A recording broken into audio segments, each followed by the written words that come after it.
caught me adjusting my camera at the last minute. Hope you guys are all doing well. I'm going to do it a little bit more.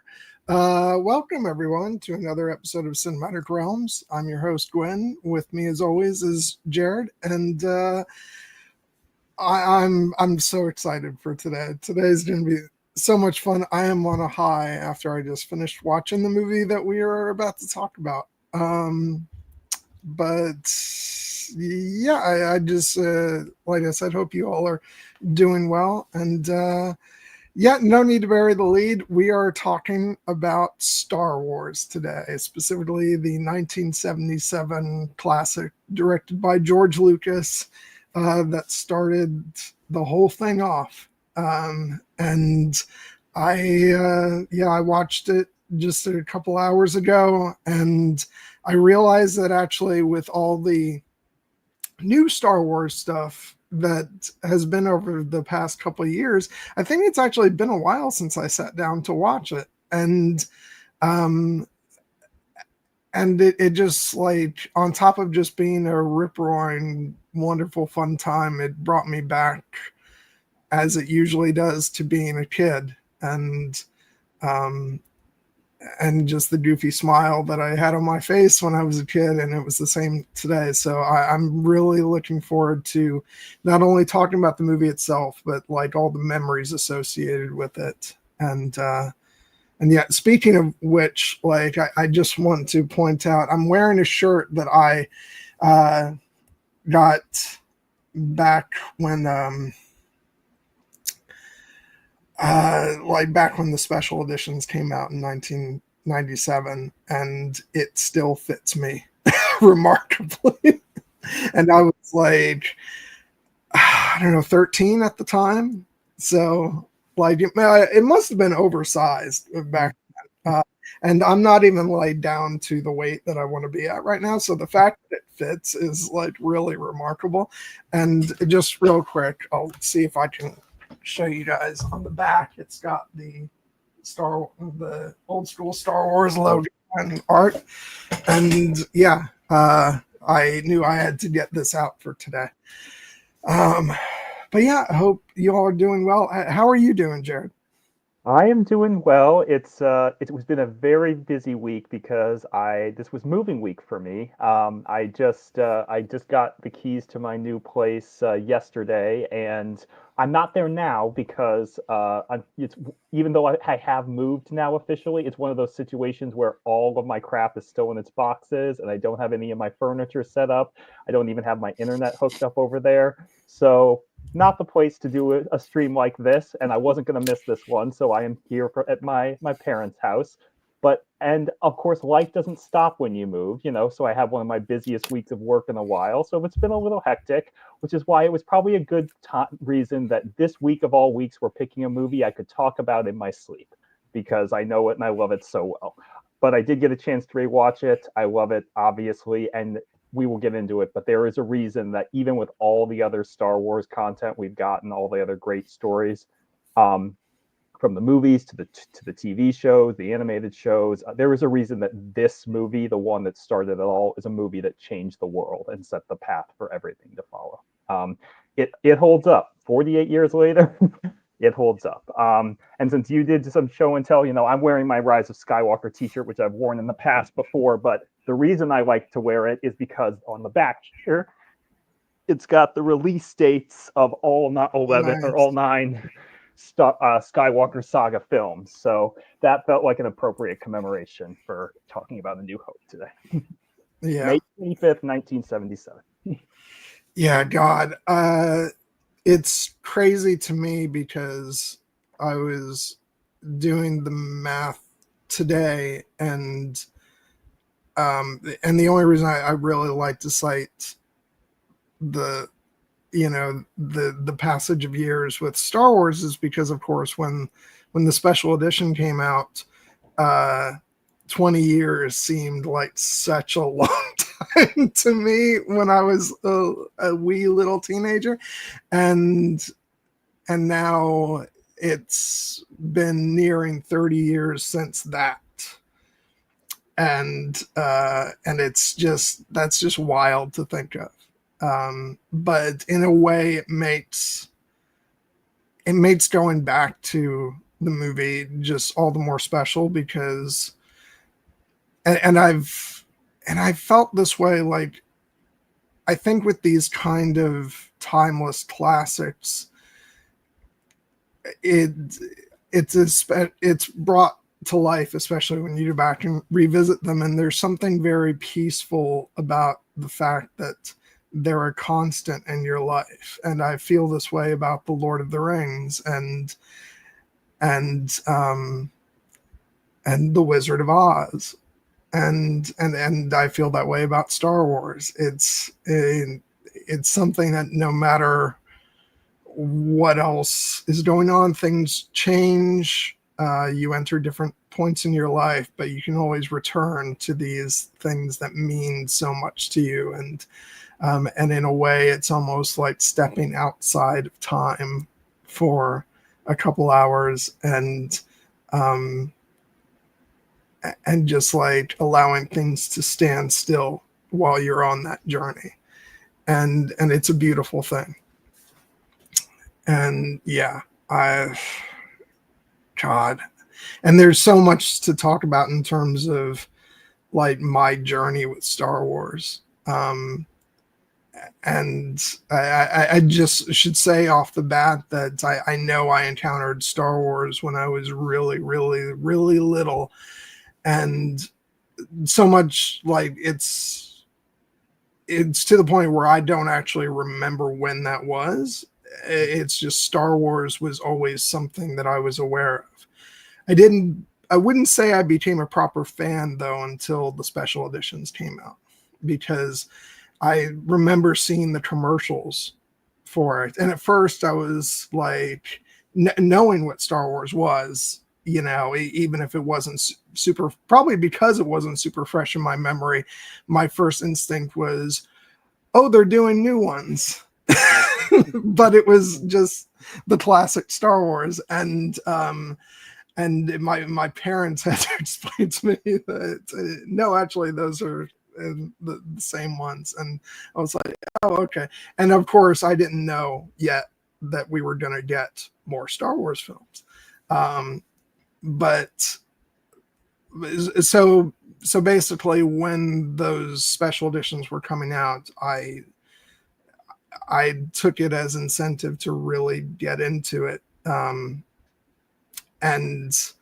to the point also that I kind of regret a bit, because I rushed to dig through my old, they couldn't have been that old actually at the time, but my, like, you know, boxes of VHS tapes and look for TV recordings of the Star Wars movies that we had, which, you know, and I believe one of my parents even told me that was a mistake, because since I didn't remember them, because it had been at least a good number of years since I'd actually watched them, that it would be good to wait until they actually came back out on the big screen so I could see them that way.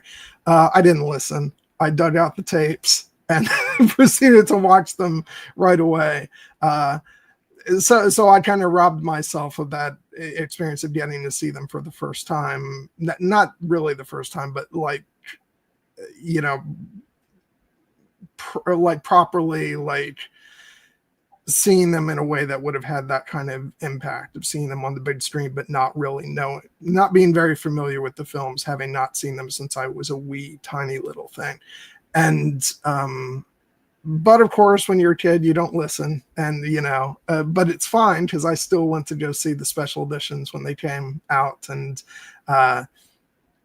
it was magical and beautiful. And yeah, it changed everything for me. And I have been a mad, crazy Star Wars fan ever since. And it's also part of the reason why, as much as I do like to say that I am a child, or a youth, I should say, a youth of the prequel generation, and that in a lot of ways those are my Star Wars films. In truth, if I'm honest with myself, I think I'm just as much, if not more, of an original trilogy child, because those were the ones that I grew up with. And so something that really was evident when I was watching the movie today was like, there's a reason why, for me, like, once you sort of distill everything down, the heart of Star Wars for me is still always going to be Luke Skywalker, Princess Leia, Han Solo, C-3PO, R2-D2, Chewbacca. It's Darth Vader. It's like, these are, this is what Star Wars is in its truest, in the truest sense, or in its purest form, and I don't think that'll ever change. So yeah, it's going back to this movie just really brought me back to this wonderful place emotionally. And yeah, had an absolute blast today. It's such a beautiful film. Well said to all of that. This movie, means the world to me, as this franchise means the world to me, because it has shaped the better part of my life, my Star Wars fandom. I am also a child. I definitely would consider myself of the prequel generation, because those were my new Star Wars movies. But in truth, my first encounter with Star Wars was the special editions, the 1997 special edition of Star Wars, now called A New Hope. And I've told the story about my introduction to Star Wars in other, media, but I came to it in a little bit of a circuitous way, in the sense that, I was a kid who loved space and astronomy, and I knew all the names of the planets and and solar systems, and so anything that took place in space was just the coolest thing in the universe to me. But I wasn't in the habit of regularly going out to the movies at that time, so my introduction to space adventures on TV was actually Star Trek, Yeah. The Next Generation. And I was, because I would catch like episodes of that on TV, and I didn't really have much of a conception about what Star Wars was, because it had been a little bit while since the originals were in theaters. But I still remember the day that my dad took me to Toys R Us. I think this was in was in 1996, and the special editions were coming out, and I was, again, thinking about Star Trek. I was thinking I was going to get like a little like Starship Enterprise toy of some kind.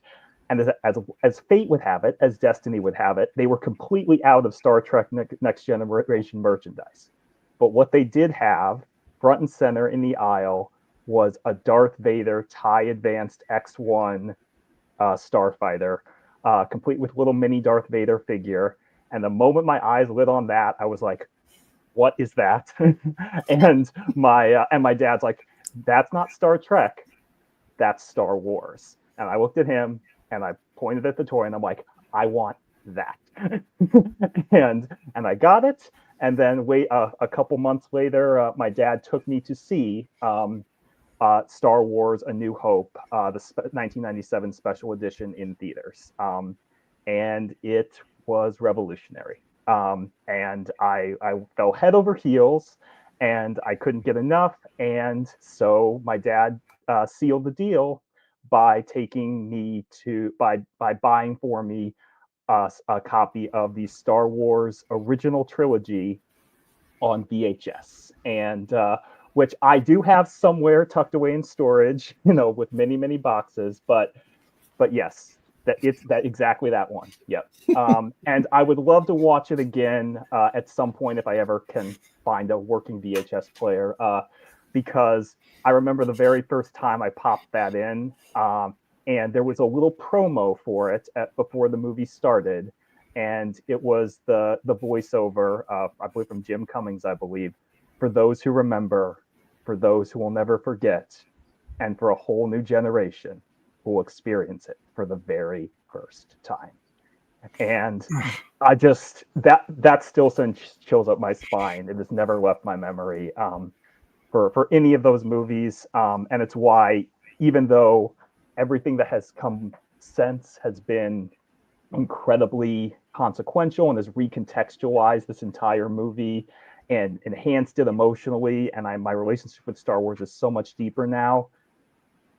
You can always come back to the original Star Wars because it is the one story in the entire canon that truly feels like it can stand alone, because Yeah. for a while it did.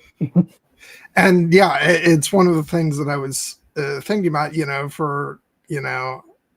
I know if you ask George Lucas, he'll be like, oh, there was all this stuff that I wanted to do that I couldn't do. But for what was within his means at the time, he threw everything into this first one because there's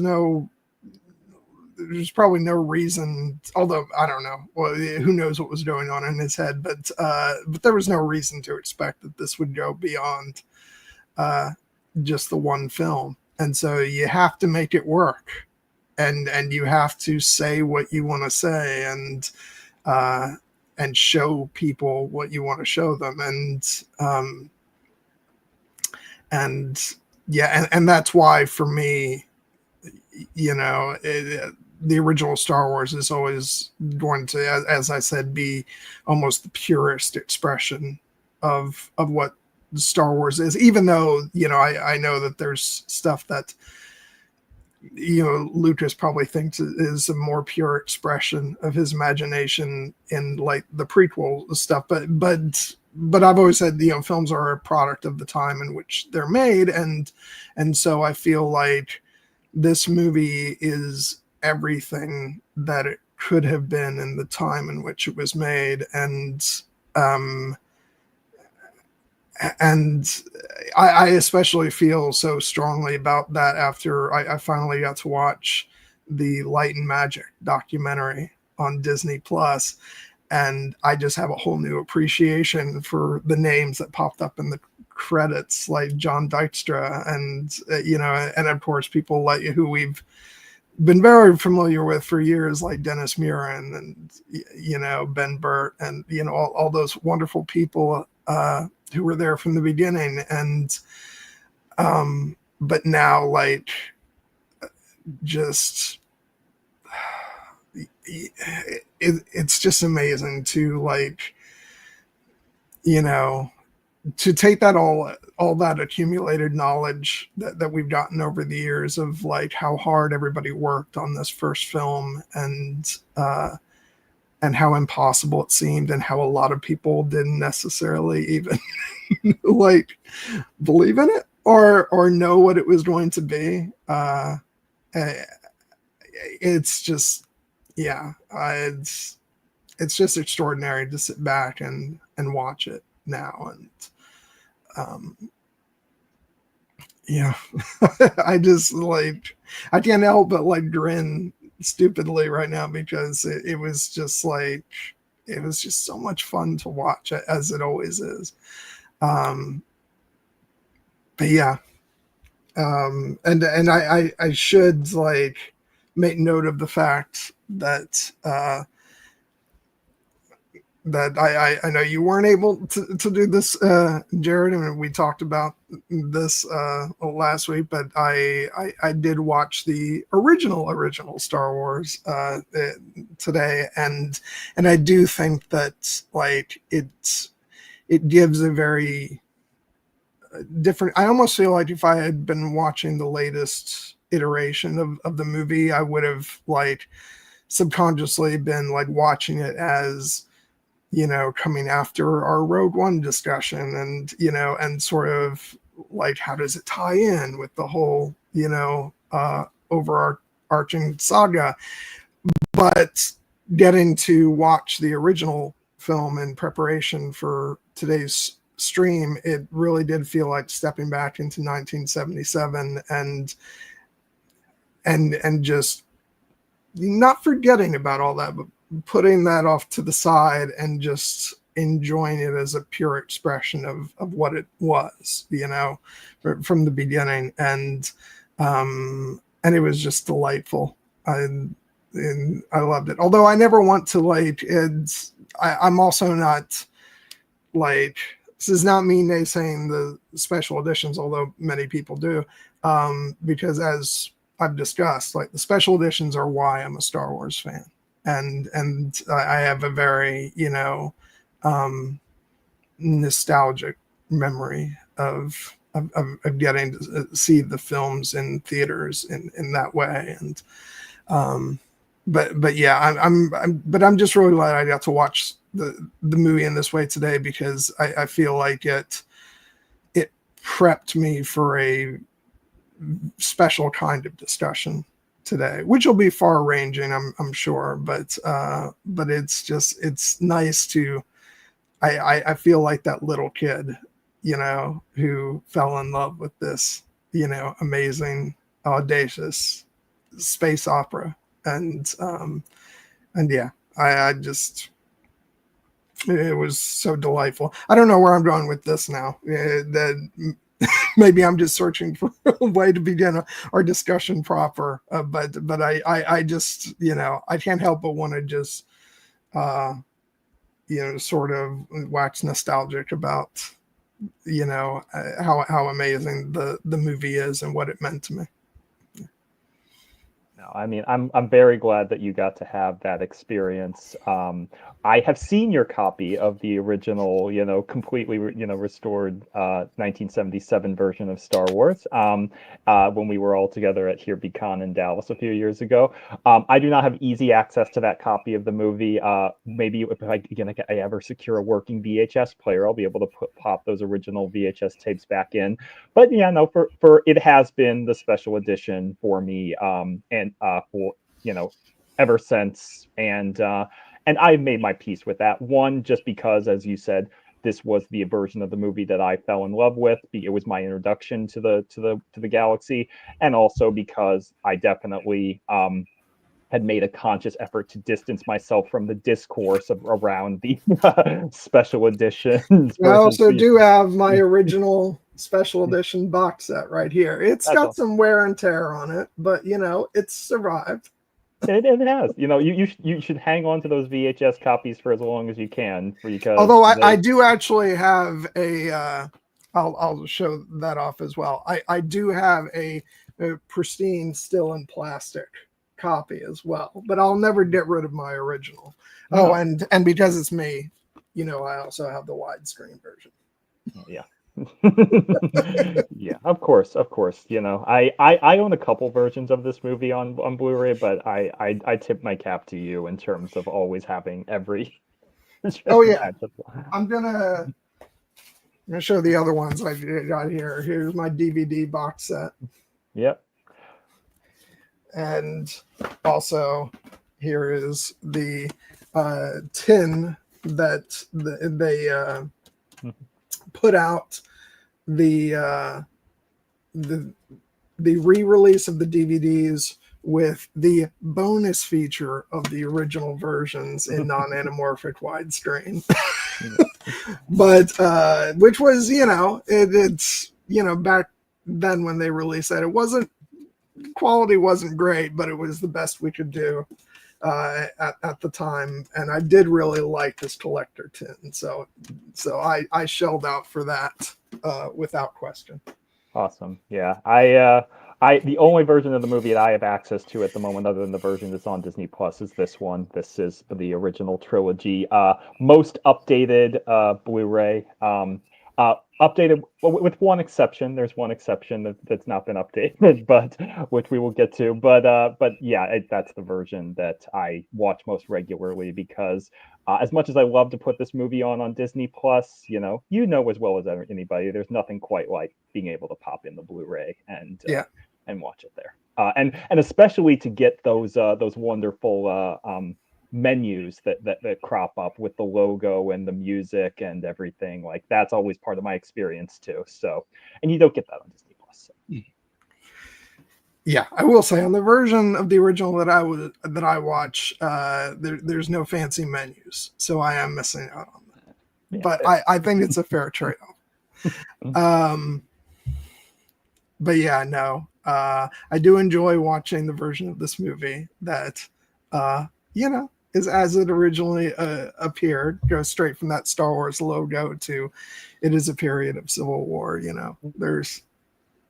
There's something that's not there that cropped up on later versions of the movie. Well, yes, it sets the place, the fact that even though this is the first, it's actually the fourth episode, and which was quite a mind fuck for people who had not heard of the prequels yet.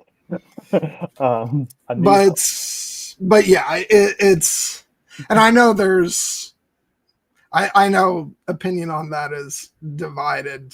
I have always been firmly, I don't want to say always, because when I was younger, I didn't really first of all, I didn't know that there hadn't been a version of the movie without the episode title on the opening crawl. But nonetheless, the movie growing up for me was always Star Wars. That's just what it was called. Regardless of whether it's got it in the crawl, whether it's got episode 4 New Hope in the crawl or not. So yeah, there's a reason why the video today was simply titled Star Wars Discussion, and it's because for me the movie has been and always will be Star Wars. And but I also don't begrudge anybody, especially the younger generations, who I'm very pedantic about the titles of the movie in a way that celebrates sort of when they came out. Like for me, the original trilogy is Star Wars, The Empire Strikes Back, Return of the Jedi. The prequels are very specifically Star Wars Episode 1, The Phantom Menace, Star Wars Episode 2, Attack of the Clones, Star Wars Episode 3, Revenge of the Sith, and then with the sequels, because it was all part of the marketing, I dropped the episodes and I'm just like, it's Star Wars The Force Awakens, Star Wars The Last Jedi, Star Wars The Rise of Skywalker. So for me, it separates out the trilogies, and it makes them unique in ways that relate to the titles of the film. So yeah, I'm kind of weird that way, but it's just it's part of celebrating that experience of what was going on with this saga at those particular points in time when the different movies were made. So I'm not one for I don't need all my spines to line up perfectly on my on my Blu-ray collection or anything. It's no, celebrate all the wild differences. And yeah, it's like I said, growing up, this movie was always Star Wars, and so it's always going to be that for me. And that's a beautiful thing. I will just note that even though I'm not that much younger than you, for me it is always Star Wars: A New Hope. And part of the reason for that is the version I was introduced to, but also I will just be honest, I love the title of A New Hope. I think that it really is they could have come up with any title, to help differentiate Star Wars, the original film, from Star Wars, the franchise, and from all of its sequels. They picked the perfect one, because that is what this movie represents. And especially in the context of the larger saga, knowing what the Skywalker twins, Luke and Leia, and all the rebellion heroes that we meet in this movie, what they represent, it is the perfect distillation of this movie's thematic essence. So for that reason, for me, it fits. But much like you aren't going to get too hung up on that. I'm not going to get too hung up on anyone who just wants to call it Star Wars. I just have to acknowledge that if I say I love Star Wars, I'm speaking about the larger franchise and not specifically just this movie, which obviously I do. Yeah, I think and you mentioned like all important things about the importance of like the Skywalker twins and, and all that. But, also when this movie got made in 1977, that wasn't a thing. No, it wasn't. Yeah, and so it's in a way me honoring the pure expression of the idea that came out in 1977, and yeah, and plus, like I said, even though the movie was technically was titled Episode 4: New Hope, like it was not commonly known as that when I was growing up, and I remember I actually, and we'll get to talking about the actual movie, folks. Just stick with us. But there's so much to talk about surrounding the movie. People know this movie. We don't have to go plot by plot. But like I even remember when I was working at the news station back years ago. They were doing this must have been back in 2004, I guess. Wow. And we were doing a little quick news story about the release of this Star Wars, the big release of the original Star Wars trilogy on DVD, because like it was the first time ever. And I remember just overhearing a conversation that was happening with the anchors because they were going through the copy on their computers, and the lead male anchor, Patrick, was like, "This isn't right, is it?" And they were going through, part of the copy was listing the titles of the movies, and it listed them as A New Hope, The Empire Strikes Back, and Return of the Jedi. And he's like, it's not called A New Hope, is it? And I'm like, technically it's been renamed, but it's originally called Star Wars. And so there is a generation that just was confused by that because it's like, no, it's Star Wars. So yeah, I just always chuckle when I think about that. But no matter what you call it, it's a classic. Yes, it is. Yeah. Yeah, God, just where to begin. I'm actually gonna start with somewhere that's probably predictable for me, but it's also kind of a little different from what we normally do, because even though I usually get there eventually, but I'm just going to start there because it feels so unavoidable. I do just want to sing the praises of John Williams, because it is such a big part of these movies, and specifically it's completely let's be honest, it absolutely saved the original Star Wars, because who knows how it would have come off without John Williams, classic music. And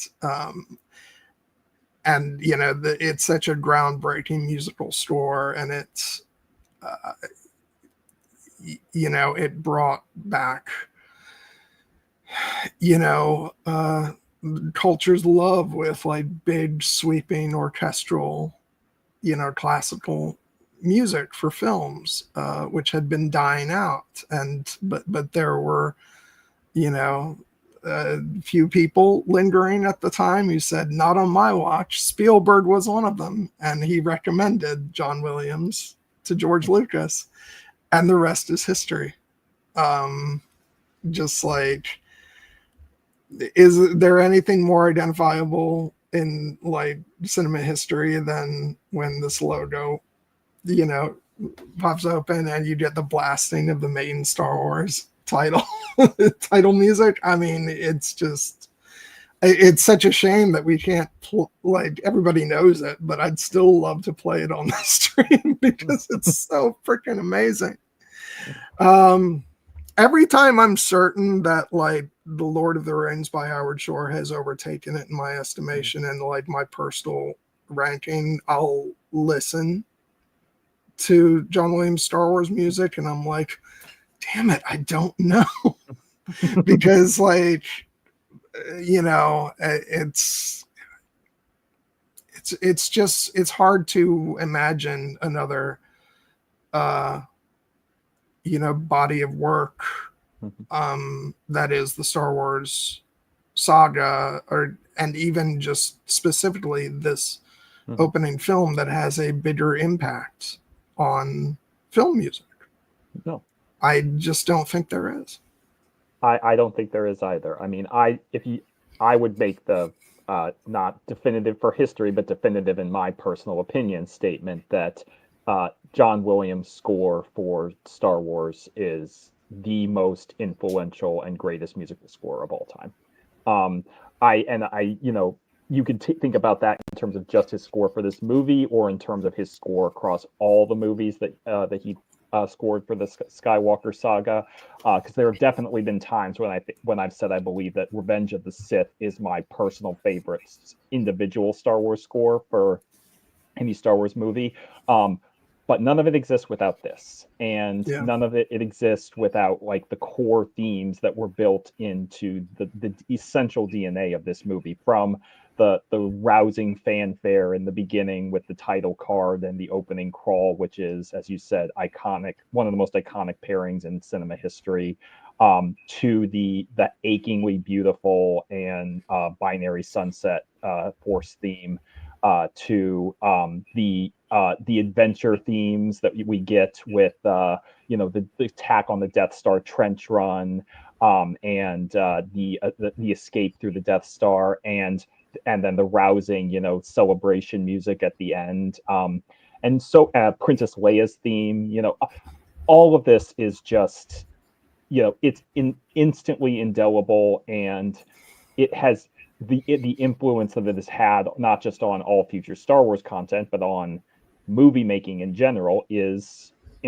unmeasurable. You know, you cannot quantify it, because you know, whether people realize it or not, pretty much every film score that is made today owes something to John Williams' score for Star Wars, because it made, you know, movie scores, you know, it brought them to another level of awareness for many fans. You know, there had definitely been iconic themes before this. Ironically, many of them John Williams themes. Like just 2 years earlier, there is his iconic theme for Jaws.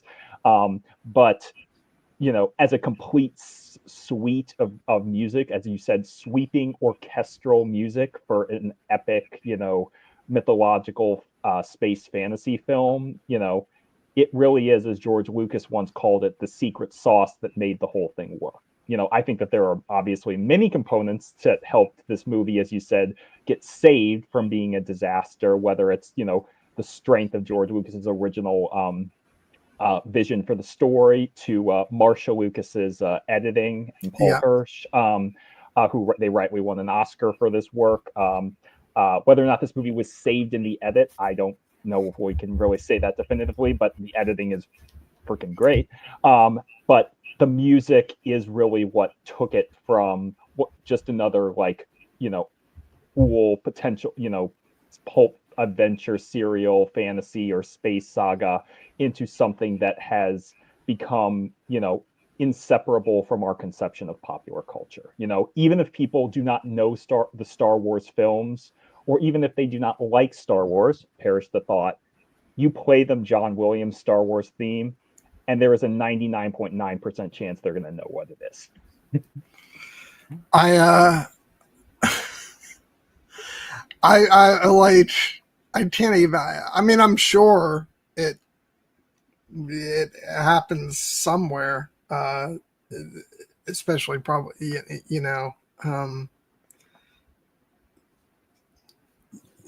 yeah, I'll limit it to like our country, at least sort of the Western world, because it's much easier for me to imagine that people in like smaller, underdeveloped countries don't know anything about, you know, but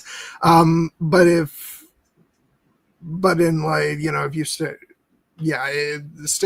to like places where, you know, movies are a thing and people are aware of them, like I just have a hard time imagining like playing like the main Star Wars theme for somebody, or better yet, maybe even the Imperial March from Empire Strikes Back, and having them go, what is that? It seems impossible, and I'm sure it isn't. I'm sure there's somebody who's like, yeah, I don't know what that is. I'm sure there are also people from like a younger generation who would consider this movie old, who have not seen it. But even then, who cares about them? but yeah, yes. I mean, you're right. Like we are coming at this from like a Western, American specifically, but also just larger Western world perspective, because it is true that like for certain cultures, even like cultures like in China, for instance, like Star Wars is not as big there, and that's fine and that's okay. But speaking generally from our understanding of our place in the pop culture, it's like Star Wars has been pretty heliocentric to it all. Yeah. It just feels like something. And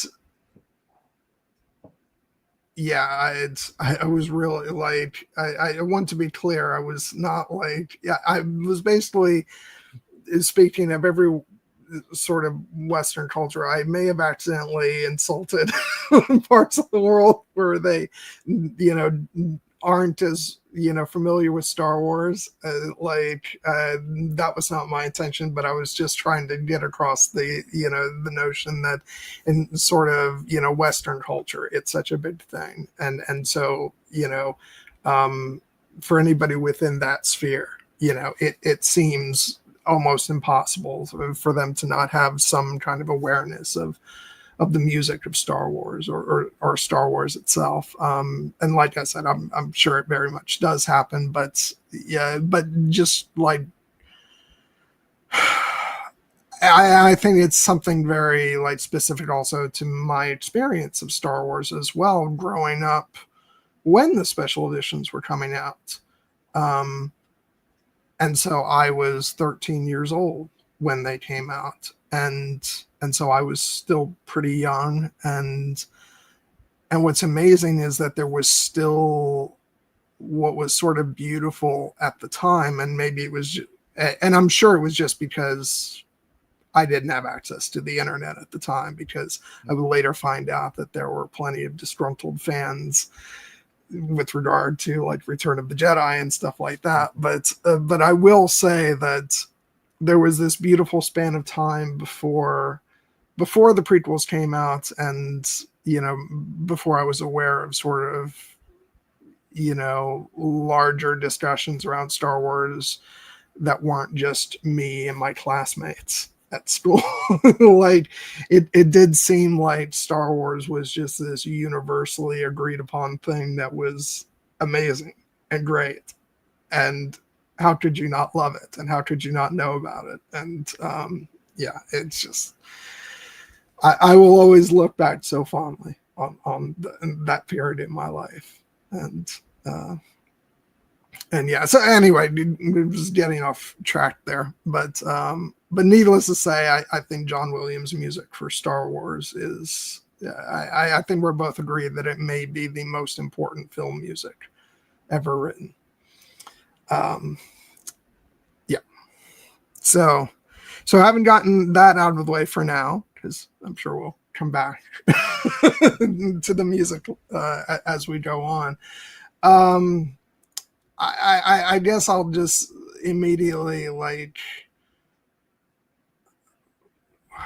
I'm trying to think of where to even, because we could go with like characters, or we could go with the design of, I mean, even though I don't want to go on like through beat by beat of the movie, because we don't need to do that, I do kind of want to start off with the audaciousness of the opening sequence of the movie, because it is such an introduction to the saga, and even leaving aside the connections we're now familiar with from the end of Rogue One, just like tackling it on its own. It's like, it's just so amazing to me what they were able to do with, like, they've really got to sell this thing from that opening shot. and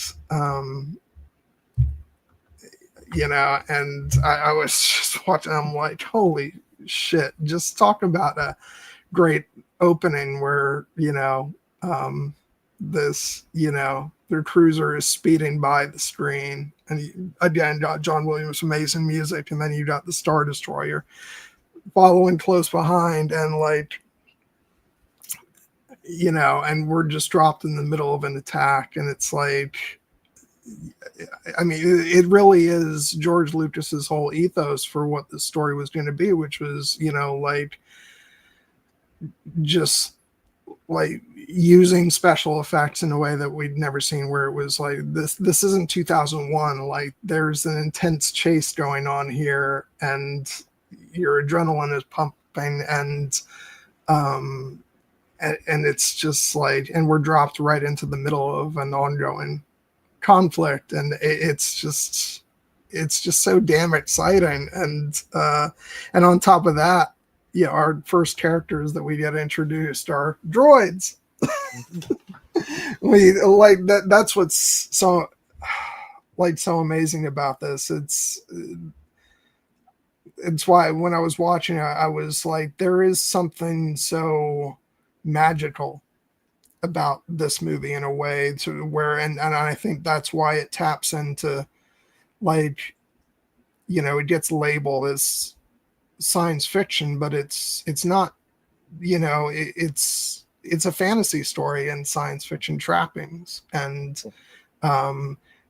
so what was coming to my mind as I was watching, like, this opening attack, and and the following these two droid characters in C-3PO and R2-D2, it just feels like it's it's a fairy tale, and like this is the Wizard of Oz, or Snow White and the Seven Dwarfs, or something, just something elemental, and yeah, I was just so wrapped up in the magic of it all. Yeah, no, I mean, it is a perfect synthesis of the old and the new, because everything that you're seeing on screen in these opening moments feels incredibly new and thrilling. There have been untold accounts of people, talking about how revolutionary it was to be in the theater, to see this for the very first time, and to see those ships racing across the screen, because at that time the camera just did not move like that. And that's because they literally, John Dykstra and his team, like, they literally had to invent a new camera and how it moved in order, the Dykstra flex, in order to get the shots that George Lucas wanted. So it's thrilling and revolutionary in that way. But then there's the power of the story as it unfolds, which is very, very old. Because, a name that's going to come up a lot during this discussion is the name Joseph Campbell, because obviously anyone who has heard the story about, or heard George Lucas himself talk about the making of the Star Wars story, he has cited the influence of Joseph Campbell, and specifically Campbell's work on the hero's journey and the monomyth, and the idea that wherever you go in the world, there are certain cultural touchstones that are in our storytelling that are shared across cultures, even cultures that have never interacted before. They have these, certain understandings about what it is for a character to go on a heroic journey. And Lucas was incredibly faithful to those ideals, but then just dressed it up in this new style, and it made it people feel both like there was something incredibly revolutionary happening, but also it felt like home. And that is why it's, our friends at Force Center, Joseph Scrimshaw in particular, has always talked about Star Wars as this elegant blend of, the old and the new. And really, this is what it comes down to, the fact that it's ultimately a relatively simple story built on, ideas and character, elements of the hero's journey that you can break down, and you can cite the different moments in the movie that correspond to, like, with the 17 steps that Joseph Campbell initiated for the monomyth. But you're not thinking about that while you're watching the movie, you're feeling it, and that's the power of it. Yeah, absolutely. Yeah, I didn't, and and since we're talking about them already, I just want to say, like, and it feels fitting to, as far as the characters go, to like start off with them. Just C3PO and R2D2, are basically, who we follow through the opening of this movie. And I'm just like, I continue to be so, uh, like, just pleased and impressed by, the work, both of them, but especially since, he's doing the heavy lifting of the dialogue. Anthony Daniels as C3PO. I just like it. It feels so like, well, of course, nowadays, to just talk about how great Anthony Daniels is, but he has to do so much in the opening of this movie. Um, Also, we're introduced to Vader and Princess Leia, but as far as like, if we're really following characters in the opening of this movie, it's R2 and 3PO. Mm-hmm. And it's just amazing to me that's in this movie, and that's what lends that fairy tale feeling to it, is that we're following these two characters who aren't actually human beings. They're machines, but they have so much personality, both of them. Even R2, who's just expressing through beeps. There's just this, wonderful back and forth between him and 3PO. And by the way, like, all those beeps coming out of R2 are so full of personality and life. And I just like, there's a bit later on when 3PO says, "No, I don't think he likes you at all. No, I don't like you either." And R2 goes, Oh. And it's so like, yeah, without them, this movie doesn't work. Like, audiences would be lost in the beginning of this movie and be like checking their watches. Like, it's the fact that we instantly love these two so much that just makes the film work. And and it feels like, in a way, it would be so, because they've been there through so much of the saga, that it almost feels very easy to undervalue their, like, the contributions of both, not only Anthony Daniels and Kenny Baker, but also the wizards who designed, 3PO's, mechanical suit, and the tin can that is R2D2. Which, by the way, I love those mockumentaries about R2, coming back to work for episode 1 that were released back in the day, which shows him as having like a drinking problem and stuff. Like, all that was so great. But yeah, no, I love those two so much. Yeah, I just, I think it was a masterstroke, creating those characters and relying on them to like guide us into this world for the first time. Yeah, no, I mean, they are a triumph of design and of performance and of just, character, because that's what they are. They're fully realized characters, and even though they are, robots in the traditional sense, in many respects, they are every bit as human as the human characters that we see.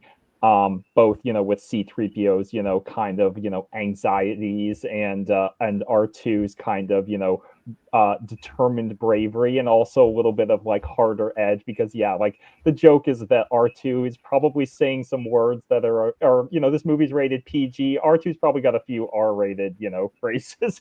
You watch your language.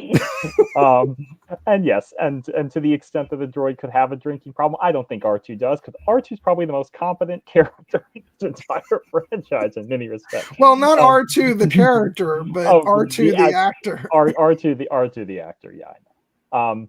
But when you talk about the design of the characters, you can think about it in a couple different aspects. You can think about the silhouettes. There are certain elements of Star Wars, lore, Darth Vader, Yoda, and definitely the droids, where you can even just see the silhouettes of the characters, and instantly that's Star Wars. And it all started, of course, with another name that we have to celebrate, the brilliant concept artist Ralph McQuarrie, who came up with a lot of these designs, and whose original image of C-3PO in his original concept art, crossing the desert, is what sold Anthony Daniels on the character, because he just looked so, human, even though he was obviously a droid in an alien world. And Anthony Daniels and Kenny Baker, the late Kenny Baker, who who played R2-D2, let's not take it for granted that these characters are actors, portraying these roles on screen. Especially Anthony Daniels, because he still holds the mark of being the only actor who has appeared in every single live action Star Wars film to date. 10 of them is C-3PO. He had to play a different character in Solo because 3PO wasn't in that movie, but they still got him in there. But it's always the two of them, like when people think about C-3PO, you immediately think and R2-D2. When you think R2-D2, you think and C-3PO. They are a pair, and their interpersonal dynamic is what makes this opening sequence of the movie work. Because, as you said, it's a bold choice for us to start off this movie, and yes, we meet our villain, we meet one of our major characters in Leia, but we don't meet our hero, Luke Skywalker, until almost like 15 or 20 minutes into the movie. And then obviously there have been deleted scenes that people have referenced where Luke was introduced earlier in the story, but they took those out. And it ended up being the right call. And obviously Luke is a phenomenal character in his own right, but part of what makes this feel like just the story is building and building to it is that we, start off with 3PO and the droids in this incredibly tense situation. They have their own like series of mini adventures before they even meet Luke. And then we are introduced to Luke in an almost very inauspicious way by design. It's like, if you knew absolutely nothing about the story, you might be forgiven for not recognizing that's going to be our central hero. But as soon as we start to, witness this dynamic with R2 and 3PO as well, we get to and by the time we get to the iconic binary sunset scene, obviously we realize, okay, this is Luke Skywalker's story. But R2 and 3PO are, essential in getting us there. Yeah. I will say there is one thing that signals, Luke's arrival as the arrival main character, and that is the accompaniment of John Williams' beautiful theme, which like always gave me chills as a kid watching that, and it gave the Jawas chills too, because they scurry away. It's it's so beautiful the way it's done, but yeah, I love the fact that we're led into Luke's story via the droids, and I love, like I said, I actually love Luke's introduction into the story. Just the way he is he appears on screen, very in a very inauspicious way, and it's not until like you hear Beru yell Luke, Luke, and then the music kicks in, and then you sudden awareness of, oh, I need to pay attention to him. He's just not a random dude. and again, like I don't think it would feel that way without John Williams' score. I think it signals for us that this we need to pay attention to this Luke guy. Yeah, it's wonderful. But jumping back to the opening of the film, we do get the arrival of two other, main characters. I'll just start off by let's talk about the enchanting Carrie Fisher as Leia. Our princess, and it's just it's. I'm gonna just keep talking about how everybody has an amazing introduction in this movie because it's true because and she actually, I feel like she gets two, in a way, or possibly even three. And we first see her with R2, giving him the plans and the message. And then we see this, we also see this famous shot, through coming around the corner, ready to, fire on the stormtroopers, as you should. And then we also get her coming in to have her confrontation with Vader. And one of the best things about Carrie Fisher in this movie and Princess Leia is just how she does not put up with anybody's bullshit. And I really want to. It's funny that you mentioned Star Trek earlier, because as it so happens, over the past couple days, I have been revisiting the original Star Trek series. And as groundbreaking as that show is for a multitude of reasons, and for its time, it was pretty progressive. This is about a little over 10 years before this movie. And it's just amazing to see the jump forward in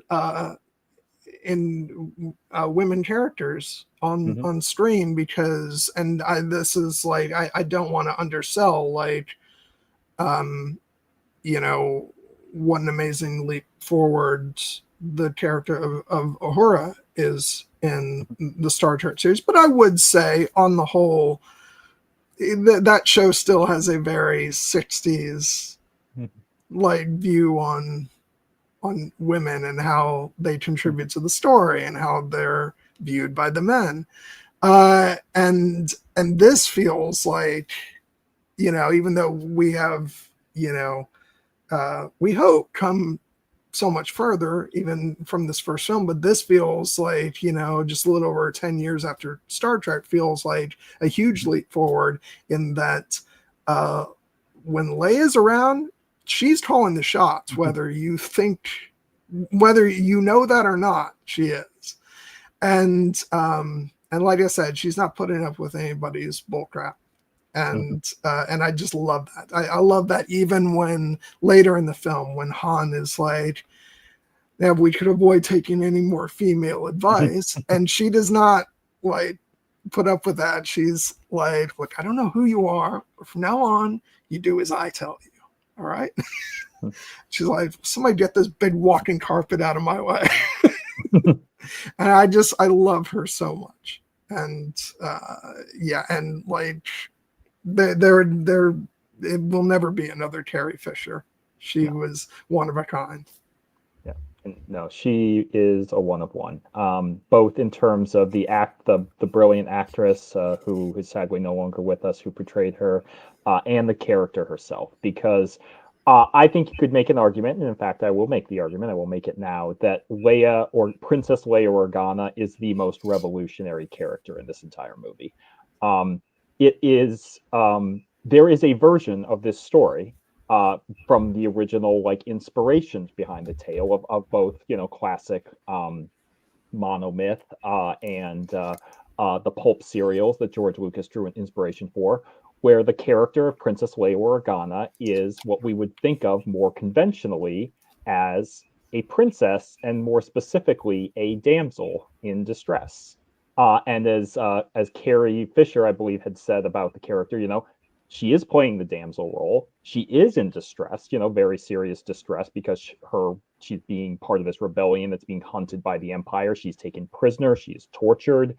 She loses her planet and her entire family in this movie. But it's all about how you carry yourself, because, as you said, this character of Princess Leia is nobody's, wilting flower to save. She even when she needs rescuing, she is going to make sure that that I am here. I am asserting myself, and yes, in many respects, I am in charge. and when she makes and her wit, because it's not just the fact that she's like speaking as someone who, given her status as a princess, feels she's entitled to these things. She acts that way because she knows she can back it up. And she is, one of the great appeals of her character is that she gets right down into the heat of the battle with our central hero. The iconic moment where Luke and Han are rescuing her from her cell, and she's like, "This is some rescue. When you came in here, didn't you have a plan for getting out?" And then when they have no answer for her, she grabs the blaster, and is like, "Somebody has to save our skins. Into the garbage chute, flyboy." And I think that it's safe to say that she kind of, in many ways, destroyed the conventional archetype of the the princess character, for larger, like not completely, but like in terms of ongoing storytelling. Once you've had a princess like Princess Leia Organa, it's kind of hard to go back to the to the traditional more passive variety. And so I think that she has had an immeasurable influence on all characters, especially female characters, leading female characters who have come since. And it's one of the reasons why, when Carrie Fisher sadly passed away at the end of 2016, there was a collective mourning, not just from the Star Wars fan community, but just across our culture, that I've rarely seen, because I think people recognize just how, as you said, how singular she was. Yeah.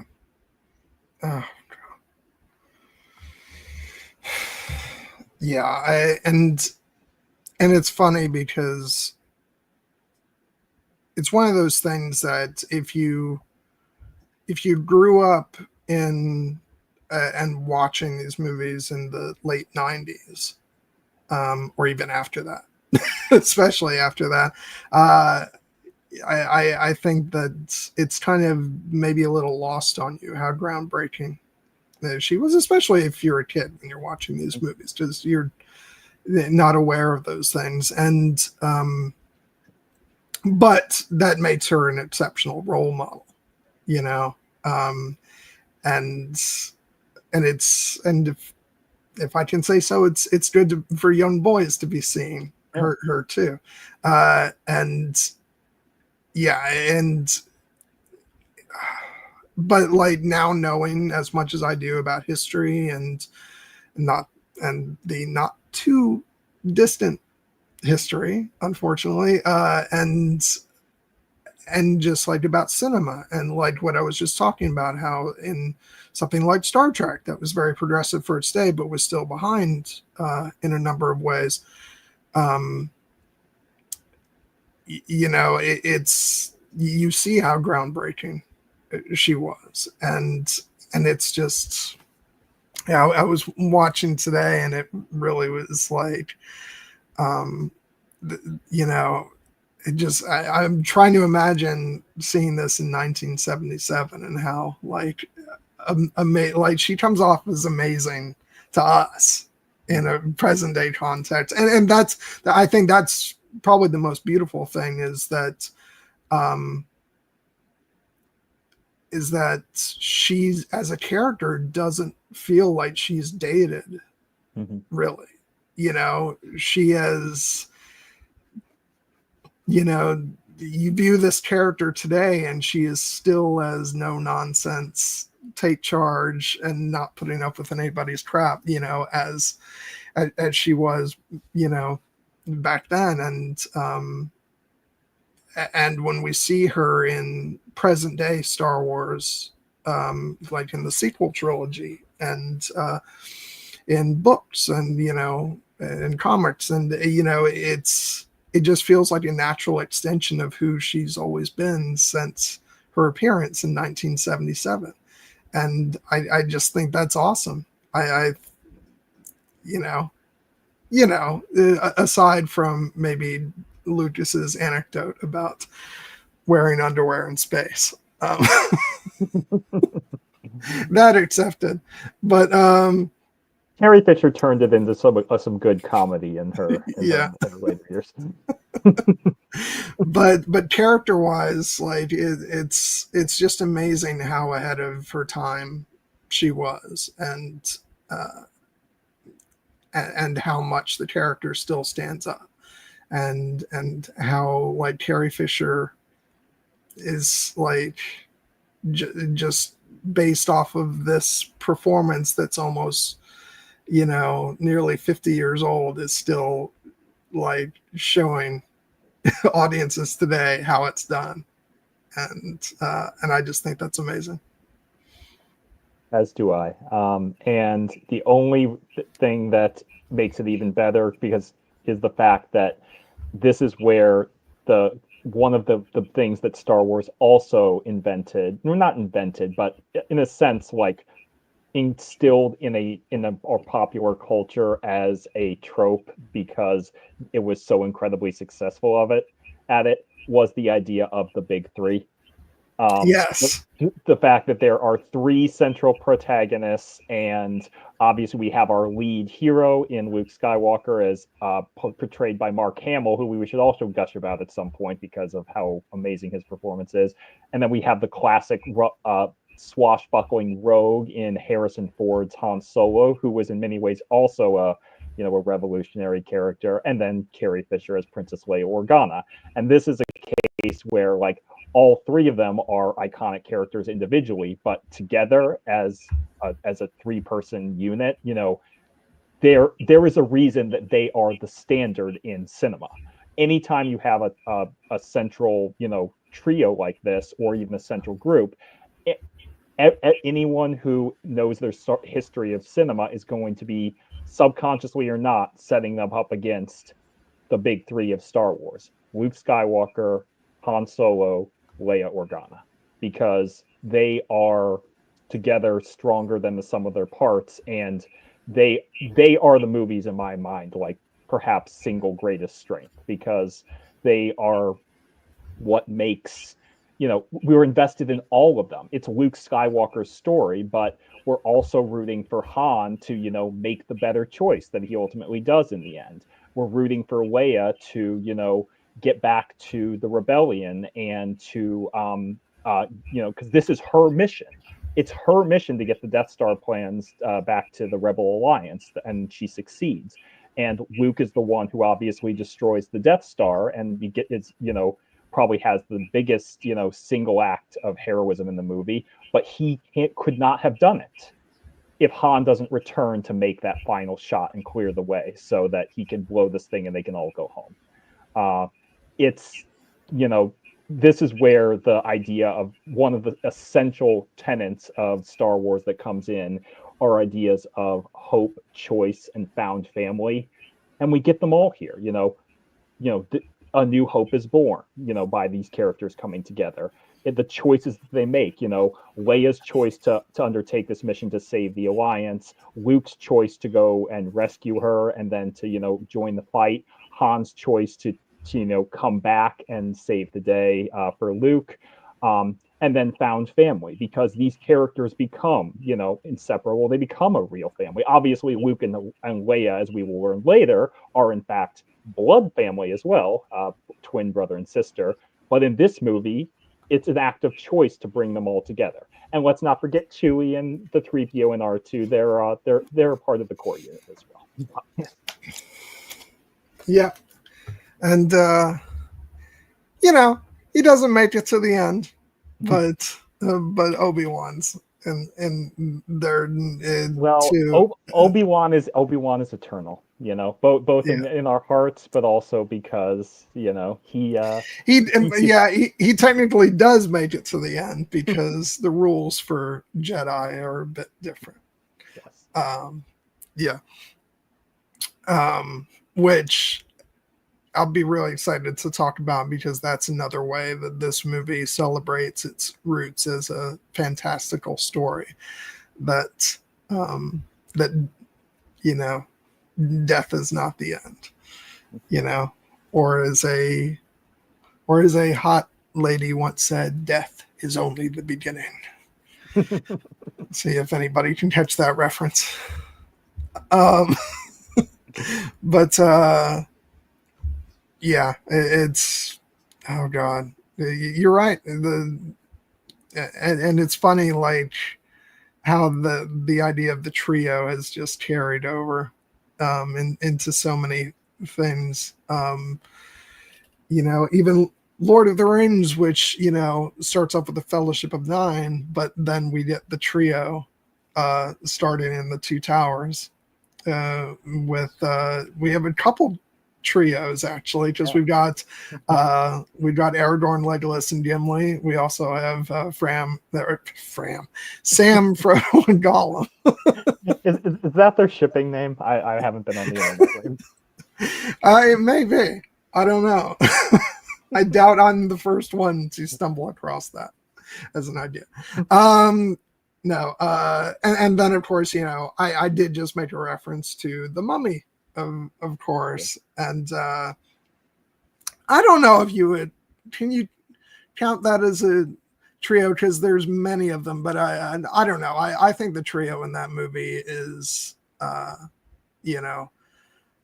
Brendan Fraser, Rachel Weisz, and John Hannah.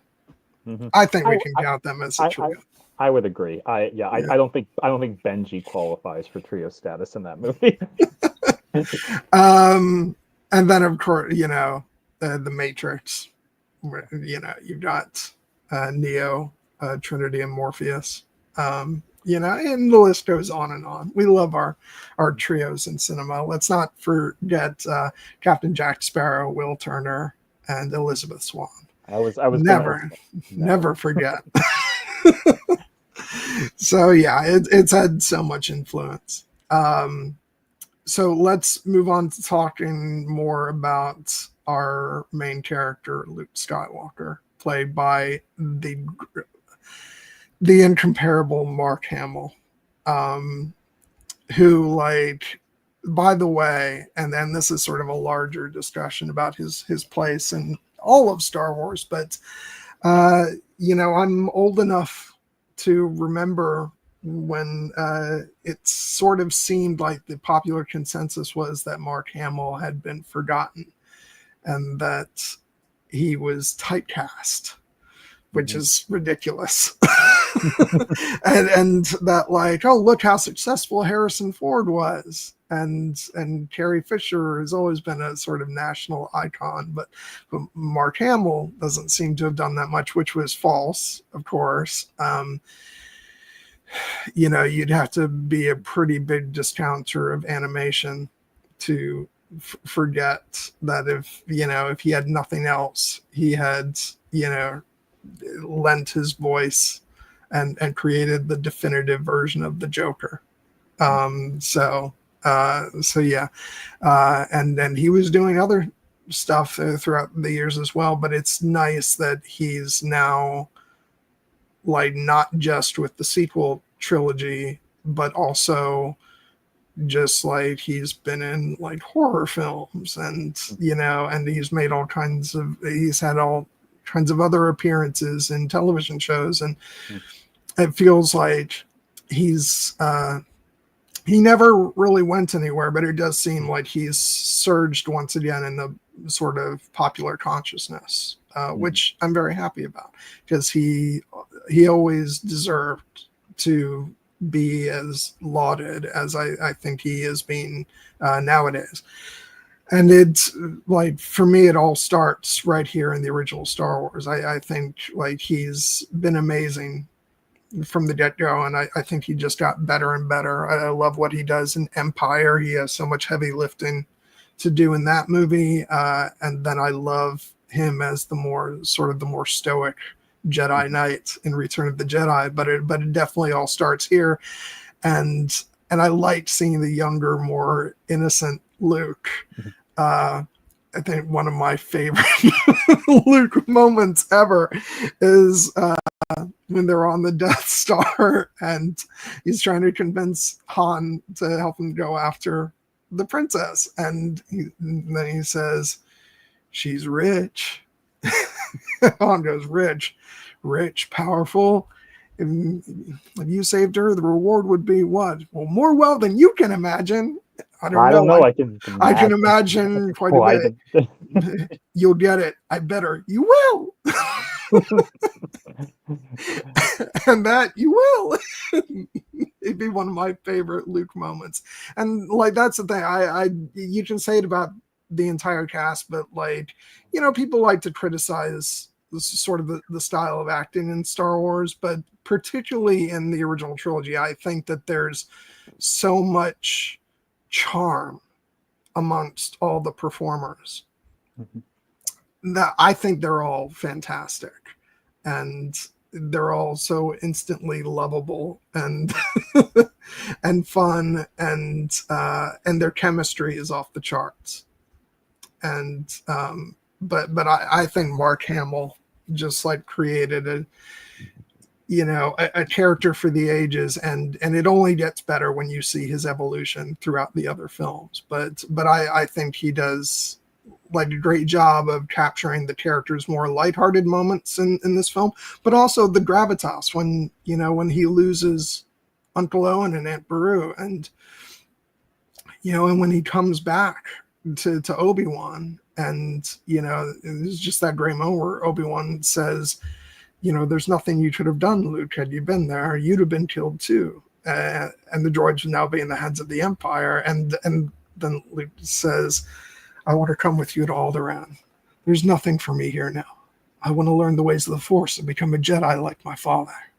There's just something so like beautiful and true about, his delivery of that. And I think it just sells it so beautifully. It's so dramatic, and you just get this feeling of this character who has lost everything, but is like putting his faith now both in the memory of his father, that he knows of, and his affection for this wise old man who he is, even without knowing the Obi-Wan Kenobi series, we definitely get the impression that he's known Ben throughout his youth, as someone that maybe his uncle didn't want to hang around with, but he's quite fond of him, and so it's like he's grasping onto really the only father figure he has left. And it's just, I think it's a beautiful dramatic moment. It's not his only one in the film, but it's the one that always sticks out in my memory. And I just think he's amazing. Yeah, no, I mean, this is an incredible performance from Mark Hamill. In many respects, a career-defining performance. And for some people, we could have an entire other stream about Mark Hamill's brilliant voice work across multiple different properties, including Avatar and Batman. But in many respects, that's part of Mark Hamill's story, because Luke Skywalker was such a transcendent achievement for his, career, that in many respects, some people weren't able to separate Mark Hamill, the actor, from Luke Skywalker, the character, in a way that, for example, I think Harrison Ford did manage to gain that separation, because he followed what was a little bit more of the traditional path of what you would expect from a breakout performer, where you get this iconic role, you knock it out of the park, then you go right on to the next thing, and you continue to, until you become a movie star, basically. Also, he followed up an iconic character with another iconic character. So like I think that also made it easy for him to just then do multiple different things, because he was in pretty quick succession known, Yeah. Equally for two very different characters.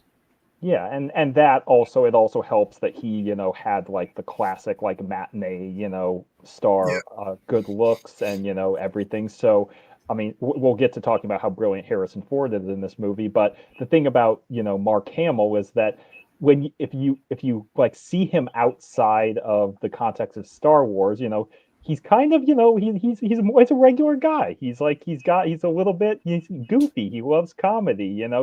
He was the type who would go to the convention circuits and hang out with the fans, and also, he'll joke on social media and be self-deprecating. And like, it's clear when you interact with him that Mark Hamill is not Luke Skywalker. This was a performance that he was giving.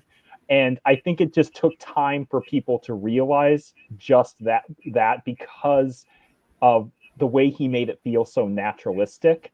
And also because, especially in this first movie, even though Luke is our primary hero, this is where kind of his earnestness and almost worked against him, because it, like, Luke does start off, as many people have noted, he starts off a little bit naive. He starts off a little bit immature. People like to call him whiny in the opening scene because they like to make fun of the famous "but I was going to the Tashi station to pick up some power converters" line, which is a line that is not the coolest line to say. It's not as cool as some of the lines Han gets, but it's incredibly consistent with a 19-year-old kid who has never been off this planet, he thinks. Yeah, aside, like, the thing is that it just sounds weird because we haven't heard of those things before, but actually there's nothing inherently like weird about the line or anything. It's like, oh, but I was gonna run out to the store. It's like, it's something that any of us might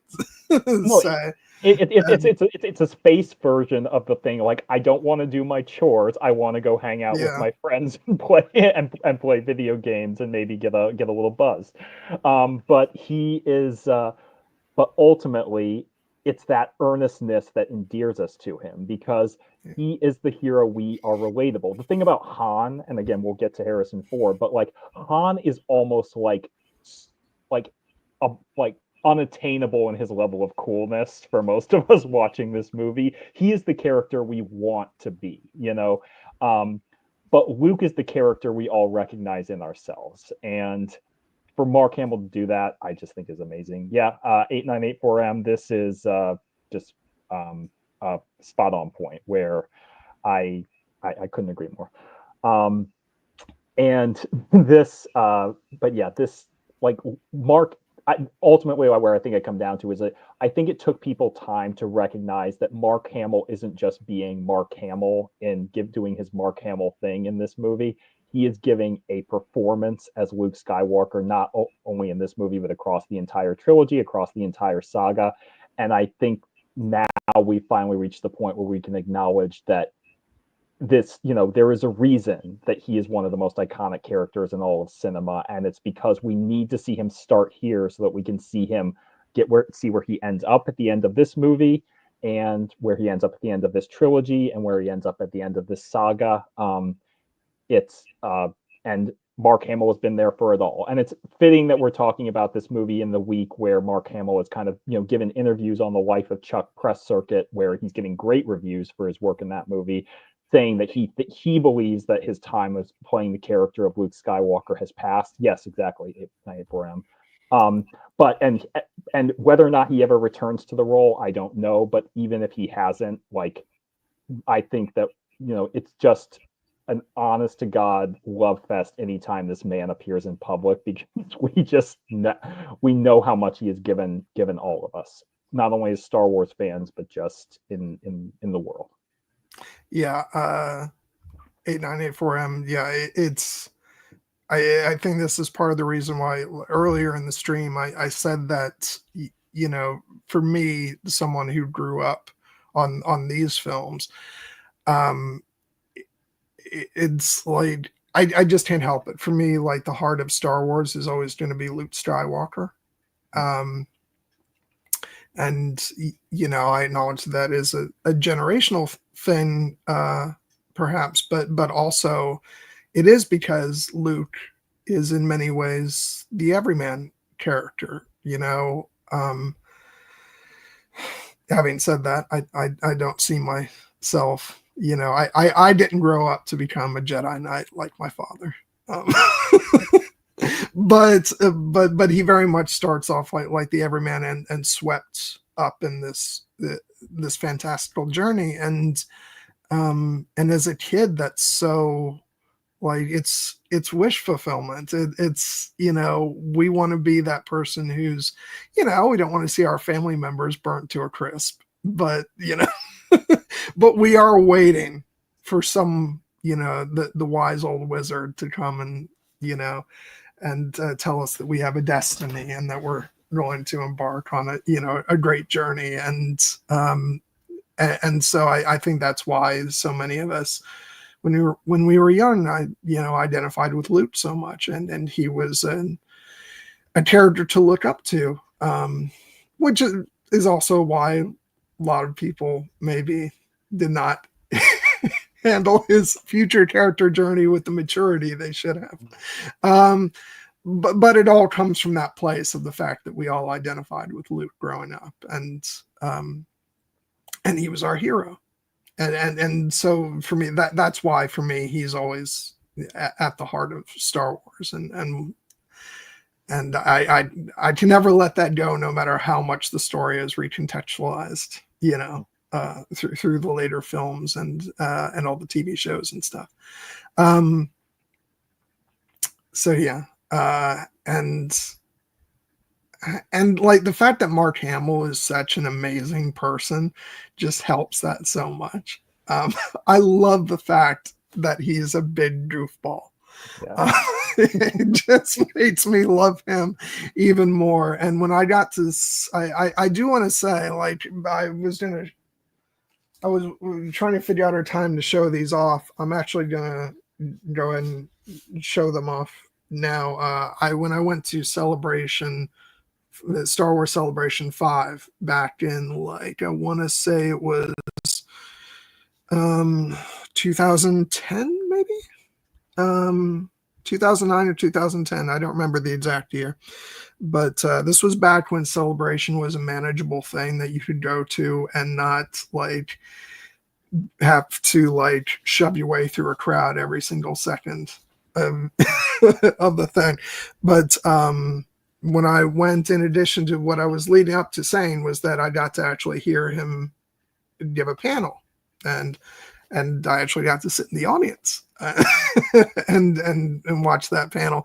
And he was just like, you can just tell how much he loves the fans, and how much fun he gets it, and he loves doing like the I don't know how often he does it. I imagine he probably does it quite a bit, but I do remember on that occasion he did like back and forths between Luke Skywalker and the Joker, which just had the whole audience in stitches.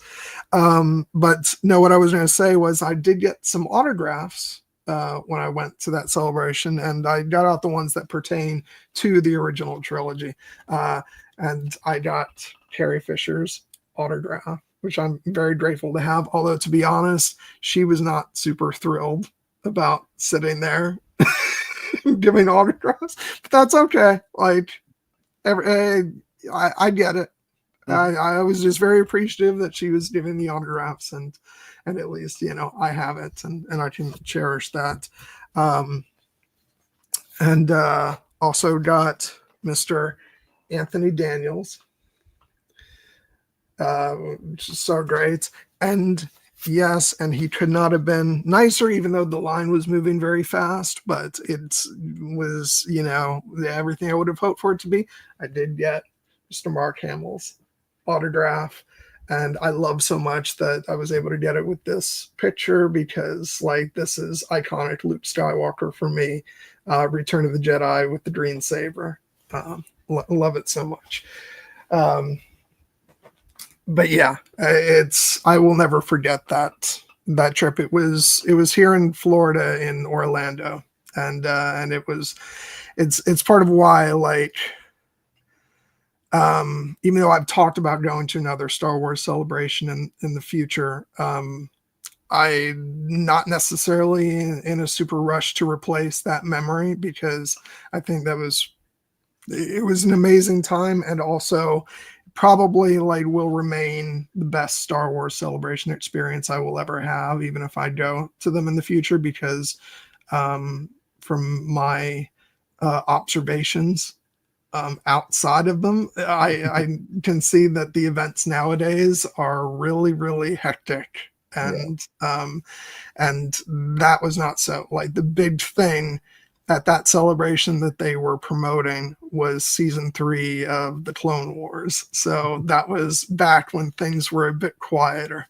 Um, but yeah, it just makes it all the better that I was able to enjoy it on that occasion. But anyway, that was a long-winded way of just talking about how great Mark Hamill was on his panel, and he's just a really fun guy. I think it's wonderful that you had the opportunity to meet him. I have not. I hope I maybe get that chance one day, but I don't know what I would say to him other than thank you. Thank you for being like one of the most influential people in my life. Oh yeah, I have no idea what I actually said. It was really fast, whatever it was. I'm sure I just said some variation of, thank you, everything. I love your work so much, and like, I'm sure I was shuffled off like really, really quick. because yeah, those are not the lines when the person can take a couple minutes to chat with you, because those lines were horrendously long. I do think my best experience with someone, and it was also pretty quick, but I got about like a good 30 seconds, I would say, was Ray Park. I got his autograph at that event as well too, and so that was nice. But everybody else, it was just like, and like I said, I said something to Carrie Fisher, like, I love your work, and she seemed very disinterested. And like I said, I do not hold that against her. Like, I understand it. It's not for everybody, and like I said, I was just appreciative that she was doing it at all. And I do hope one day I get the opportunity to get that Harrison Ford signature. I don't know what kind of circumstance would allow for that, because even though he's shown up at some celebrations, I don't think the autograph lines are for him. No, he doesn't need to do that at this point, and that's fine. I'm just glad that he's back in the fold as 894M Brady. That classic Carrie Fisher. And he also points out, can't wait for Star Wars Celebration Los Angeles. That is one I'm going to try to swing if I can. Japan wasn't really workable this year, but Los Angeles will be, even though it's going to be a madhouse, I'm sure, because it's going to be the 50th anniversary. But if we see you down there 898-4M, we'll make sure we get a meetup in. Yeah. And the only reason I would go to that, I haven't made a decision on it, honestly, but it would be like to meet up with you, Jared, and so that we could be at a Star Wars convention together, and also to see as many of our Force Center friends as we could. I would not be going for a calm, relaxing experience, that's for sure. No, under no illusions about getting into all the panels or the autographs, but it's still worth it for the vibes. Hopefully at some point, but regardless, I think 2027 is I'm gonna try to move heaven and earth to make that one happen. Since we kind of veered a bit off topic from what we were talking about, which was praising Mark Hamill, to just talking about Star Wars Celebration stuff, I'm gonna take this opportunity right here to fit in the mid-roll because it feels like a natural place to do it. As always, if you're watching for the first time, I don't think anybody is, but if you are, don't go anywhere. We're not done. Just doing the mid roll. So as you can see, we've dived back into our Star Wars Skywalker Saga discussions. But next week we'll be alternating weeks. So next week we're actually going to switch gears and talk about the 20th anniversary of Batman Begins, which 20 years. Oh my God. So that's going to be fun. Because like I always forget like how much I really love Batman Begins, because I think that movie is a different animal than even like the Dark Knight and the Dark Knight Rises. As I feel like that's the one where we were full on getting the Bruce Wayne story, and I just love it so much. And then the week after that, we'll be diving back into Star Wars and talking about The Empire Strikes Back. After that, the 25th anniversary of The Patriot. And then we'll be coming back to Return of the Jedi the week after that. And then going into July, we'll be celebrating also another anniversary, the 25th anniversary of the original X-Men film. And then I think we're going to take a week off. I've been thinking about this, and we've had a nice, good stretch for a few weeks. And I think I'm going to need a week off at that point. But, and then we'll decide what we're going to do after that. So I think that works out perfectly, because I think that would be the July 20th, right?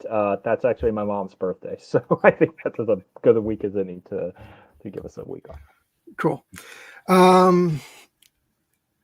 So aside from that, I'm gonna, other than this seems like a good place to show off my last bit of show and tell that I was gonna do. So it's sort of mid-rollish, sort of going back into the discussion, but I did want to show off. This is my soundtrack box set of the Star Wars trilogy. This came out in the early 90s. And this was pre-special editions, but this was an expanded release of the soundtracks for all three films, and it had lots of like bonus tracks and stuff like that. The reason why I like this so much is because it is purely the original movies, including Yub Nub at the end of Return of the Jedi. But I really have a soft spot for this one because it is very old school.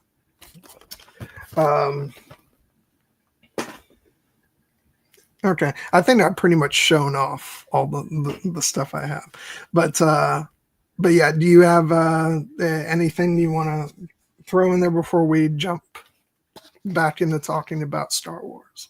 No, just how much I'm looking forward to our Batman Begins discussion next week, because as Eric points out in the chat, they were on a heater at this particular time, both Christopher Nolan and Christian Bale, and as Brady had pointed out earlier, the fact that it's been 20 years. Yeah, we've been saying that a lot lately, because as we talked about, 2005 was a pretty big year, not just for movies, but specifically for movies that we love.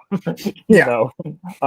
So we've been celebrating a lot of 20th anniversaries, and we're not done. But this is a special one because, I think I've been on record as saying that, as much as I love like all the Batman films, my era of Batman really was the Christopher Nolan Dark Knight trilogy, and that film in particular was incredibly influential for me.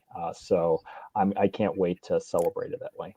I'm going to borrow a line from X-Men and go, "Young people." I love 1989 Batman and that and that's harsh well, because I obviously love the Christopher Nolan Batman movies as well. I just having fun with our slight generational divide. Yeah, but we bridge it by meeting in the middle by saying Batman the animated series. That's really where it's at. Yeah, which yeah, like that's a wonderful compromise for me because so much of that series for me, was just that took so much from the Tim Burton films, but also rooted itself more in the comic book sensibilities, and so yeah, I'm fine with that as a compromise. I think that's beautiful. um yeah. Okay, anyway, so let's dive back in. Let's move on to talking about Mr. Harrison Ford, um because we did just talk a little bit about the fact. Oh wait, hold on. Sorry, I had to sneeze. um yeah, we're just talking about what sort of a natural born movie star Harrison Ford was and is to this day. um and it's absolutely on full display here, that charm, as soon as, like, just as soon as he sits down at that table and he's like, I'm Han Solo, captain of the Millennium Falcon. It's immediately you're like, oh my God. He's made, which, and by the way, I have another fun story about this. My best friend from when I was a young one here in Florida, Tim, we obviously, when we were young, that was around the time that these movies were big again, and of course they never stopped being big after that. And it's funny. I pointed out to him that this was Harrison Ford, and he's like, "Wait, that's Harrison Ford. I just thought it looked like him." Because of course he's so young here, and when you're younger, like, movies don't really have a release date, at least not like fun movies. Like, if it's an older film, as a kid, and you don't like it, then it's an old movie. If it's an older film but it's one of your favorite movies, it's timeless and you never think about when it came out. So yeah, I caught him off guard by, like, the fact that, yeah, Harrison Ford was really young at the time that this movie was made. And yeah, but he's always been Harrison Ford, and he'll never stop being Harrison Ford. Yeah, no, to age as gracefully as Harrison Ford has aged is is a skill that if you could bottle it and sell it would be yeah, you would be the richest person in the world because yeah, he even now in his 80s, he walks onto the screen in any movie and you see that same spark that made him a worldwide superstar when he broke out in this movie. Well, He like, is sorry, go ahead. no, no, go ahead. I was just trying to say, like, we've got him, in a pose holding a gun here, and can't help but be reminded of who when he steps out from the shadows in Blade Runner 2049, holding a gun, and, like, the way he carries himself, and that was only just a few years ago, or God, maybe a little bit more than a few years ago now. But notably older in that film, but he, like, still comes off as this, like, not only a supreme badass but, like, also the coolest guy in the world. And so it really does not matter, like, how much older he gets, he is always going to have that cool factor as Harrison Ford. No, and even when he's playing a character who, is not as typically, in that classic iconic, heroic role, like hell, even like on the TV show Shrinking, anytime he shows up, I'm just like, it's Harrison fucking Ford. um, but obviously, like his role in Star Wars is, one of the things that made him the Harrison Ford that we know, along with the 1-2 punch of Indiana Jones. And it's one of the reasons why, for a time, the fact that he had a more complicated relationship with Star Wars than say Mark Hamill or even Carrie Fisher did, is one of the things that was one of the great salves when they announced that they were going to be making the sequel trilogy movies, and Harrison Ford was coming back. And there were people who were like, I thought that would never ever happen. And obviously, he came back for a very specific, role in those movies. But one of the great joys of the past, decade of having the sequel trilogy era is just the fact that Harrison Ford has now seemed to be open his heart a little bit more to just how important his role as Han Solo was. And how much, because he was always appreciative of it in the sense of what it did for him in his career. But I think he was a little bit more uncomfortable in being defined as just Han Solo that when he has had this incredibly varied career. But now, as he's reaching, his 80s, and he has gotten to come back to not only Star Wars but Indiana Jones and Blade Runner. I think he's become a little bit more self-reflective, and you can tell that it means a lot to him that this role gave him the career and the life he wanted to have.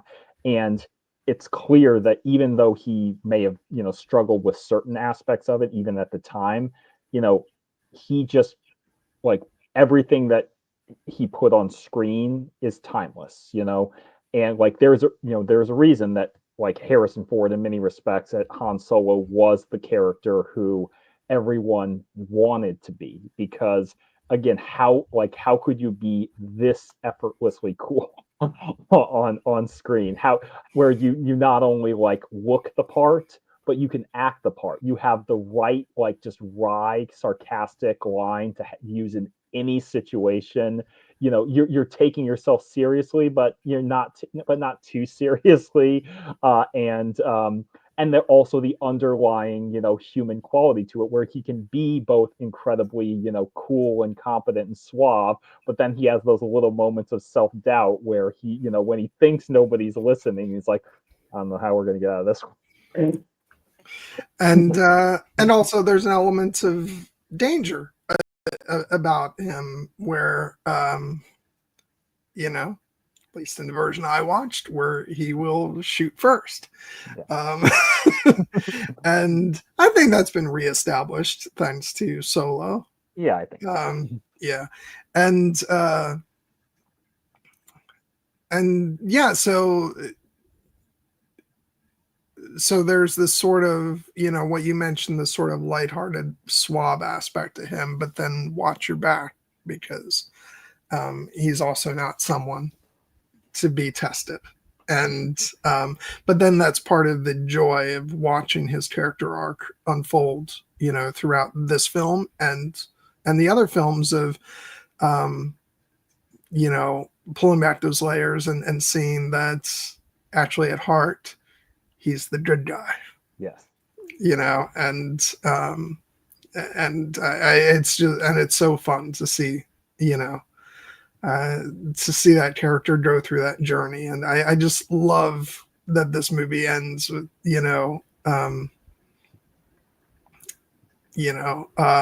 Dodonna gets it in before him, but he's the first main character to get to say, "May the Force be with you," and he says it to Luke. And then of course when he shows up at the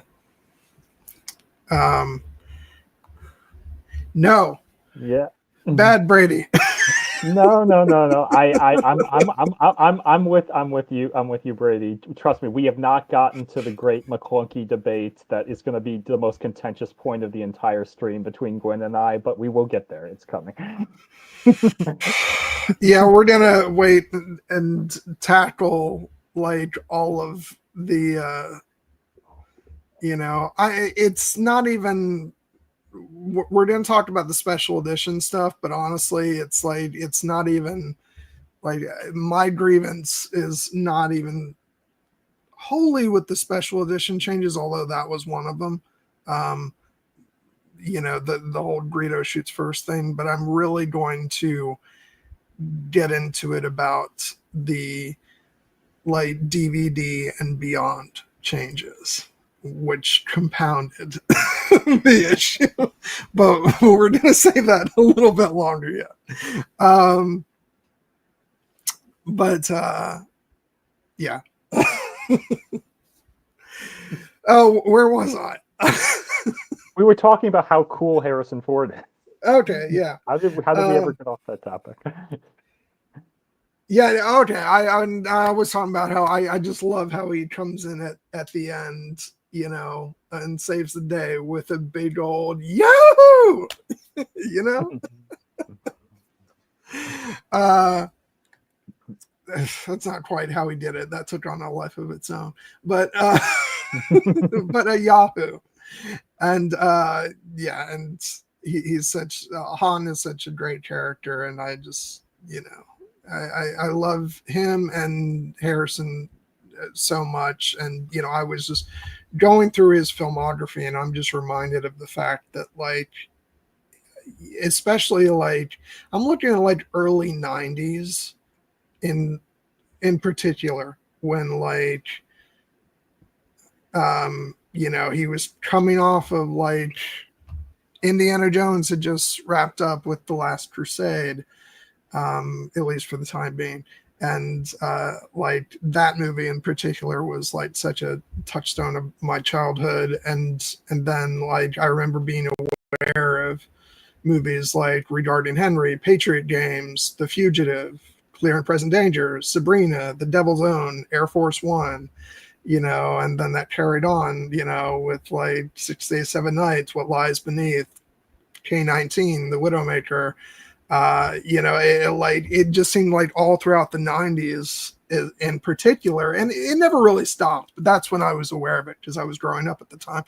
Like he was just like the movie star to end all movie stars. He was just absolutely it. And he was amazing. And particularly like The Fugitive was such a big deal. And, you know, I'll never like, this is very off topic. I'm talking about The Fugitive now, but like both him and Tommy Lee Jones, you know, the big moment. I didn't kill my wife. I don't care. You know, like that was such a great movie. And he was just like so iconic in that role. Yeah, I've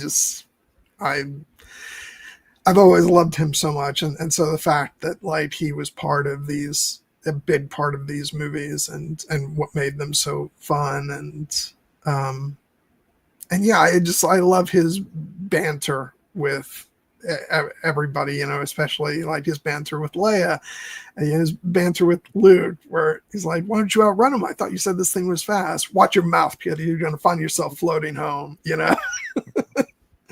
And, well, you can forget your trouble with those Imperial slugs. I told you I outrun them. Don't everybody thank me at once. Yeah, no, he's just such an amazing actor, and he's so fun in this part. And and like we'll talk more about this when we get to our next trilogy, but he is obviously a huge part of why, for me, The Force Awakens is so much damn fun. Mm-hmm. And yeah.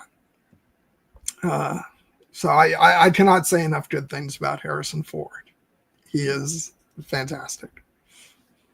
Yeah, no, I mean there is something just special to the character that he brings to the character of Han Solo. You know, because again, he has kind of an archetypal, you know, that he's playing into within the trio of the kind of the scoundrel who may not be entirely trustworthy, but ultimately we realize has kind of a heart of gold at the end. But yeah, the extra, you know, sauce that he puts on it in the many respects, you know, as Brady says in the chat, underrated how Harrison can deliver the Flash Gordon-esque lines. And, you know, that was a point of contention. You know, there's the famous behind the scenes anecdote of Harrison telling, you know, saying the George, you can write this shit, but you can't say it line. But he sells it. He sells it, and he does it in many respects by, as we know, that like by being recognizing that we can, even though we're incredibly invested in the emotional stakes of this story, we also can, have a little bit of, we don't have to take this too seriously at the moment. The whole like idea of him, kind of under, when we're getting this incredible mythological discussion of the Force between Luke and Obi-Wan, and Harrison as Han is there, and he's the one who doesn't believe any of this nonsense. And for us, not having seen the power of the Force yet, like he's kind of giving voice to that skepticism for us. Because we want to believe, we want to be like Luke, and believe in the power of the Jedi, but do we really know? As Han says, kid, I've flown from one side of this galaxy to the other, and I've seen a lot of strange stuff, but I've never seen anything that would make me believe that there's one mystical, all-powerful force controlling everything. There's no mystical energy field that controls my destiny. It's all a lot of simple tricks and nonsense. And that's God. I just love every bit about the way he delivers that. Yeah, it's so and again, it's a great performance in addition to working his way around that piece of very technical writing in certain respects, but he makes it feel real and human, and for us, again, that we want to believe in Luke's journey, but in many respects, in the real world, it's considered more practical to be the cynic, for Han. For Han's perspective, and that makes it all the more meaningful when by the end of the movie he, as you said, is willing to say that back to Luke, and he's willing to take the action of not to do the selfish thing and look out for himself, but to come back at great personal risk and save Luke and save the Alliance, and save the galaxy in many respects. And then by the time he goes through his entire journey in the original trilogy and gets to The Force Awakens, and he has reached the point where he is able to turn to Rey and Finn and say, crazy thing is, it's true, all of it. And you get just the emotional thrill of Han having gone from not believing in this mystical force at all to acknowledging its power and how big of an influence it's had on his life and his family. And so, yeah, starting in this place is what gives the journey, the power to that later moment. But also, it's just, as you said, he has also certain kind of everyman, qualities of using humor to cope with stressful situations, like when when he is having to have the conversation with the Imperial officer when they're breaking into the cell block, and he's trying to the everything's under control situation normal. We had a slight weapons malfunction here, but it's all fine. We're all fine now. How are you? And then wincing, and because he recognized the second he said that was not the right thing to say to an Imperial officer. And then when he's like, we're sending a squad up, negative, we've got a reactor here, give us a few minutes to lock it down, large leak, very dangerous. Who is this? What's your operating number? Blast. Boring conversation. Anyway, Luke, we're gonna have company. I don't know, that boring conversation anyway, almost feels like it's unscripted in the sense of him just mothering that under the line, but it makes the entire scene. Oh God. Oh jeez. It's the humor that he brings to this whole thing is just so great. And another great one, man. It's lucky you have these compartments. I use them for smuggling. Never thought I'd be smuggling myself. This is ridiculous. Even if I could, take off, we'd never get past the tractor beam. Leave that to me. Oh, fool, I knew you were going to say that. Who's the more foolish, the fool or the fool who follows it? Yeah. Oh, it's wonderful because obviously Obi-Wan has is the very stately mentor figure in this movie, but Obi-Wan, knowing what we know about Obi-Wan from his younger days, like we know he can trade the quips, and in many respects, we get to see a hint here of like the great, sarcasm that Obi-Wan was once so Oh, proficient in him sassy Obi-Wan.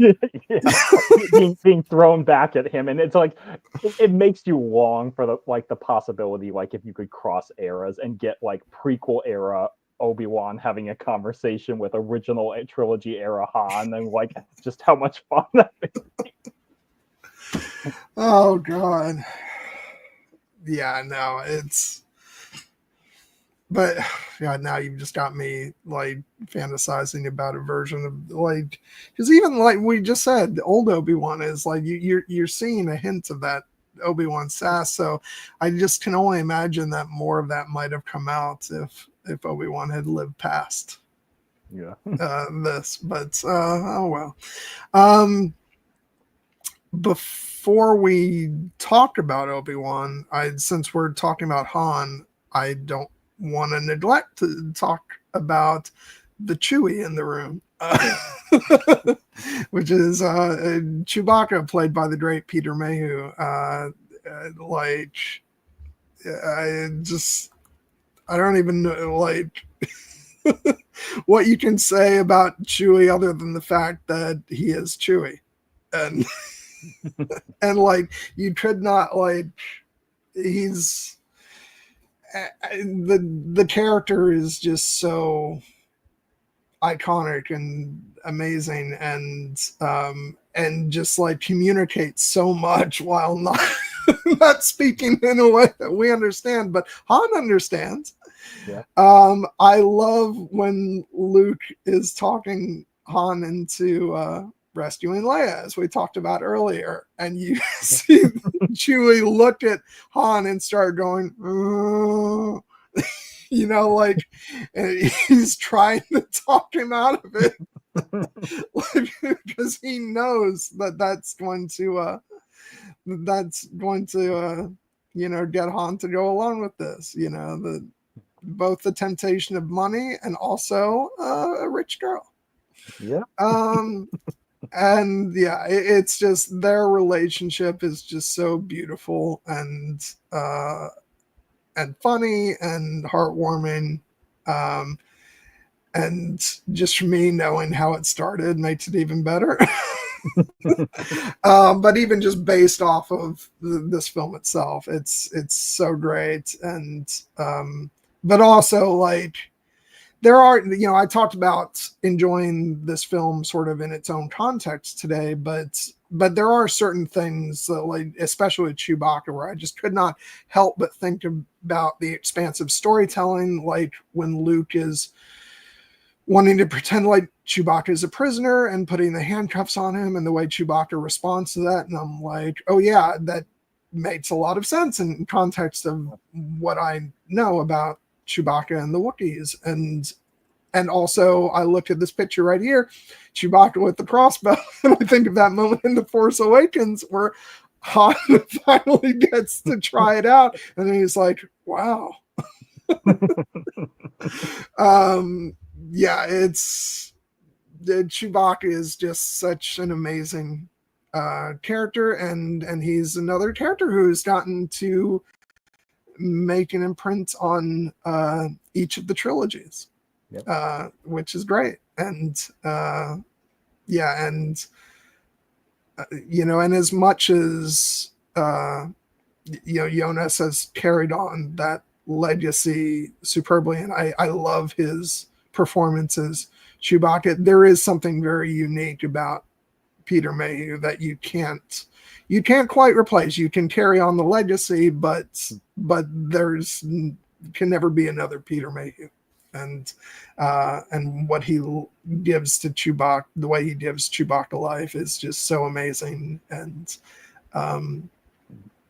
yeah, the fact that that they were able to make a character like this who just growls and makes these wonderful noises and poses like, oh.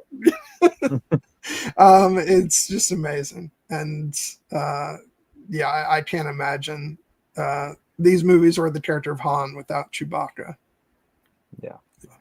No, they are truly inseparable, and not just because of the life debt that Chewie has sworn to Han, but just because they have always been there.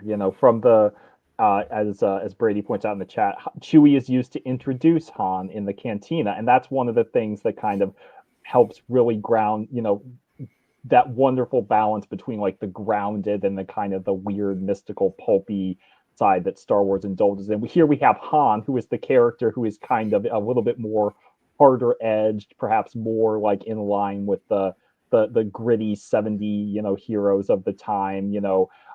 And his companion is this big walking carpet, as Princess Leia would say, this very dog inspired character who speaks only in growls, but Han understands him perfectly, and and just carries on conversations like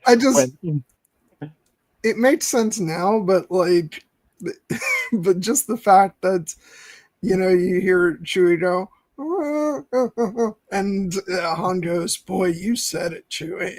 Where did you dig up that old fossil? And I love the behind the scenes footage where it actually shows Peter Mayhew saying, "That old man's mad." Yeah. No, I mean, this is one of the cases where it's like I would never have wanted them to like subtitle Chewbacca's like dialogue outside of like like the scenes in Solo where we get like Han speaking like Shira Wook and we need subtitles for that. But like Chewie has just so much character, even if we don't precisely understand what he's saying. Like you always get the gist. You always know. And that is a testament to the greatness of Peter Mayhew's performance. Because again, there was a real actor under that costume, but like all we can see are his eyes and his body expressions because he is, not getting to, use any of the other tools that we would conventionally associate with what you need to give a great performance. But this is a great performance. It's not just the costumes doing some of the work, but ultimately it's Peter Mayhew selling us on the fact that this Wookiee is not only like incredibly loyal and strong and terrifying at times, but also that he has all those little like moments of humanity and insecurity too, like the fact like when they're getting out of the trash compactor and the Dianoga makes a sound and Chewie runs away and Han gets to do the thing when you do like with your dog when it gets scared. It's like, come here, you big coward. Chewie, come here. I just love Chewie just standing over by the door going oh god. So delightful. Also, while we're talking about those two characters being, it like feels like a good moment also to talk about the cantina in general, because it's such a big set piece, in this film and really for all of Star Wars, because it's inspired so much, and I will never stop loving this band. Figrin Dan and the modal nodes and they're jizz wailing, man. Which is one of those things that like this is one of those sentences where like if you talk to a real person out in the world who isn't immersed in Star Wars lore, and if you say this, they're gonna look at you like, what collection of nonsense words just came out of your mouth? But to us, it makes perfect sense.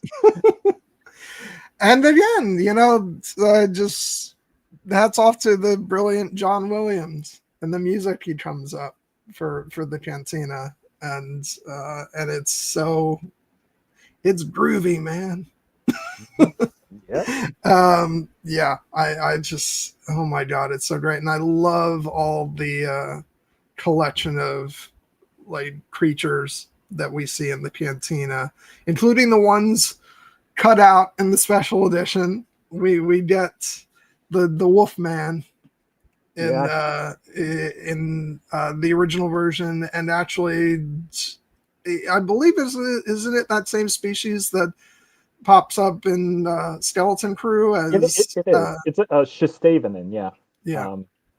So yeah, that was always a change. Again, I defend a lot of the special edition changes. That was one I was always sad about. I'm like, where's Wolf guy go? Yeah, and so I felt very vindicated when when Skeleton Crew came out. I was like, yay! Um, they pretended like Neil was, they made that a different elephant species than Max Yeah, Rebo, yeah, no, but at least I got the the Wolfman species, which I'm sure there's an actual species name. yeah, Uh, it's a Shistavenin is the species name. okay, Yeah, yeah. Um, but yeah, no, that was a victory, and yeah, but I love it so much. There's just it's just like, and I know like, and speaking of that change to the special edition, I know like George said he was disappointed that he didn't get to like fully do enough for the cantina, but like everybody else in the world was blown away by the cantina. It's so amazing, and all the aliens we see, and let's not forget like the what comes before this, the introduction to Mos Eisley, and with Obi-Wan's description of Mos Eisley's spaceport. You will never find a more wretched hive of scum and villainy. We must be cautious. yes, And then the very, very quick drive through Mos Eisley without any extraneous CGI shots at all. oh yeah, but the Rontos are the Jawa trying to ride the Ronto is so fun. But yeah, I mean, I love that they managed to underscore that line from Obi-Wan, and then it's like, and in the classic case of like, it's not just telling us that, it's they show us that where they go into the cantina, and within 10 seconds, Luke is getting accosted by this walrus man and this mutilated face like serial killer guy in Dr. Evison, and he's like, he doesn't like you. I'm sorry. I don't like you either. I like the fan idea of that scene, which is that the walrus guy was just like asking Luke a question, and the other guy is just making trouble, and walrus guy is like, "What the hell are you saying, man? Don't say that." Yeah. So I mean, we can, because we're nerds, we can say that yes, it's Dr. Cornelius Evazan and Ponda Baba, who are, but yes, it was Walrus Man back in the day, and yeah, I can believe it because it's clear that Dr. Evazan having the death sentence on 12 systems is a little bit of a troublemaker, but I think I do think Ponda Baba is a willing complicit in this because and does that mean he deserves to have his arm cut off? Maybe not, but I kind of think that in the language of Star Wars, that I yeah, you mean, kind of had what's coming. to escape the destruction of Jeddah, only to lose your arm in a bar fight on Tatooine, oh, oh god. But and of course, the one and only time we see blood emanating from a lightsaber wound. Yeah, which I love the fact that we've now had to invent special headcanon that like the Aqualish like have some coagulating factor in their blood that prevents it from being cauterized when they're cut by a lightsaber, because they just hadn't come up with that yet. Also, like, and maybe I don't want to talk about this stuff yet because I want to talk about Obi-Wan first, but like, I do find it really funny that of all the things that Lucas has like mind fucked fans over, he's never fixed this. Like, I would argue there's nothing to fix. I think I don't think there is either. But it's like, but given the types of things he's changed, like, it seems like this would have been a candidate. But I don't know. But anyway, like, trust me, we're gonna talk about all that special edition stuff. But first, I want to go ahead and talk about the man, Alec Guinness, Obi-Wan Kenobi. because as much as, we've been on a journey with Obi-Wan over the years, and he has had many people play him, notably, Mr.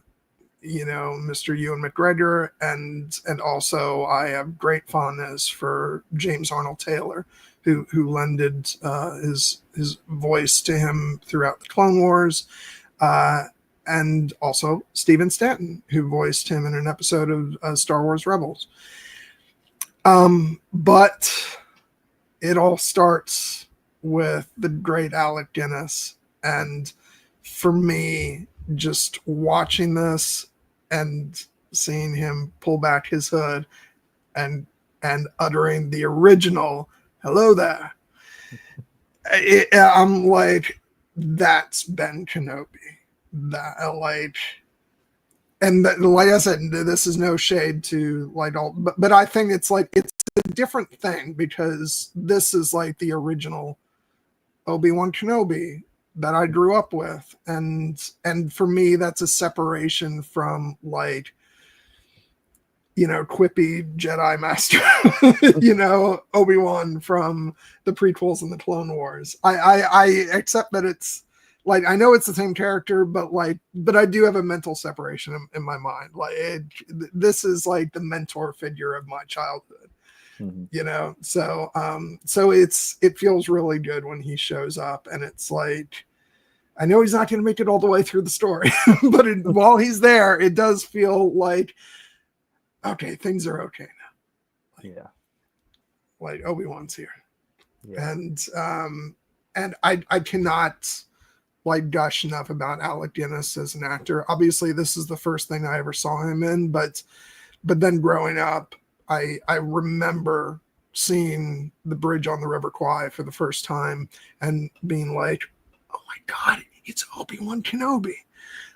But then learning to love that performance for the brilliance that it was, and he rightfully won an Oscar for that. And then seeing other David Lean films and realizing that he was also, he had a really big role in Lawrence of Arabia, and a smaller role, but he's still in Dr. Zhivago. And just, and he's done so much. I still actually have never seen his version of Tinker Tailor Soldier Spy, which in a way almost feels like I'm saving it, because I know that that's such a big thing that people cite, and I'm such a huge fan of the Gary Oldman version. I think it would be a real treat to get to see him in that role. So I'm looking forward to when I finally do watch that, and obviously he has such an immense career even outside of those projects. And so when I go back and watch him as Obi-Wan in this movie, it's we really are watching a legend on the screen in this brilliant performance. And he is the elder statesman who's grounding the whole thing, where, every word he utters is just delivered with such eloquence and perfection, and beauty. And the way he just, in that same scene, the way he says to R2, "Come here, my little friend. Don't be afraid." It's just so great. And yeah, there's all kinds of moments that we can talk about, but yeah, I just I have to just broadly say he's just so, there's no understating what an immense contribution Alec Guinness made to the saga overall. No, I mean, he is an essential figure in this movie, not just because he's playing the mentor, but because of the way he plays it with such incredible dignity and warmth and such depth, and the way that he manages to infuse the weight of an entire galactic history into just a few words. It's there's a reason that he got nominated for an Oscar for this performance. and rightly so, because to date the only Star Wars actor to get nominated for an Oscar. And obviously he had a rich history of having been nominated for Oscars before and the like, but even if he hadn't, this would be worthy in and of itself, because the movie almost doesn't work without Obi-Wan, giving it the level of dignity and gravitas, because he is the one who gives you permission to believe in this mythical energy field called the Force, and the idea of these great and noble warriors called Jedi, and the idea that we're the defenders of peace and justice in a galaxy that has now been taken over by this evil fascist empire. Like the way that he just delivers that exposition, people have rightly celebrated the fact that he probably gives exposition better than almost any character I can think of in cinematic history, because that scene in the hut where he's telling Luke about the Clone Wars and his father and the history of the Jedi, and the way he is playing those scenes, that you essentially, this is where we get the entire foundation of the Clone Wars, and the idea of Luke's father as Obi-Wan says, he was the best star pilot in the galaxy and a cunning warrior. I understand you become quite a good pilot yourself, and he was a good friend. That's the entire relationship distilled down into a single sentence. And then the line also about for over 1,000 generations, the Jedi Knights were the guardians of peace and justice in the Old Republic before the dark times, before the Empire. And it's just chills down your spine when you hear that. And then obviously the much debated moment where Luke asks him, "How does my father die?" And you see Alec Guinness pause, and then he says, "A young Jedi named Darth Vader, who was a pupil of mine until he turned to evil, helped the Empire hunt down and destroy the Jedi Knights. He betrayed and murdered your father." And while there's a reductive way to say, well, he just lied to Luke there, knowing what we know now, when you watch the performance, the reason it worked, we even have a Star Wars saga that gets away with the Darth Vader as Luke's father twist, is because Obi-Wan played enough, or Alec Guinness played enough ambiguity into that scene that we can go back and fill in the history later. And he gets the explanation of it from a certain point of view in Return of the Jedi. But if he had just straight up said that, there was an evil Jedi named Darth Vader and he killed your father, then we would not have been able to go. Then there would have been no way to go back and say that Darth Vader is Luke's father without saying Obi-Wan just straight up lied to Luke. As it is, there is room for that incredibly beautiful and important, nuanced, certain point of view discussion, because you can see that he's processing his own history and figuring out how much do I tell this kid in this moment when he may not be ready for this information. And even though Alec Guinness knew none of this at the time, he still played it, and it works. Yeah, I was going to say, it's a testament to how great of an actor he is that, the subtlety of his performance opened up so many avenues for future Star Wars storytelling. And it's that's just not something you can plan for. It's just, it was serendipitous, the way it worked. And I'm actually reminded of, in a bit of a different context, and what it kind of did, kind of a similar thing that happened on Gladiator with Oliver Reed's performance, which was that they were kind of caught when he passed away, and they still had certain things to shoot, but he had played certain moments, and after the end of scenes, and after they called cut and stuff, where he was still playing out moments or giving moments some subtlety of performance that were not necessarily called for in the scene, but it allowed them to then take those moments and add dialogue elsewhere and just play up those moments to allow storytelling to kind of take care of the stuff that they hadn't had a chance to film yet. And it's kind of, and that's what happens when you get really great actors, who will go beyond what's just written on the page. And, and this scene in particular with Obi-Wan has just led to so much that was never originally planned for. And the fact that we have gotten to play off of, this, the fact that this scene then leads into the Return of the Jedi scene where,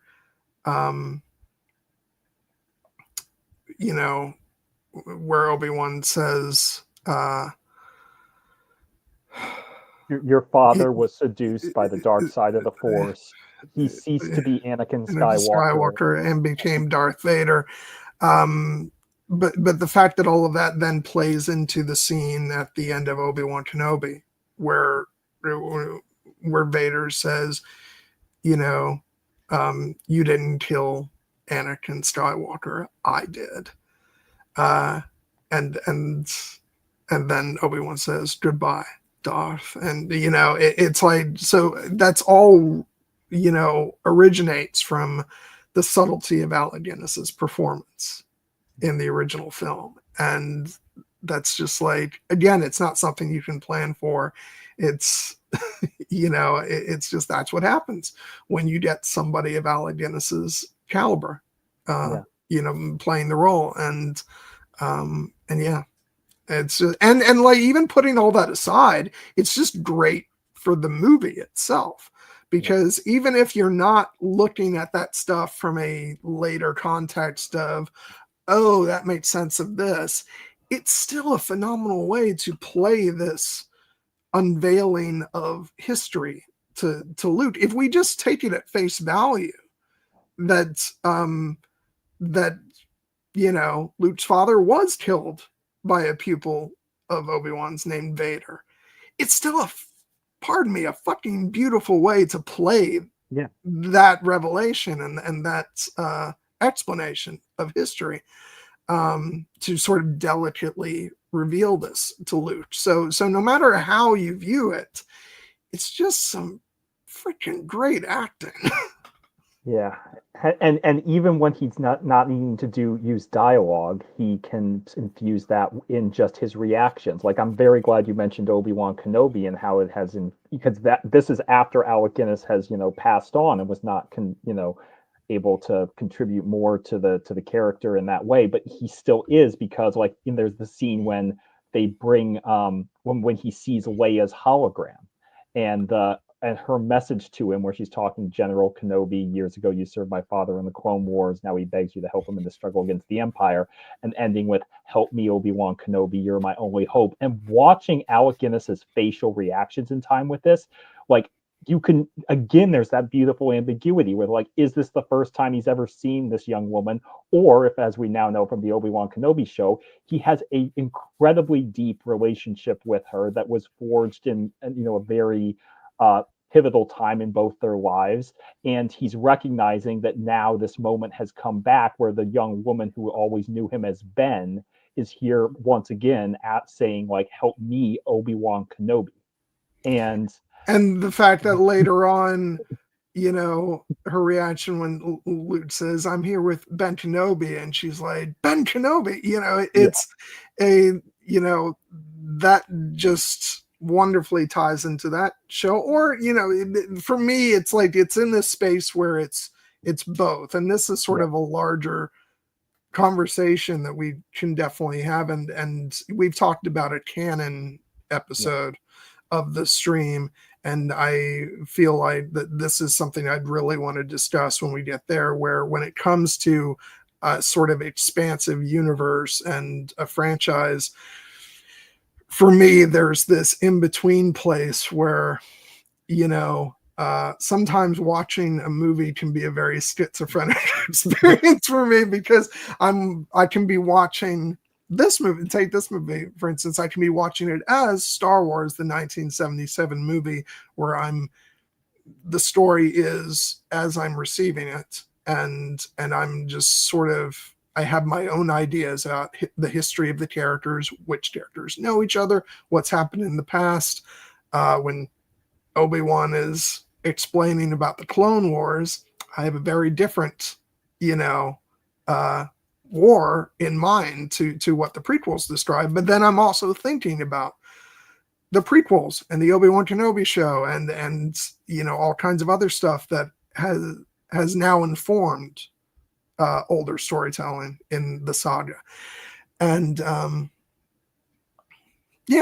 think today I mostly let myself get lost in the original Star Wars and just look at it through that lens. But then there's also moments where the other stuff filters in, and it can be this, and that's why I think I've never been one that I love the fact that I'm watching this. I was watching this today, and you get to the moment where, well, then the droid does belong to you. Don't seem to remember ever owning a droid.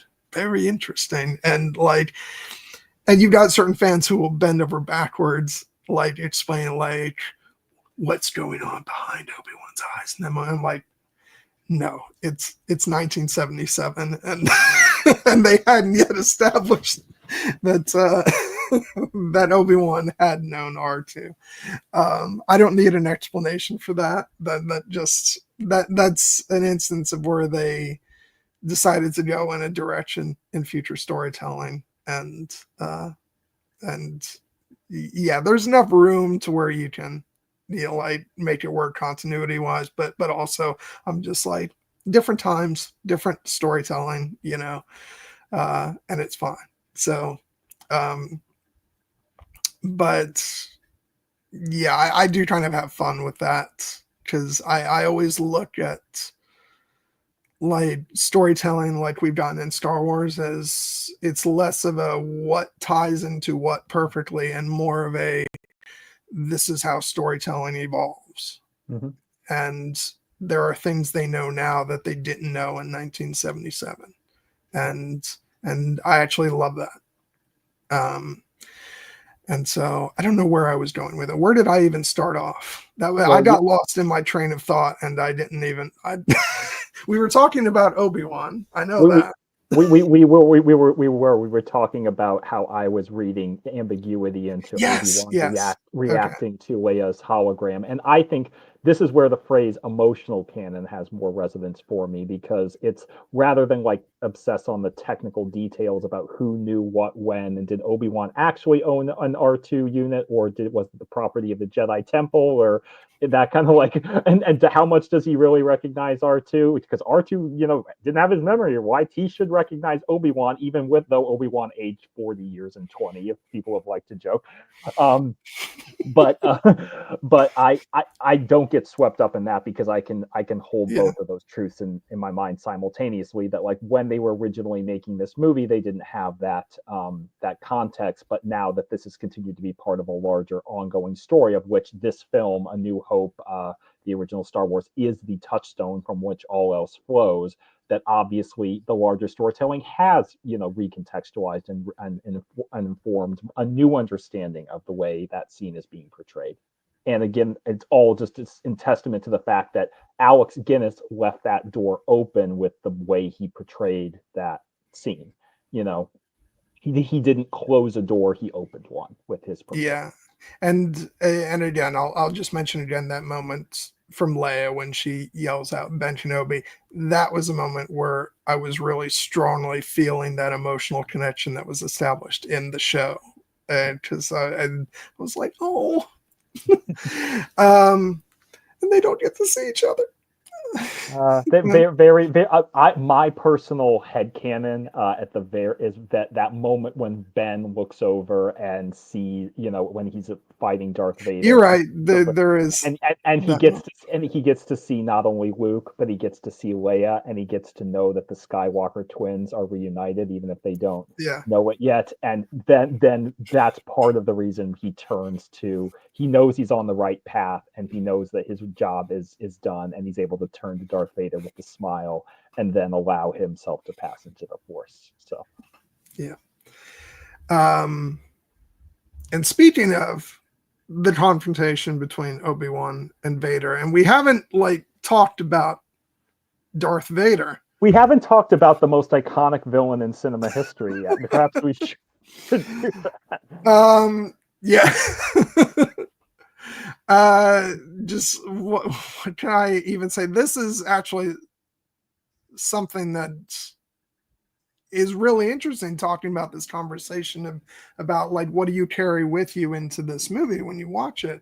Just sometimes I do carry in like the full history of everything we know about Anakin and his journey and everything we've seen the Clone Wars. I think today I just like I was about like 90% just taking in Star Wars as a singular experience today, and so I was just watching it as like taking in like the introduction of this classic movie villain as as he enters the Tantive 4 and is just surveying all the dead bodies and doing his heavy breathing.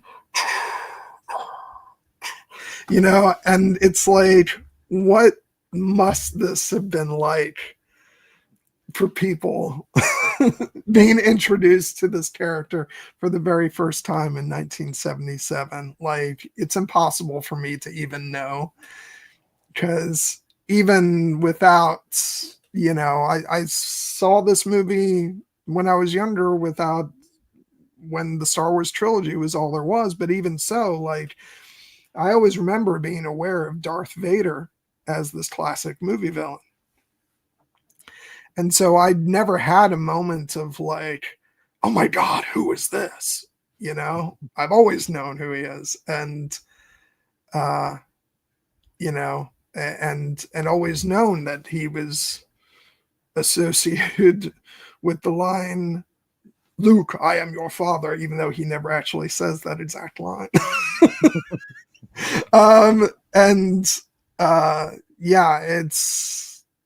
It's just amazing. He's so terrifying, and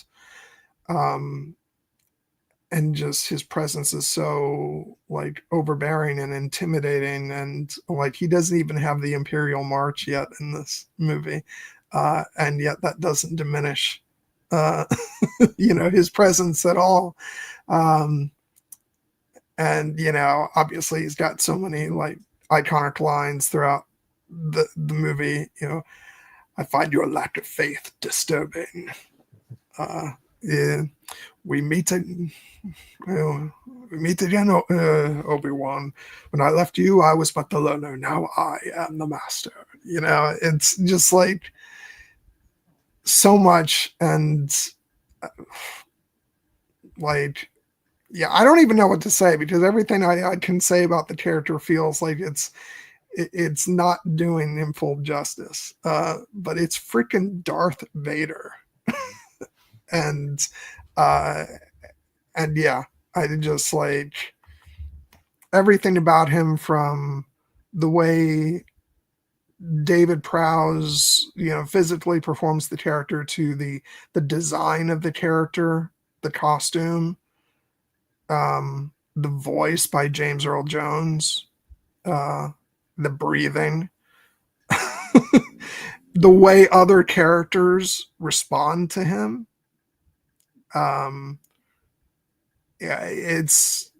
He's just such a unique character in the annals of cinema history and just culture, period. Yeah.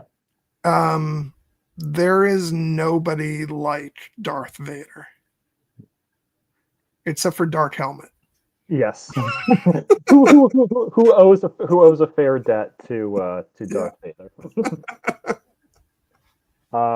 But yes, it's no, I mean, Vader is a singular triumph of this movie in terms of both design and characterization, because, as you said, when this movie was originally made, we did not have the full backstory of what a tragic and complicated figure Darth Vader ultimately would become. He was just the primary antagonist, and for the most part, we don't really get to see that many shades of gray in this character. He is here, he means business, and you do not want to get in his way. Like, when he shows up in that opening scene, walking through the smoke, and then the very next moment we see him, he is not doing his, what we will come to know as his signature fork choke. In this case, he's mad enough, he's choking the dude for real. With and just the way he, like, the venom that he puts into those lines, where are those transmissions you intercepted? What have you done with those plans? If this is a consular ship, where is the ambassador? And then to throw poor Captain Antilles. Oh, yes. Did you see anything? No, sir, I didn't see you playing with your dolls again. Good. Oh, God. Yes, we love Spaceballs here. But yeah, he just, like, the physical intimidation of him throwing Captain Antilles against the wall and killing him, single-handedly, and then his confrontation with Leia, where we talk about the fact that, like, Leia is an incredibly, strong character to stand up as she does. One of the things that sells it is the fact that she's doing this to Darth Vader, and he also is taking no shit from anybody, where she is trying to gamely lie about the fact that she's, on a diplomatic mission. And I've always loved the line, just the way that James Earl Jones delivered the line. Don't act so surprised, Your Highness. You weren't on any mercy mission this time. Several transmissions were beamed to this ship by rebel spies. I want to know what happened to the plans they sent you. And then when she tries to retort, I don't know what you're talking about. I'm a member of the Imperial Senate on a diplomatic mission to Alderaan. The venom which he almost bellows, you are part of the Rebel Alliance and a traitor. Take her away.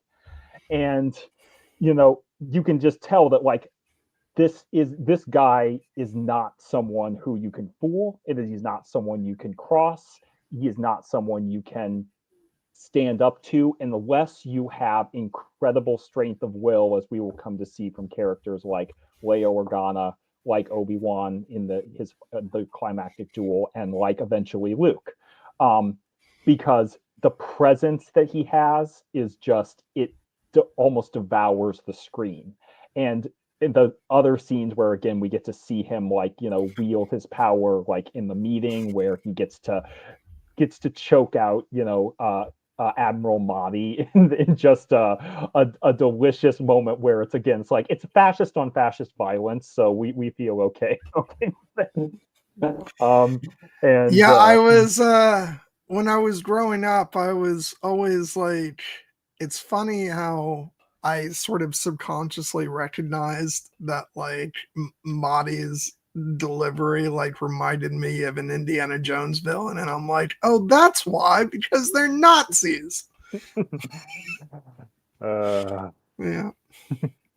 But Star Wars isn't political. Oh, not at all. No. That's a new development. That's a new start. Yeah. George Lucas had no thoughts on the Vietnam War whatsoever. Yeah. But I do want to make another observation about this scene, which is that, like, never appreciated this when I was little because it didn't mean anything. He was just another guy in the meeting, but, like, you can really see Yularen in this scene wearing his ISB uniform, and and it's unique amongst all the other the officers in the room, and now it just means so much knowing that he's there, as the head of the ISB, and that they're another class of imperial assholes. Yeah. And with the delightful context of, again, like, knowing now, like, how far Yularen has fallen in our estimation since the Clone Wars days, but now post Andor season 2, we can see him talking up, watching Modi go on this sneering tour, and he's probably thinking, I just had to clean up this entire shit that happened with Partagaz and Dedra Meero on Coruscant. Why am I here? Yeah. Oh God. Yeah, and that's why, like, some stuff does, like, as much as I can be like, all right, I'm watching this as like a 1977 experience of it. But yeah, there were plenty of things that still like seeped in throughout the movie. I'm like, uh, I'm watching this, and even though like, yeah, I have nothing but distaste for you, Lauren, like after Andor specifically, like it's. I always felt like they played it kind of like you weren't quite sure what was going on in his head in his appearance in Rebels, because it seems like you could, it's almost played as like kind of like, does he really not realize like how bad the Empire is in comparison to the Republic? But Andor like made it abundantly clear that, oh no, he's throwing in his lot with the fascists. He's, you know, he's fully aware and he's part of how awful they are. And so there's that, but also he's the only one in the room that I'm like, where I have a feeling like, yeah, there's one person in that room who actually, like, of the Imperial officers, not including Vader himself, but like, he's the one person in the room that, like, you know what you're doing. Everybody else is an idiot. So yeah, but yeah, that's something that has definitely been strengthened by like other Star Wars storytelling. Yeah, no, I mean, this in the as a guilty points out in the chat, it's funny to imagine Legret running the ISB after the Battle of Yavin. Yeah, I would not object to a little sideshow series on that front after, if they want to do like some mini webisodes of Legret trying to manage the ISB in these days with everything going on. But yeah, this scene, since we're kind of talking about it in the context of Darth Vader and the larger Imperial power structure, like this is really another a scene where there's so much like rich history going on in here, because like this is the moment where we get it's almost treated as a casual line aside in that moment, but when Tarkin comes into the room, when Tag and Madi are arguing about the theft of the Death Star plans and how the Senate's going to respond, and Tarkin comes in and said the Imperial Senate will no longer be of any concern to us. I have just received word that the Emperor has dissolved the council permanently. The last remnants of the old Republic have been swept away. And at the time, that was just like, and felt like, we've never seen the Senate. We know Leia's a part of it, but like that's just like, we don't really have the full context of the fact that this is like the final death knell of Palpatine working to do what he's been trying to do, which is fully transform what was once the Republic into the Empire that serves only his whims. And he no longer has to even pretend at the pretense of democracy. And that is a moment that has definitely been recontextualized for me after, all the larger storytelling we've had. And maybe it's touched on in the what are those the from a certain point of view. Sorry, maybe I haven't read that, but I know there's a Bail Organa story in there about the destruction of Alderaan, so maybe it's touched on a little bit. But I would really love to get some storytelling, like from the perspective of the Senate itself, like when that happens, because you're right, it does feel like such a small little part of this scene in the original context of the movie, but like, because also we have no context for what the Senate looks like or anything, but now knowing what we know, it's like that's a big fucking deal. And I'd love to see, especially after Andor, because because we see the Senate, just a matter of weeks before it's dissolved. Yeah, and so I would love to get a bit on that. That would be. It's weird to say that would be fun, but yeah, that would be enjoyable to see. But yeah, so Yeah, and the other thing that's in this scene is the establishing of the relationship between Vader and Tarkin. Tarkin, of course, played by the like. I have to preface all these actor introductions by saying the great so and so because it's true. This is a case where it's true. Absolutely. Yeah, Peter Cushing, just like you know, uh, cinema legend, especially like horror cinema legend, and of that class of actor, from the era, of him, Christopher Lee, who am I leaving out? Oh God, why am I blanking on his name? Horror movie legend. There have been a lot of them. Yeah, but there's like it was the three of them together. I'm trying to. I don't know why I'm blanking out. I'm gonna have to. Vincent Price. Vincent Price. There you go. That's who I was thinking of. God, that would have bugged the hell out of me. Yeah, it's so like seeing Peter Cushing, in this playing, Grand Moff Tarkin, a villain in the film, like it's huge, and from what I understand, a really nice guy, but he does villainy so well, and yeah, and just like he really established the archetype of the Imperial, and and in many ways, like some of the really great performances that we've seen, kind of so many of them take from Tarkin. I think you can definitely see Tarkin in, talk about Andor again, in Part of Yaz, in Dedra, honestly. And yeah, it's just he's so he's so cold and evil and like twisted, and just his scene with Leia when he's about to destroy Alderaan, it's so vindictive and horrifying. You're far too trusty, but don't worry, we shall deal with your rebel friends soon enough.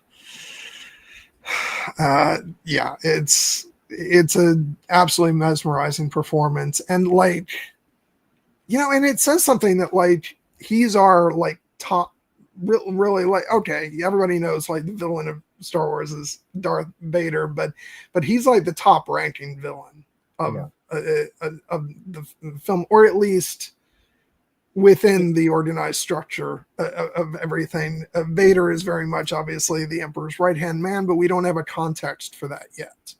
Yeah, he's Vader is more filling the role of sort of a henchman, like sort of the enforcer of the Empire, and so this is before we fully understand the hierarchy. And but what's obvious is that he has respect for Tarkin, and that is something that has been developed through other storytelling as well.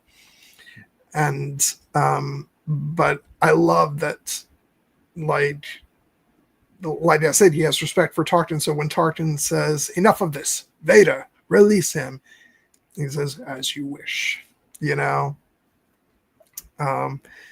and there is some really fun storytelling that we get about the relationship between Anakin Skywalker and Tarkin, which unfortunately, like, really pointed out some major flaws in Anakin's character.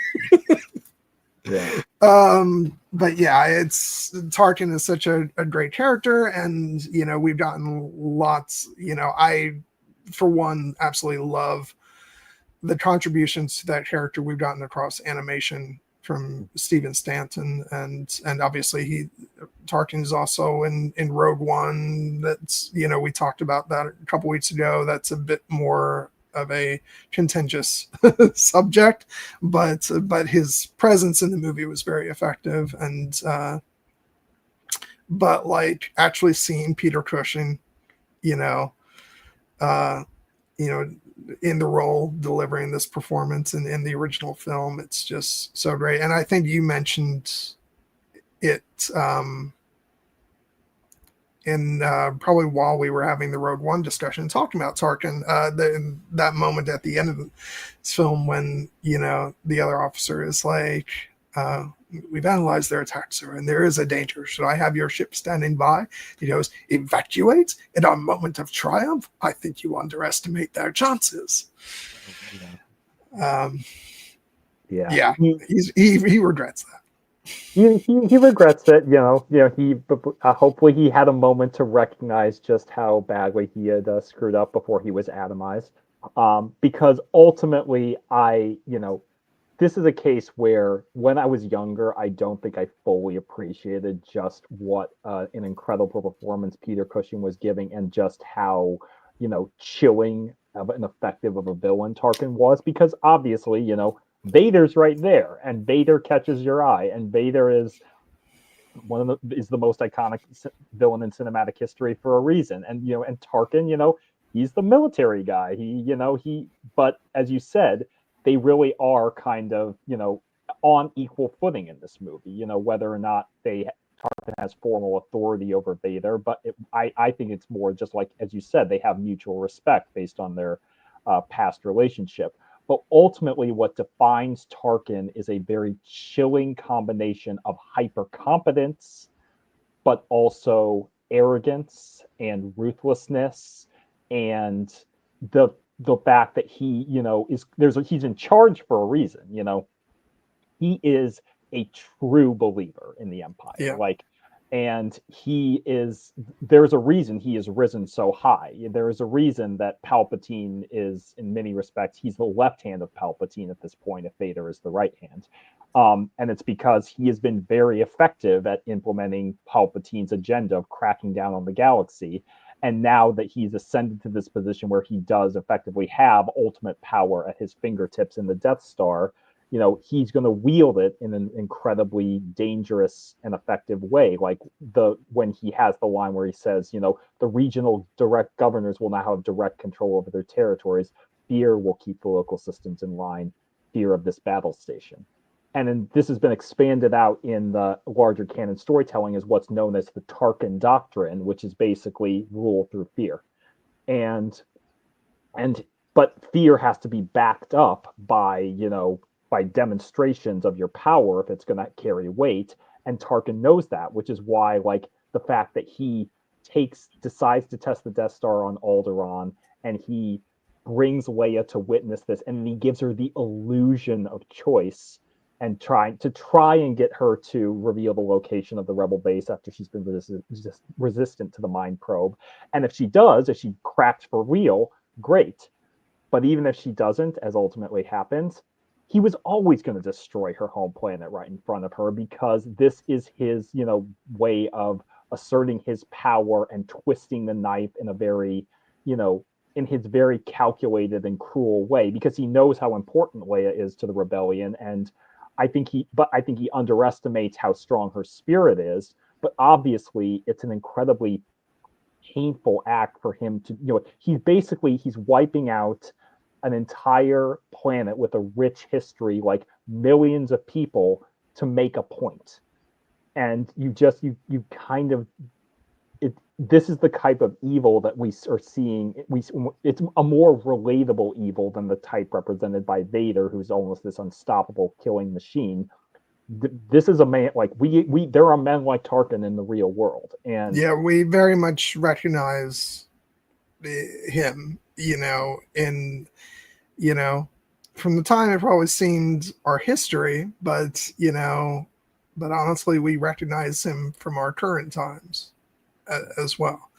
And it's interesting what you say about the fact that he underestimates Leia, and he absolutely does. He underestimates her resilience, her capacity for strength and for goodness, and to see beyond her own pain. And that's not to turn this into a larger discussion, but this is the weakness of not only the Empire, but of fascism in general, is that they're not ever capable of understanding their enemy,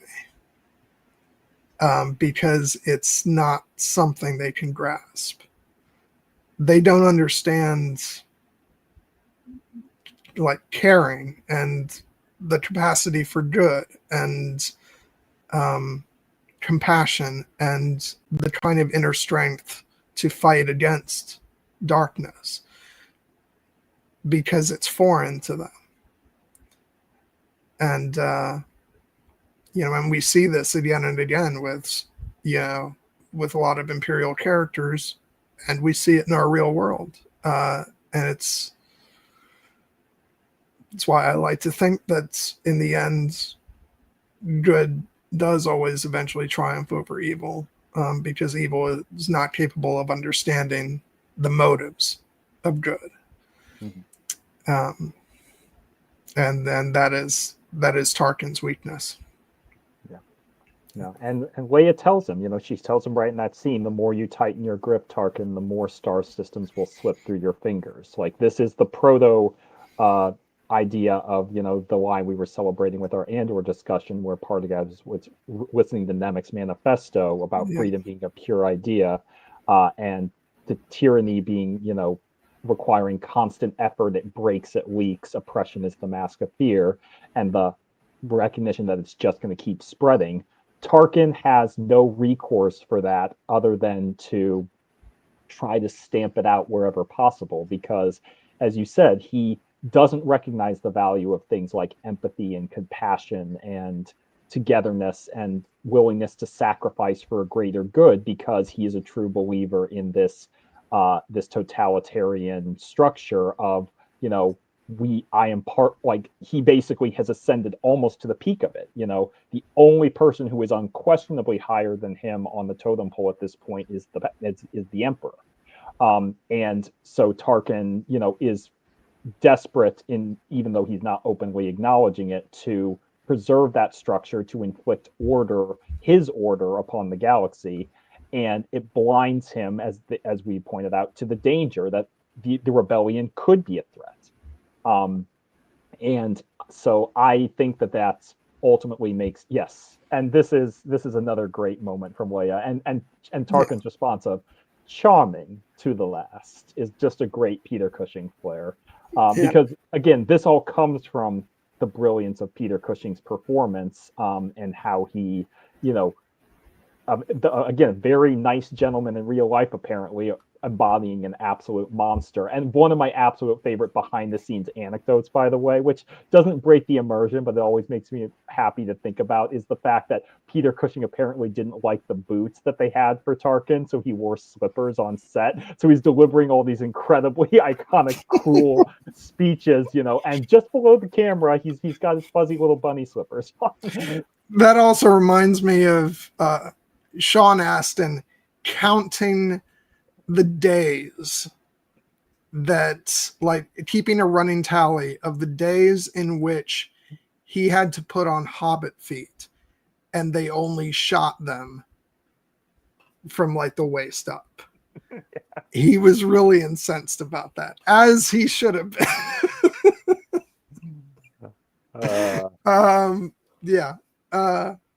Why be uncomfortable if you don't need to? It also reminds me of when I worked for the news station, and the fact that the anchors always wore shorts underneath the news desk, because you don't need to do that to yourself, of having to wear more of the suit than you need to.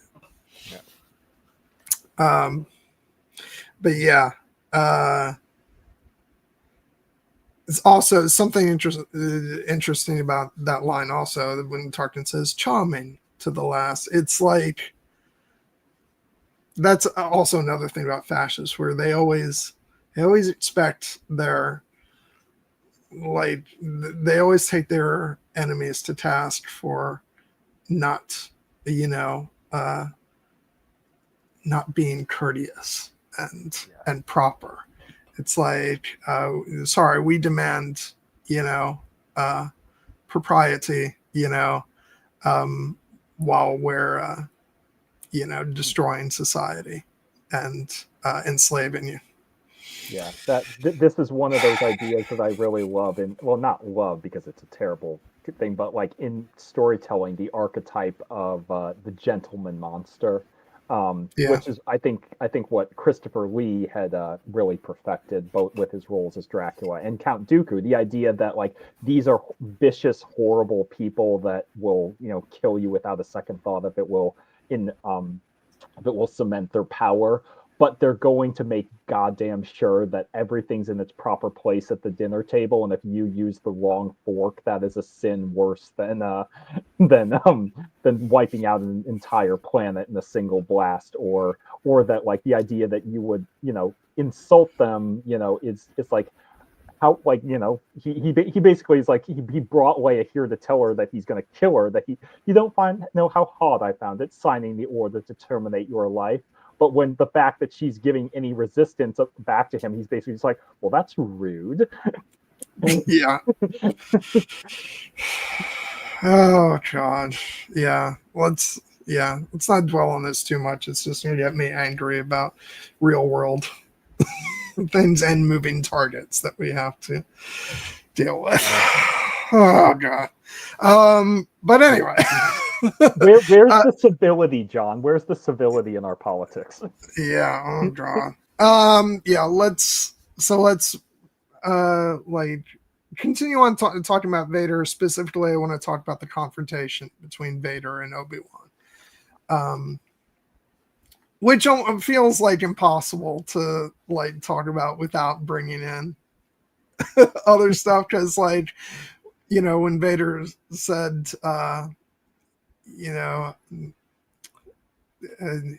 Tarkin's like, Obi-Wan Kenobi, what made you think so? A tremor in the Force. The last time I felt it, it was in the presence of my old master. And like I can't help but think of the Obi-Wan Kenobi show. Yep. And like everything that happened there. And for all the like complaints from fans about how it doesn't fit into what we know about the last time they saw each other, and and Obi-Wan's supposed to stay on Tatooine and all that, like it really fucking adds a lot to these characters and their interactions, and just when they come face to face again, it's just amazing. But also like I do also want to talk about the fact that like even though like emotionally I'm factoring in all that stuff, but there has been this whole discussion over the many years, pretty much ever since the prequels, of the fact that like in light of the prequels and the lightsaber fights that we see and all that stuff, that people then find the lightsaber battle between Obi-Wan and Vader to be underwhelming in this. But watching it today, like that is not how I felt. But I was very much looking through the perspective of like, this is the first time we're seeing like a lightsaber fight ever. And this movie is the first time we get to see a lightsaber. And I just want to say that I think this duel is fucking awesome. And it's so steeped in like, again, like fantasy storytelling, and like it's a proper duel between these two master swordsmen, but it's a different kind of fight than like what we think of in the modern context. This is very much a measured duel between these two men who were very close but now are sworn enemies. And I just think it's so amazing. And especially like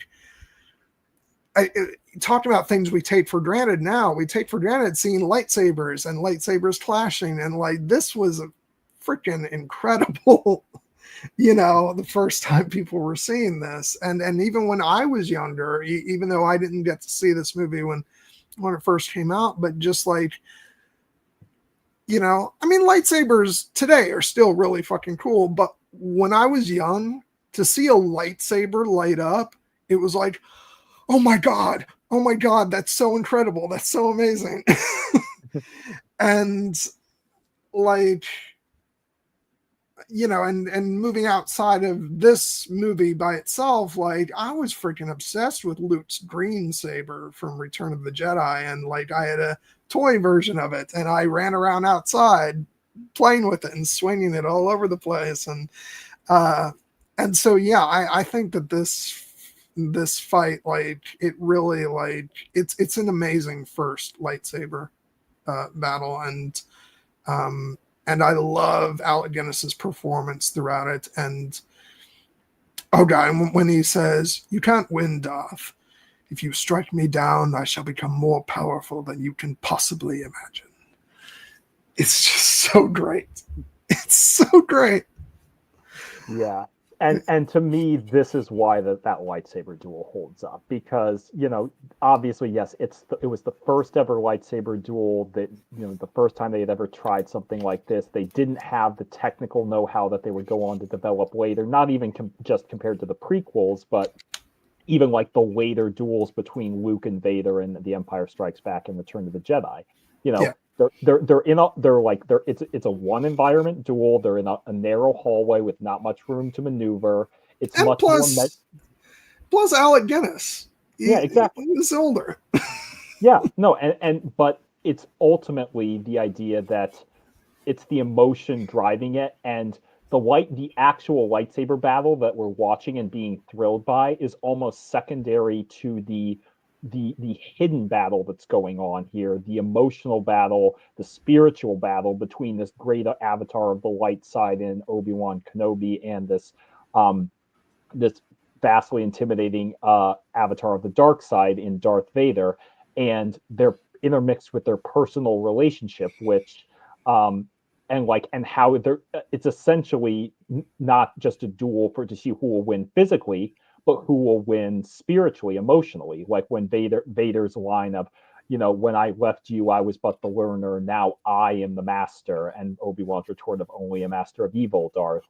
And then Vader mocking Obi-Wan's, you know, dueling where he just sneers them, "Your powers are weak, old man." And that's when Obi-Wan has the retort the iconic retort you mentioned: "You can't win, Darth. If you strike me down, I shall become more powerful than you can possibly imagine." And it's because Obi-Wan knows that the mission here is not to beat Vader in a duel.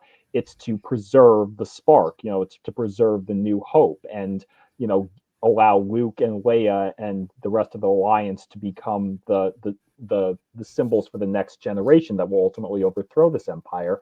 And his role is to continue to guide them. And if he can't do that physically, he will do that spiritually through the Force, you know, by having learned how to preserve his consciousness after death.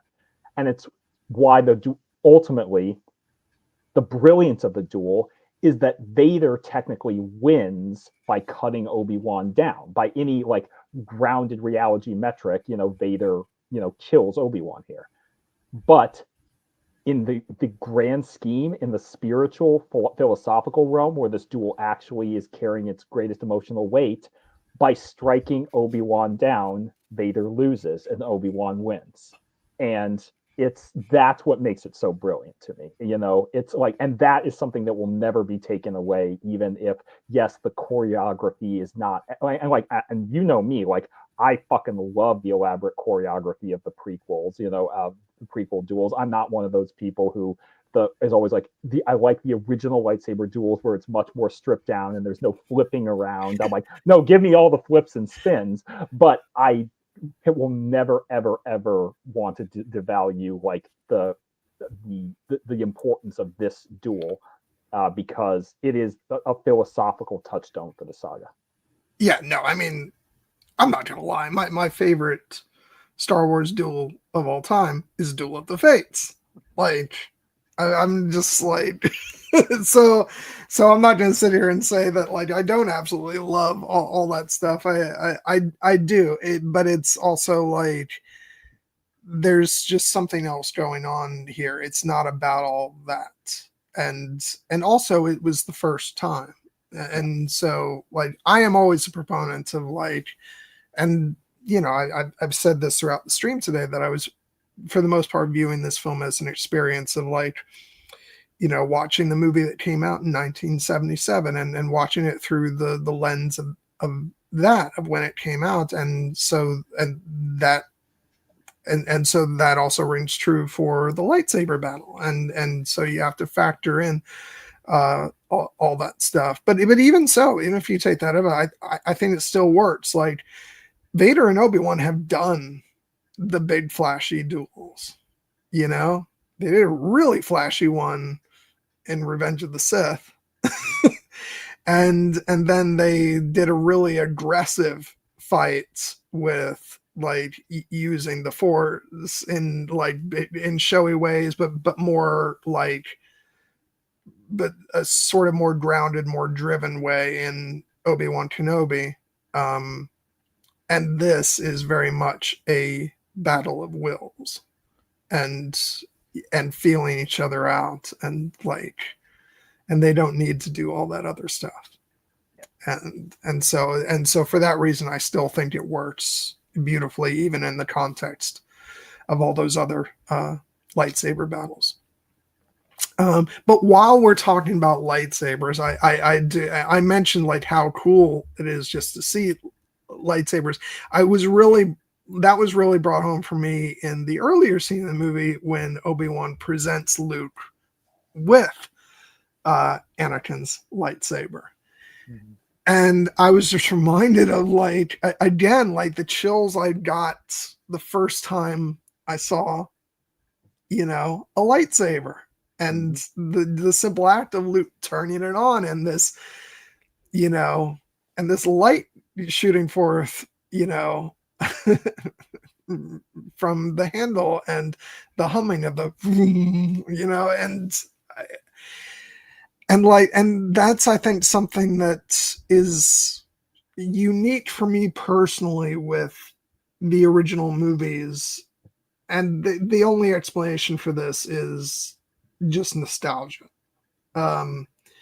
It's something about seeing the lightsabers in the original movies that just, and maybe because I know it was harder to pull this stuff off back then. But like moments like this, moments like when Luke is calling for the saber in the beginning of the beginning of Empire Strikes Back, and and just like it, and then when he lights up the green saber for the first time in Return of the Jedi, like, there's just something so magical and elemental about the lightsabers in this original trilogy, because I just think because we had never seen anything like it before. And just like Obi-Wan's description of, an elegant weapon for a more civilized age, and it is like the science fiction space opera version of a knight's sword, but just like way cooler. And so it just sends chills up my spine, when Luke ignites the blade for the first time. And I just love the entire concept of the lightsaber, which is why I own a number of lightsabers. They don't work exactly like the sabers in the movie, which is a good thing, because I'd hurt myself. But like, they are just such a cool invention. And one of the sabers, I don't have that one. I don't have Anakin's lightsaber, but I do have Luke's from Return of the Jedi, and I also have Ahsoka's lightsabers from Clone Wars, with both colored blades. But I just really wanted to make sure we celebrated, like, how freaking awesome lightsabers are. Oh, they are the coolest. They're on the shortest list of the coolest things I've ever seen. Through my life, I own Rey Skywalker's lightsaber from the end of Return to Rise of Skywalker. But in particular, this moment, getting to see the lightsaber for the first time, this is another moment where the power of blending the old and the new, and like the incredible visuals of this sword being made of, you know, pure light, and what that symbolizes, mixed with the classic mythological weight of, you know, again, the hero with 1,000 faces, the hero's journey, getting the, you know, the weapon, the iconic weapon that has been passed down through generations and wields great power, but only when you are ready to like fully understand how to use it. And that's what makes the moment hold up, you know, so brilliantly, even like in the context of like if you were watching this in like in universe chronological order as opposed to release order, like then you would have seen lightsabers before this, but this moment still feels special because this is, you know, this is the hero's blade, you know, as it later comes to be known. And the fact that this particular lightsaber is the one that they, you know, return to, you know, in the sequel trilogy as well, it's because it has the added weight from this moment. You know, it's the first one we ever saw, and it will always be special for that. And yeah, so it's, and then, and as you said, Alec Guinness, you know, putting like delivering that exposition of its nature, like so concisely, but in a way that tells you everything you need to know with that in an elegant weapon for a more civilized age, you know, not as clumsy or random as a blaster, is like it's just beautifully economical storytelling. Yeah. And also, kind of varying, like widening out a bit now, because we mentioned him a number of times, but I don't feel like we've really given full due. And I know that like the Star Wars movies in general get a lot of grief for dialogue, you know, sort of the style of writing, and especially the prequel movies get that. But I do want to take a moment to like to just celebrate not only, and I have a lot of grievances with the man, but like I do want to celebrate the achievement that this movie is for writer director George Lucas, because like without this film none of it happens. And I actually, you know, it's a certain style, you know, it's like, let's be clear, like the kind of story and dialogue that he's writing is not in the same, like it's not the same kind of thing as what Tony Gilroy was doing in Andor, you know. Mm-hmm. And I'm not even talking about like quality, I'm talking about like just sort of the style. And so, and I know it's the popular thing to say, oh, that's what the Star Wars should be, and like, and we've talked about that. It's our, you know, your eye roll was perfect there. But like, I actually want to say I really like, and I'm not being like, I'm not trying to be, what's the word, contrarian or anything like that. Just because I know it's the argument that gets floated around, but like Star Wars is a fucking, for whatever Harrison Ford wants to say, it's an like amazingly written story and script. Just because like, you know, it's like this distillation of all these different ideas that Lucas had and taking from adventure serials, but like incorporating all the Joseph Campbell stuff and like, and along the way, like creating, you know, imbuing these characters with all these amazing, like as all these amazing archetypes, but giving them life and personality and,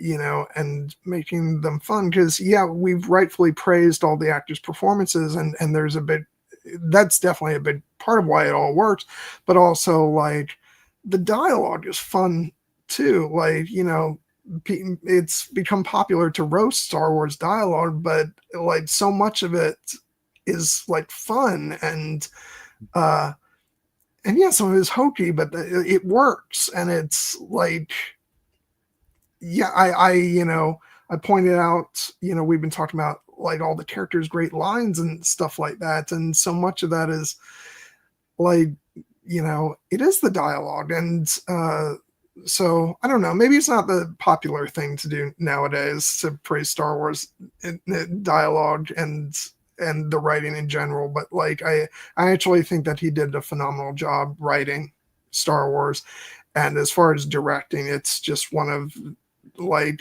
he rightfully got nominations for Star Wars, and yeah, I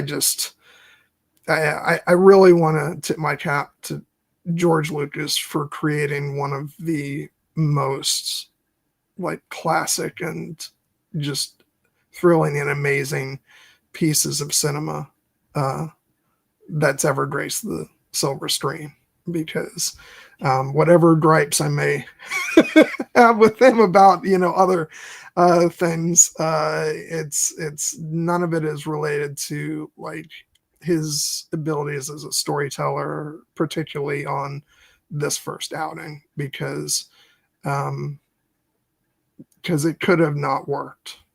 It could have been, this movie could have been a spectacular failure, but I think it was his dedication to his ideas and his dreams for this project that even when he was on the verge of a nervous breakdown, like, he kept going. And I think he did a phenomenal job crafting, every crafting and also shepherding every element of this film. No, I mean, I think that this is one of the best written movies ever. And if people disagree, and the reason I will double down on that is because you kind of alluded to something that is a personal kind of, hobby horse of mine, which is the idea that writing is not just dialogue. Yeah. That is the reductive, surface level way to look at it. And anyone who tries to reduce Star Wars down to bad writing because of bad dialogue, frankly, I think you're being rather stupid. Well, and also I went through a period when I was younger when I was guilty of associating writing with just dialogue, and it caused me to get, even though there's plenty of reasons to be angry with the Academy for their various sins, I remember I got mad one year in particular. I think it was one of the years that Tarantino was up for screenplay and something else won, and I was like, how can you even compare? Tarantino's dialogue is so amazing, and it took it took some learning that, like, no, it's not just the dialogue, stupid. There's so much that goes into writing a script, and there's so much to just writing that is more important than that. It's not just about the dialogue.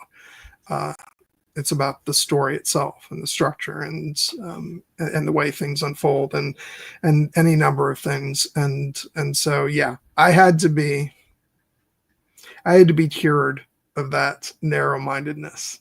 But a lot of people still have to learn that lesson. Yeah, they need to take their first steps into a larger world where writing is not just dialogue. Writing is story structure. Writing is character development. Writing is interpersonal character relationships. Writing is the pace of the characters' narrative and emotional journeys. And ultimately, and yes, there is dialogue, but I guess what? I think this movie has some pretty fucking great dialogue too, because it gave us some of the most iconic, lines in cinema history. George Lucas got nominated not just for directing this movie, but also for writing, and he frankly should have won them both, in my opinion. But in this case, it's I would say that if you want to quibble and say that George is not the greatest writer in the world, which I think he would even acknowledge by his own admission, I will just go ahead and say I think that George Lucas is one of the best storytellers that we've ever seen in the cinematic medium. And yeah, I would and because we don't get any of the other storytelling, we don't get Andor without, without Star Wars. There's a reason why in the credits of every single Andor episode, there's a big title card that says based on Star Wars by George Lucas. And it's because the essential themes and touchstones that he created have have endured across every Star Wars project, including Andor. And I think that this movie in particular deserves to be celebrated as a feat of writing, in addition to, as you said, just the strength of George Lucas's creative vision. And we will have plenty of time to praise his directorial acumen when we get to the trench run sequences, which is one of the best directed, action sequences still to this day. But ultimately, taking a movie making a movie takes a village. It doesn't get done without the incredible craftsmanship and of the behind the scenes artisans, the editor, again, Marcia Lucas, Paul Hirsch, the composer John Williams, all the performers. But yeah, at the center of it all, Star Wars exists because one man, George Lucas, had a dream and a vision, and through sheer force of will, he made that vision a reality. So this is why I will always, say that he's one of the my favorite, movie makers and storytellers ever.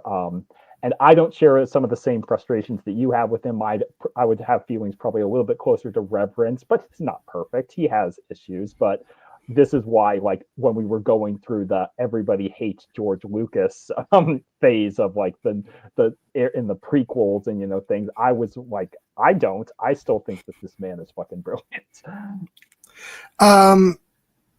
Yeah, I we'll comment on that shortly.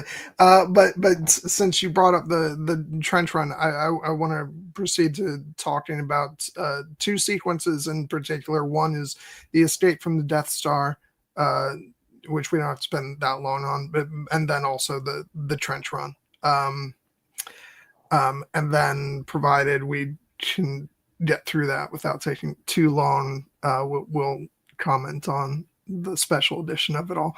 But the escape from the Death Star, which I will now always think of Peter Griffin singing along the music, going dun, dun, dun, dun, dun, dun, dun. But it's such a brilliant, exciting sequence. And yeah, Harrison Ford's asides with "Don't worry, she'll hold together. Hear me, baby, hold together." And Luke's, they're coming in too fast, and and they just and Leia and Chewie, and and it's just there's so much that's just exciting, and this is where we start to really get the preview of what we're going to see in the trench run with the TIE fighters, and and this is where ILM really gets to start showing off their stuff, which they nearly didn't complete. There was some real panicking going on at ILM, and I love the story that Lucas came back from production to check on how they were doing the effects. Was furious because they didn't they had one or two shots, and that was it. And so there was a lot of sweating going on at ILM, but this sequence is a tour de force of excitement and thrills, great visuals, and the pacing of the action, and the performances of the actors, the music by John Williams, it's just so thrilling and exciting. So I love that this is this is definitely our preview of what we're about to see, and it's really good.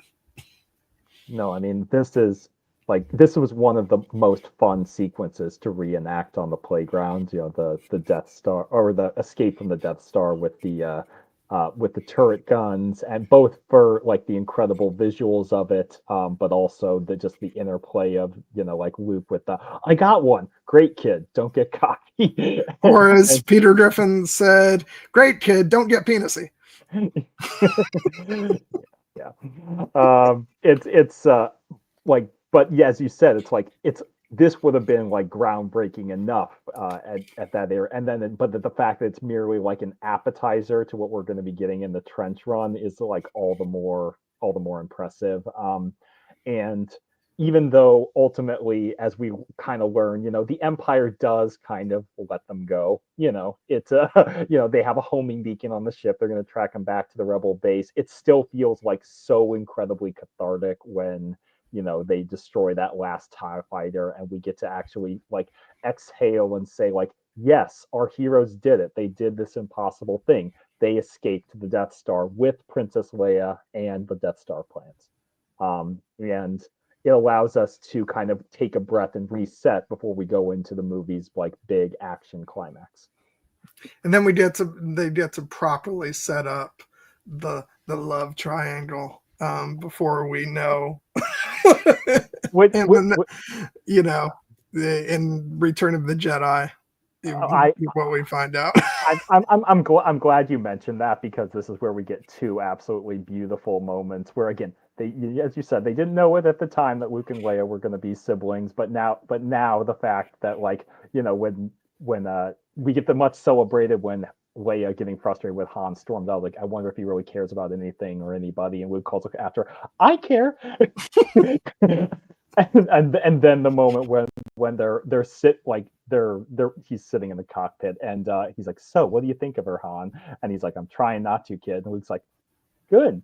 And Han picks up on that, and he's like, this is my opportunity to bust this kid's balls a little bit. Still, she's got a lot of spirit. What do you think, a princess and a guy like me? No. And then Han's, and it's like, I mean, obviously Luke would be infatuated with Princess Leia. He has no idea that she's his sister, and she's right. She is beautiful. So and I don't think George even knew. No, I mean, and this is one of the cases where like people could go back and like, if we were living in the current dialogue, they might be saying, oh, see, Lucas had no plan. And I'm like, this is, you're kind of right. He was figuring this out as he went, but like, I don't view this as like a flaw in the movie. I now see it as just kind of like an amusing, like, added feature that like, oh, you guys don't know yet, but you will. Yeah. Oh God. I'm just imagining like being an audience member following this story along, like as it was coming out, and then getting to Return of the Jedi, and it's like, she's his sister. Oh man. Oh, I'm sure the I would not have wanted to be present for the for whatever constituted the shipping community of the late 70s, early 80s when that knowledge bomb dropped. I think they may have had the sense that things were not going their way, on the basis of Han and Leia being so strong in Empire, but still, it had to sting a little bit. Yeah. Oh God, we hadn't yet entered the Game of Thrones era. Yeah. Yeah. No, I was gonna say, if this were a different universe, they would have been like, So yeah. So then we get to Yavin, and who should show up but Cassian Andor? Oh no. But hey, now we can always know that just around the corner, Wilman Pack and Vel and my beloved Clea, they're just around the corner. They're just off screen. Yeah. Oh God. And Mon Mothma isn't there because, sorry, this is 1977. We already have one woman in charge. So yeah, we're not there yet. But no, and so this is all setting up. We've got the briefing scene with with original flavor Dodonna. Yeah. Alex McCrindle, not Ian McElhaney. Yeah. And and there's the whole setup for the trench run. Sorry, I just really want to get to the trench run, so I'm gonna and get through some of the stuff. But we have that great scene that we talked about between Luke and Han. Well, take care of yourself, Han. I guess it's what you're best at, and yeah, and I also really like the moment between Luke and Leia.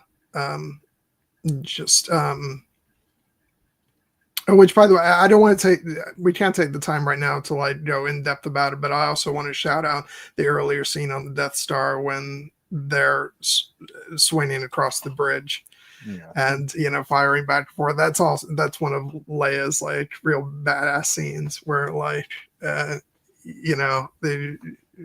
she gets to take the gun and starts firing away at the stormtroopers. So now it's back on Yavin, and there's that great moment between Leia and Luke where, where Luke wishes Han had changed his mind, and Leia talks about, he's got his own path, no one can choose it for him, and then there's that deleted Biggs scene, which I will say I wish was in the actual movie, because I think that's a really great moment. But then the battle starts, and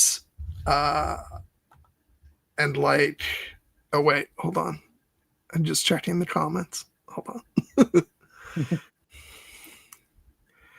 on. Yeah. Yeah, just off screen. But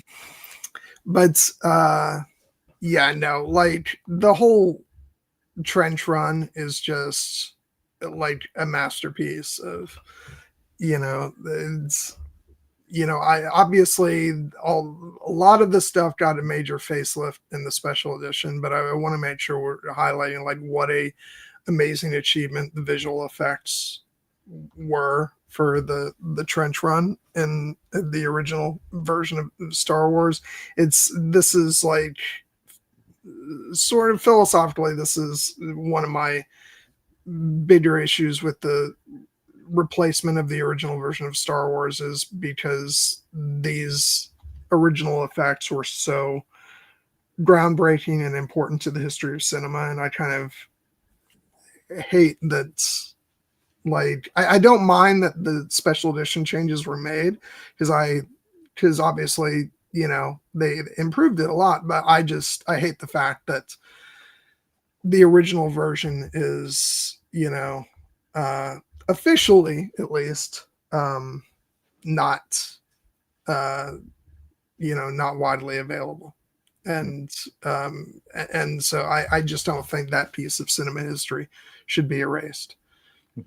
So philosophically, I do have a problem with that, but in either version, the trench run is just a thrilling, like masterpiece, of like epic proportions. I'm just thinking of like all those shots with the X-wings, especially like, when they're descending down into the trench, and like it shows the X-wings like turning on their sides and going down right in time with the John Williams music, and it's like, it's so amazing. And when it's funny, because there are sections of the trench run where actually there is no John Williams music, because they know exactly when to have the music and when to not have the music for tension's sake. But when it is in there, like, it's some of the best material of the movie.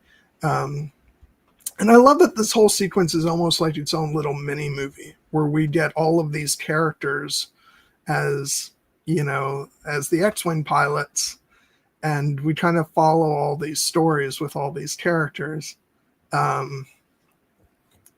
And like, it matters when they die. Mm-hmm. And because we've, made a connection with them, in this short span. And even though like we don't get to like draw the connection to Biggs in the original version of the movie, but it kind of goes along with like his death still hits, because like I said, we get to know these guys throughout this whole sequence. and I think the movie is really effective in like building up, like, you know, we have a very short amount of time to get attached to these guys, but I think they do a really good job at that, and give them their personalities. And I love all the random accents that the pilots have. And yeah, and like the cutting back and forth between, you know, the outside of the Death Star and like inside the control room at Yavin, and then inside the Death Star with Tarkin. It's just like, you know, again, talking about, you know, the editors on this movie, just like, you know, going back and forth and making all this such an adrenaline rush. And again, like the geniuses at ILM, you know, led by John Dykstra, and, you know, and everybody working on this sequence. Like, this is what could have, like, there's so many things where the movie could have fallen apart, but especially when it comes to the effects for this final sequence. Yeah. It's, you know, as unhappy as Lucas may have been with a number of things in this sequence, I think that the fact that they wowed the world over, you know, it's like, you can't underestimate what a like soaring success this whole finale sequence is. And like, especially once like Vader and his TIE fighters like join the fray, and they're chasing after Luke, Biggs, and Wedge. And which, by the way, Wedge, so like an instantly you know, adored character in in this sequence. But yeah, it's, and again, talking about John Williams music, it's like he does this thing where like, where Vader's like closing in on the X-wings and the music is going like, da, da, da, da, da, you know, it's so tense. It's so wonderful. And yeah, I just like, and this sequence has to be like really freaking exciting, because when I was younger, I remember kind of being a little confused, because it's like, wait, wasn't this movie building up towards the rescue of Princess Leia? Like, isn't that the end game of the story? And so the fact that they do that, then there's a short lull in the story while they're sort of setting this final sequence up. And then they're going into like the true big finale, but it's got to be like a banger. It's got to be exciting, and it's got to like really just thrill the audience, and it does that wonderfully. And I do want to say, like, beyond the context of this movie, what's so great about this is, especially in light of the conversations we were having over the past number of weeks with Andor and with Rogue One, is that really this is a climax to that whole storytelling. You know, this is the destruction of the Death Star and the execution of Galen's plan, and so, you know, and so it's fun watching the movie in those two different ways, where I'm watching it from, you know, it being the 1977 classic, and this is the climax of that movie, but then thinking about this is also the climax of the story that starts really dark and moody with, you know, with Andor. And and again, carrying on from our conversation with those streams, like, it's sort of amazing that story, which everybody has lauded for being like gritty, real world Star Wars, climaxes in classic pulpy Star Wars. So yeah, like, everything about this whole finale is just spellbinding and amazing. No, I'm glad you brought in that contrast between where we started with the story of the Death Star and chronologically in universe, and where we end up with essentially on the grandest, most operatic, like mythological scale of the hero confronting the beast, you know. And only in this case, the beast is a giant, you know, space station the size of a small moon with the ability to destroy single planets with its super laser. But Luke is our hero in this sequence, and this is the moment he comes into his own. And like this is why, like, as incredibly directed as I find this sequence, it's like I never lose track of the characters in it, and that's because the characters themselves, like, they all make their mark. Not only Luke is our primary hero, but as you mentioned, Wedge and Biggs and Red Leader, Garvin Dave Drace, and Gold Leader, John Dutch Vander, and even like the minor ones like Tyree and Hutch and Porkins. Oh, Porkins, the first to fall, um, who is, but they're all like incredibly brave to be doing this incredibly risky plan of some I just want to say real quick, somebody did point out in Force Center the other day, and was seriously the first time I had ever thought about this, when Big says eject, and it's like, they're in space, where is he going to eject to? It's like, I never in a million years thought about that. I mean, but yeah, as you said, there's nowhere to go really. Like, he's not going to be able to get away from the Death Star and top before it blows up. They're not on a planet right now. Yeah. But yeah, that's why probably poor Porkins held in till the end. Yeah. But yeah, like, even just seeing like Luke's evolution throughout this battle sequence, where he starts off and he's all very enthusiastic, and then he dives in to to start firing, and he has to pull up because he's still getting used to the ship. But then he manages to save Biggs from the TIE fighter, and then he himself needs saving by Wedge. And then all the while, like, they're making their runs. Gold Leader goes first. They don't even get there. The TIE fighters destroy them. And then the second run, led by Red Leader, comes into effect, and this is where we get to see Vader's ruthlessness. Again, knowing like what we know now about Vader and what an incredible pilot he is as Anakin Skywalker, we're seeing this now as he's essentially single-handedly taking down this rebel attack. But it all leads up to Luke having to step up in this moment because there's no one else left. And that would have been heroic enough, but we add on the added layer of the shot that they're trying to make is effectively impossible. And that, like, as brilliant as Galen Erso's design was to build in the flaw in the Death Star, like with a chain reaction that will bring down the entire station, someone still has to make the shot. And the fact that they're emphasizing, the target area is only 2 meters wide, that you'll have to use proton torpedoes. That's impossible, even for a computer. And Luke is the one who responds, it's not impossible. I used to bullseye womp rats in my T-16 back home, and they're not bigger than 2 meters. And you're like, that seems a little bit like it's not really applicable to this situation. But what is applicable is Luke's belief that it can be done. Because it's like the fact that this shot, the computer can't make this shot. Red Leader, as great a pilot as he is, he gets his shot off and it impacts on the surface. It doesn't go in. And then Luke is lining up to try and take it using his targeting computer. And that's when he hears Ben's voice. Let go, Luke. Concentrate, Luke, trust me.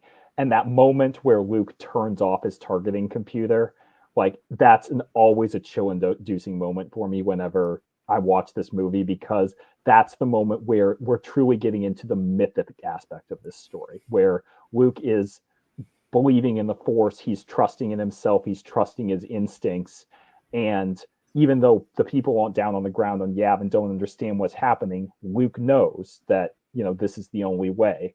And even Vader acknowledges it. Like, he doesn't even know that this kid is his son yet, but he can sense the Force is strong with this one. And all that is leading up to the moment that, even in line with all that, it's still not going to be enough, because Vader has Luke in his sights. He's about to pull the trigger. And then Han comes in. Han, who has made his choice to come back and do the right thing. And the moment where he takes out the TIE fighter and knocks into Vader's ship, and you're all clear, kid. Let's blow this thing and go home. Luke takes a deep breath, sends his shot. It goes in. They're pulling away. And we get that one brief moment of, like, because the Death Star's about to fire. It's like, are they going to get the shot off in time? and that brief moment where we see Tarkin, and then and it's just Yeah, ultimate.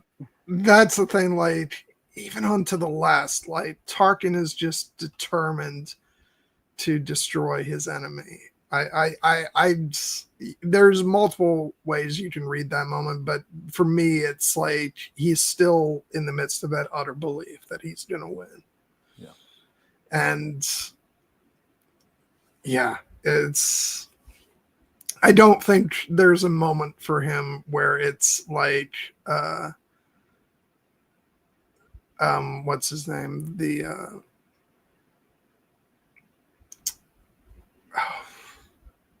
Sorry, my memory's going after 4 hours. The High Sparrow in Game of Thrones. I don't think he has that moment of self-realization as it's, all blowing up. I actually think that he dies fully confident, because that's just who Tarkin is. And yeah, it's so great. And like, I just want to, again, I've already mentioned him, his work in this scene, but just in those final moments, that John Williams music is just off the charts and incredible. The dun, dun, dun, dun, pounding as as the Luke fires and it goes in and they're flying away. It's absolutely incredible. And and the fact that before we actually see Han, we see the fire go into the TIE fighter, and I just love that moment of Vader going, "What?" Chosen One didn't see this coming, did he? Yeah. Yeah. Oh God, it's such a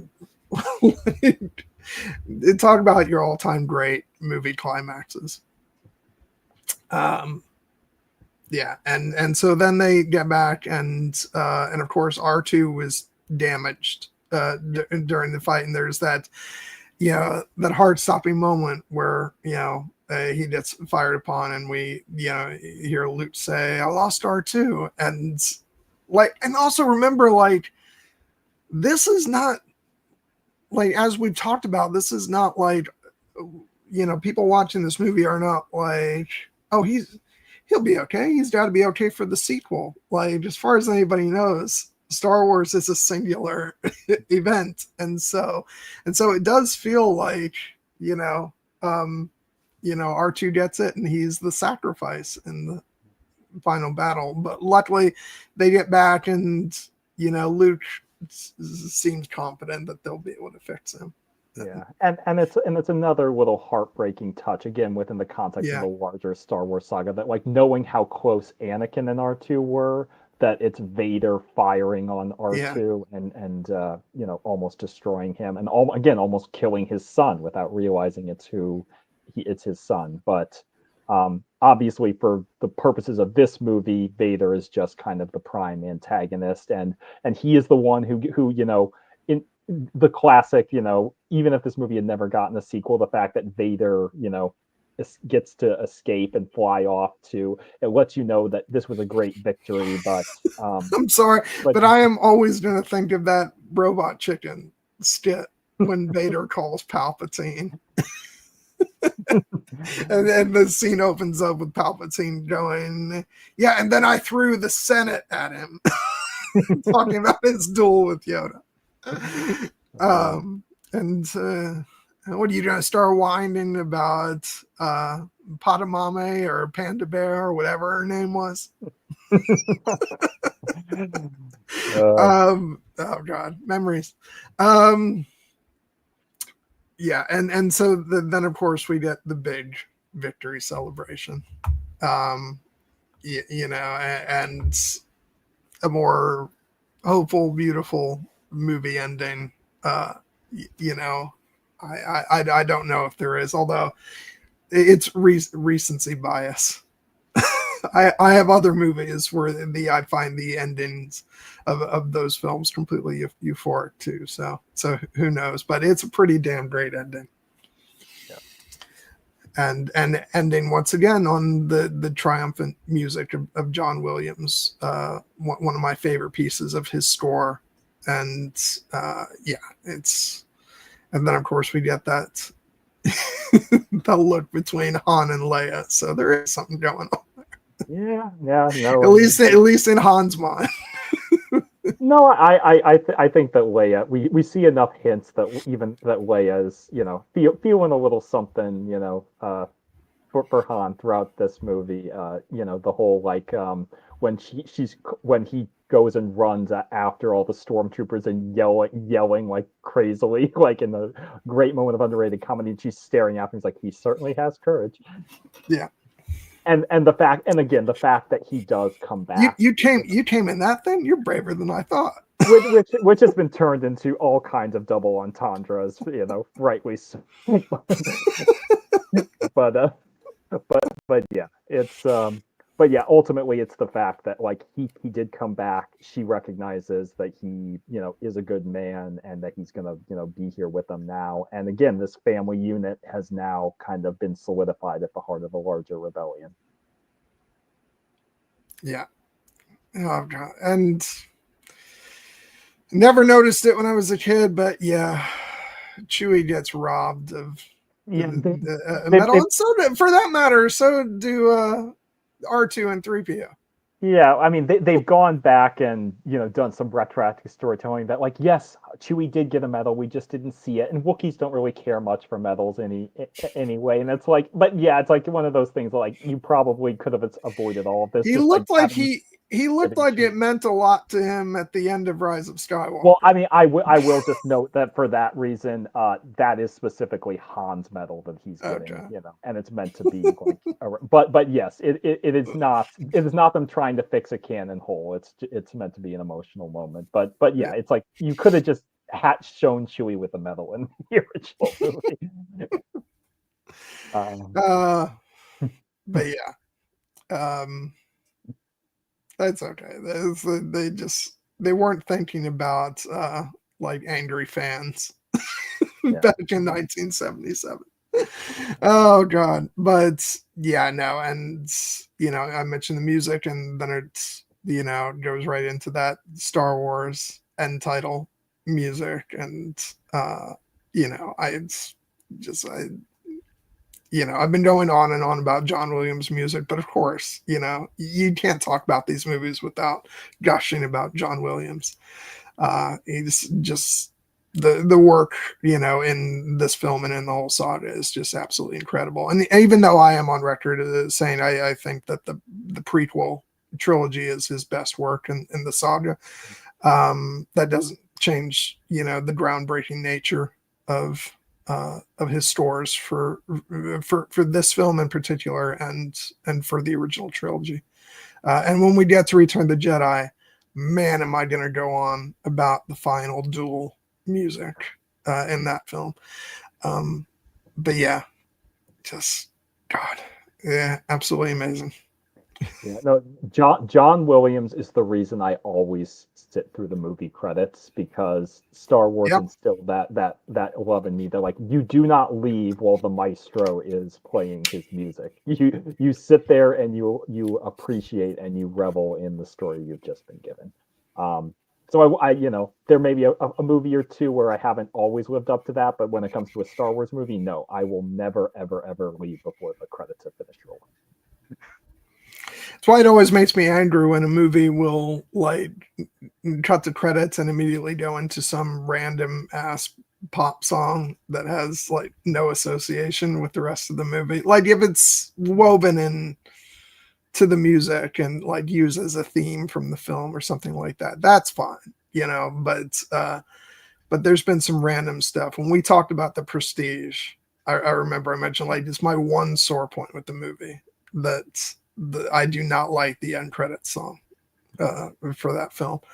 But that's okay, because that movie gets everything else perfectly right. So, okay, so let's talk special edition. We promised it. We're going to deliver. Yeah. So I want to make clear that, like, I actually have very fond memories of the 1997 special editions.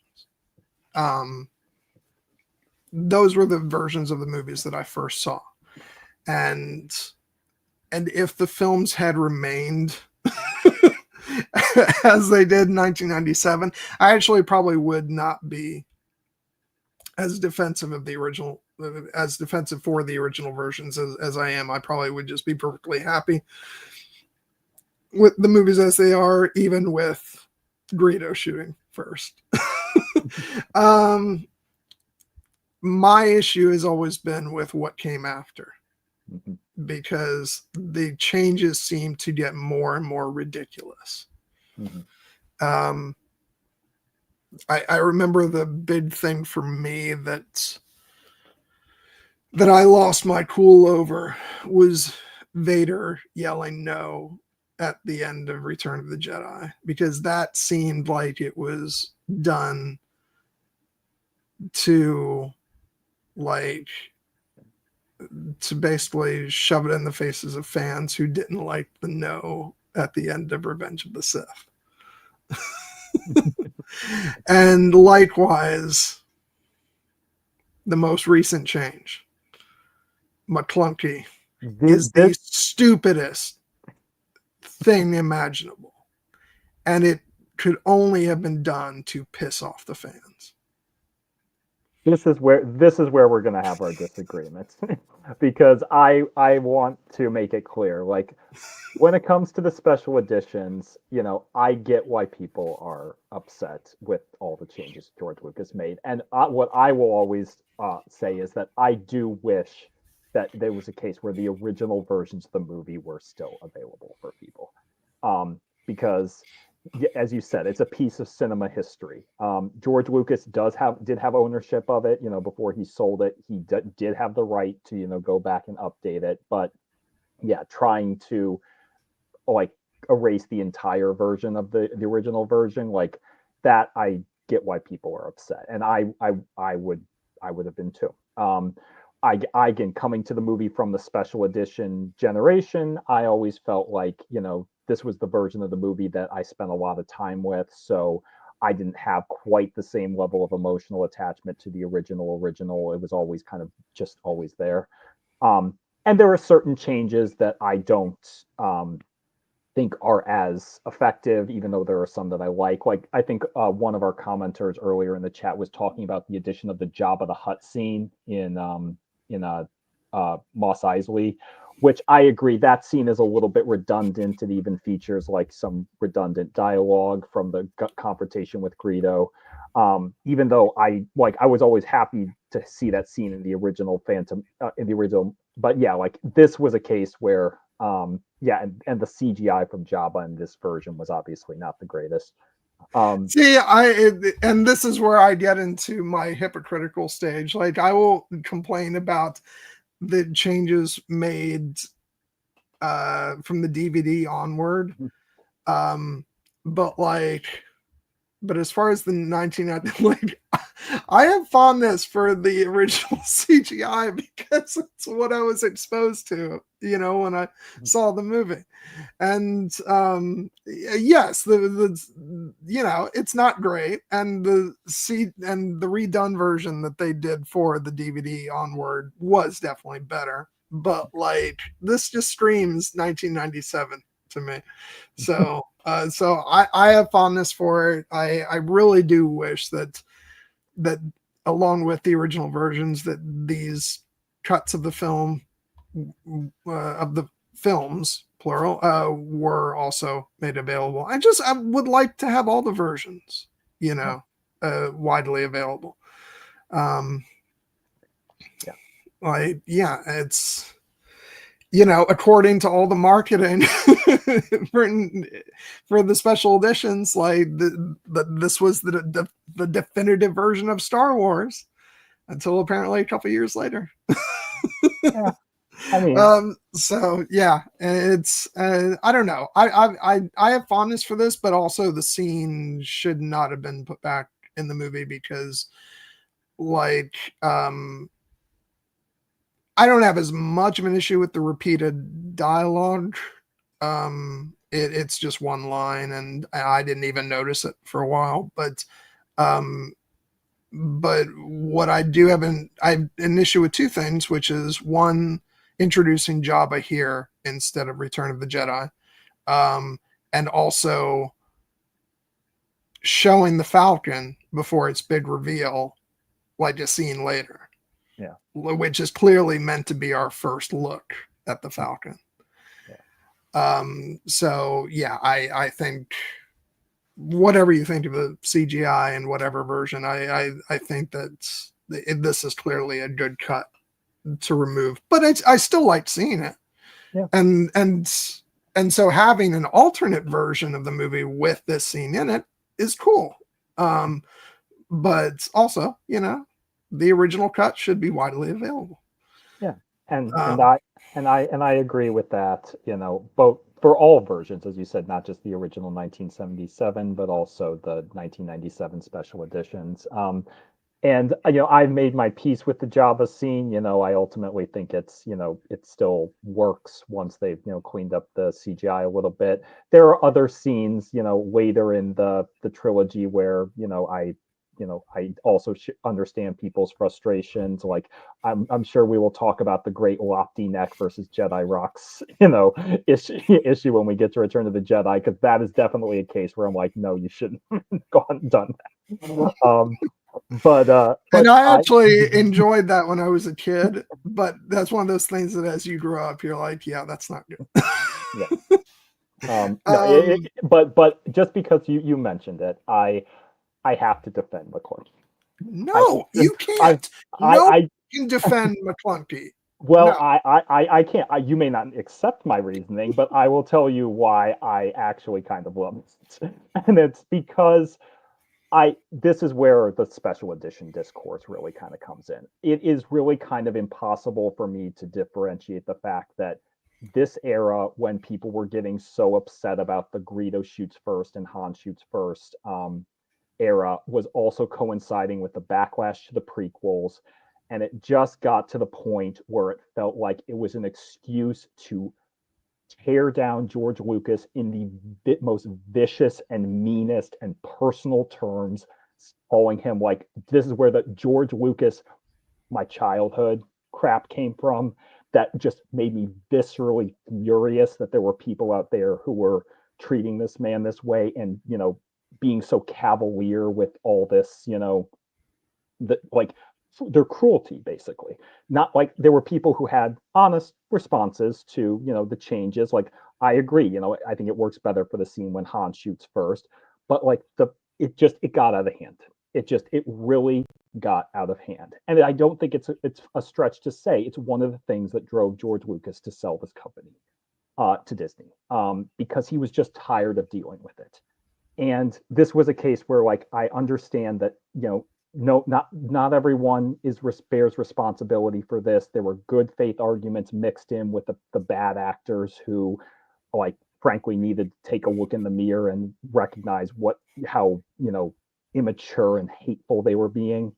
But we can't, it's part of the time, and like the vitriol that Lucas endured was real, and I was their witness to it, and it nearly, it strained my love of Star Wars.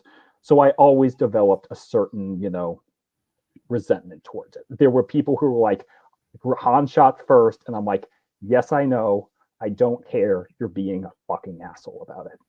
And so when we got to the point finally where George Lucas was getting ready to sell the company to Disney, and we realized we were going to get this the new versions on Disney Plus, and I was like, it was a bittersweet time because I was happy we were going to have new Star Wars, but I was sad that Lucas was leaving.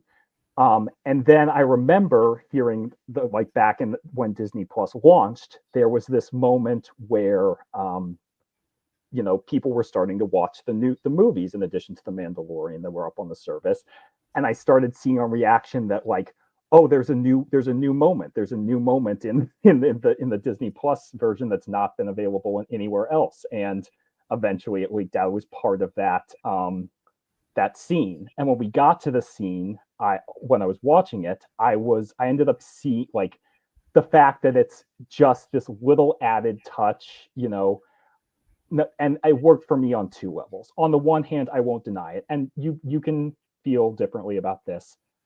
I kind of feel George Lucas earned it, to be able to put that in there as just kind of like, yes, I know you all had problems with this scene. You were unspeakably horrible to me. And guess what? You're going to suffer this one last change that I'm going to put in, but that's not why. But ultimately, what I really loved about it more was the fact that it was another moment of just inexplicable pulp weirdness of why, George, why this moment, why this tiny little bit like line of dialogue that doesn't get translation of subtitles like anything else, and we have no idea what it means. If it had been something like Ichuta that we kind of have an understanding of what it means, I would have perhaps not have liked it as much. It's the name of a character in an old noir story. That's what it is.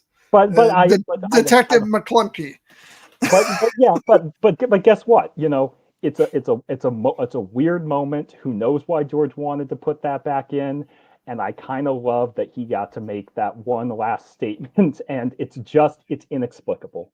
And No, I well, and and I that's and for me, like it was a moment of organic, fun to discover it, and so I just will when people say like it was a stab in the eye of the fans, I do kind of see that. I also, and again, I don't want to be mean or petty about it, but I can't divorce it from the context. And I'm like, you know what?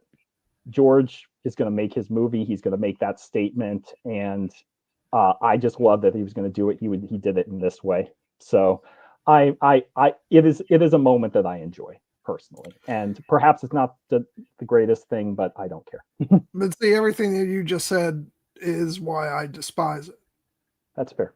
Because it has nothing to do with the movie itself or the story or wanting to fix something that he didn't get to do back in 1977. It's about sending a message to the fans.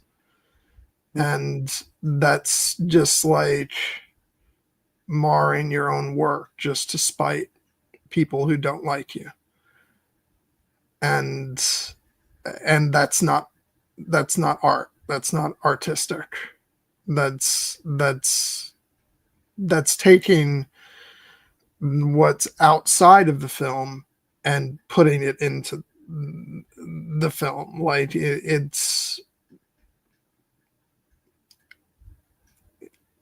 like a commentary on the fandom, instead of letting the movie be the movie. And that's why I hate it. I absolutely hate it. That's fair. I understand the perspective. I don't agree. I happen to think that this is a case where we can't divorce the real world and the art from the artist, because real people, went through this, including me. I had to endure, as someone. But this is why art shouldn't be tampered with after the fact. And that I get. That's the larger philosophical conversation that we're having about the special editions at all. But the fact of the matter is they exist. George did it, and this was the final version of the movie that he wanted to send, and so now it's there. And I have tried over time to divorce my feelings about that from just the sense of, now that we have this version of the movie, the new version, that we have this little moment of, again, just weirdness from Greedo, and that's something that when I try to recontextualize my relationship to it, as just like, that's a little added flair, and I kind of like enjoy hearing people say McClunky to one another. It's just something that for me, I get the larger philosophical part of it. I also just don't like as someone who went through that, but then had to listen to all the discourse, and now we're here. It's just something I don't want to break my relationship with the scene any further. I just like it's there. I enjoy it on for what it is. Well, it will, like, that more than anything else would take me completely out of the movie if I ever cared to watch that version again. I don't even know that I ever have. Because I think, I had moved on from, watching those versions, those later versions of the movies by the time the 4K release on Disney Plus had come out. So I like, I've seen the scene, and I find it atrocious. Um, because it's a commentary on things outside of the movie, and I don't hold with that. And so it's fine for me because, I'm watching, my copy of the original version of the movie. So I say with great pleasure that George Lucas's goal was to stop the spread. I look at the available versions of the original films as Nemec's manifesto,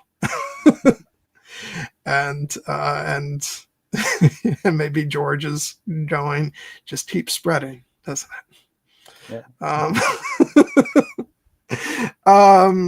So I'm happy that that he doesn't have the final say on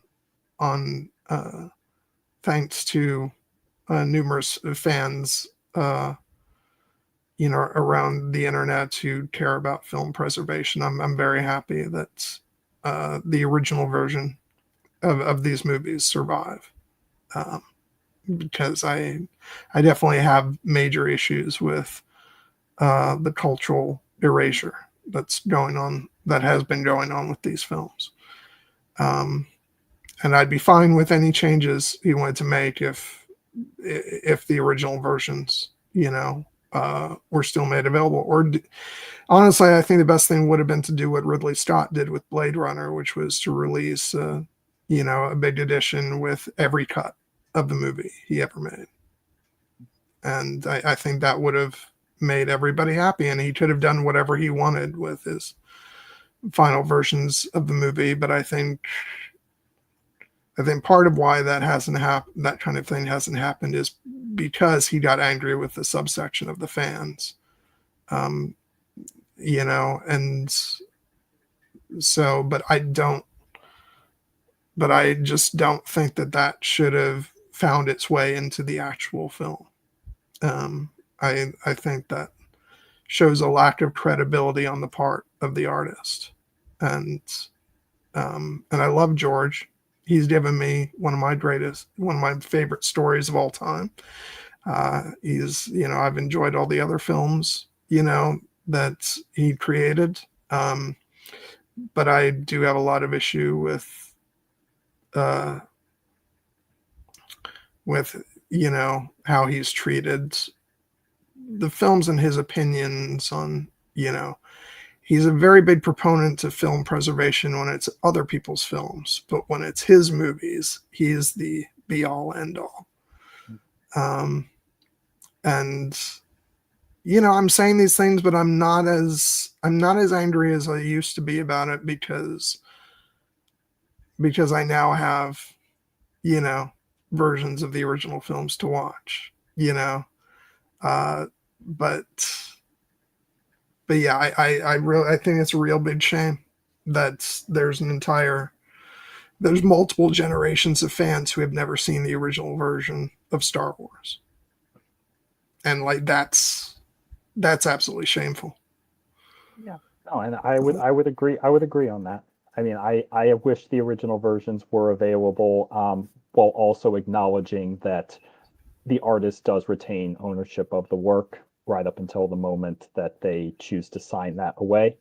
And George ultimately these movies, they belong to the world now, but they wouldn't exist without George Lucas. So the fact is that he, when he had complete creative control, because this was another case of, this is a case people like to complain about, like studio interference.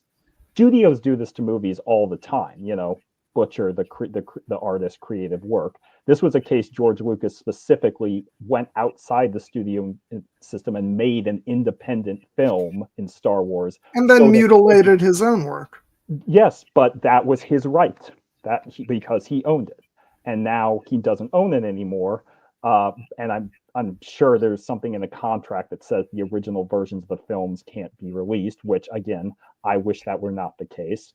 But I also just recognize that he did it, and so I've made my peace with it and try to enjoy, the aspects of the movies that I can, and I will, I still think they're great. So there are elements where I think that, the fandom, this is where the fandom trying to claim ownership of something, I get it on an emotional sense. I also tend to have a lot of problems with it.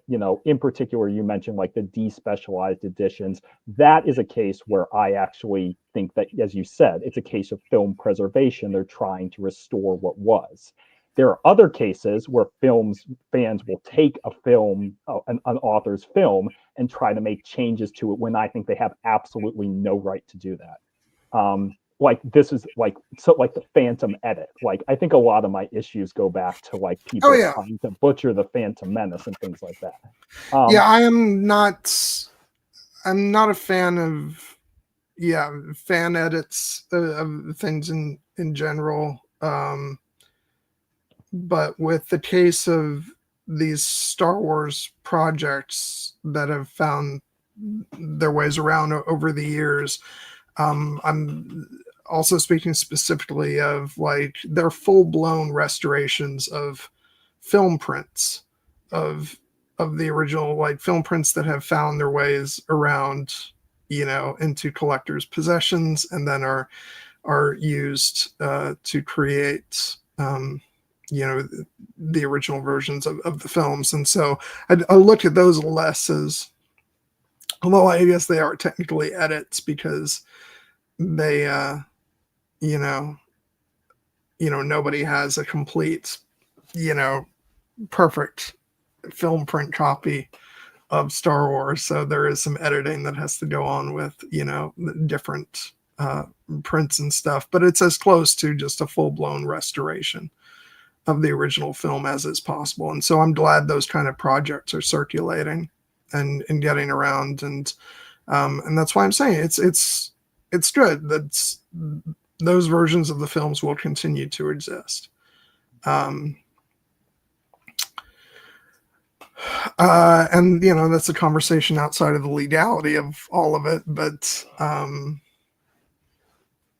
I don't know what to say in the case of something that has had as much of a cultural impact as Star Wars has had. I think the pros outweigh the cons in that regard.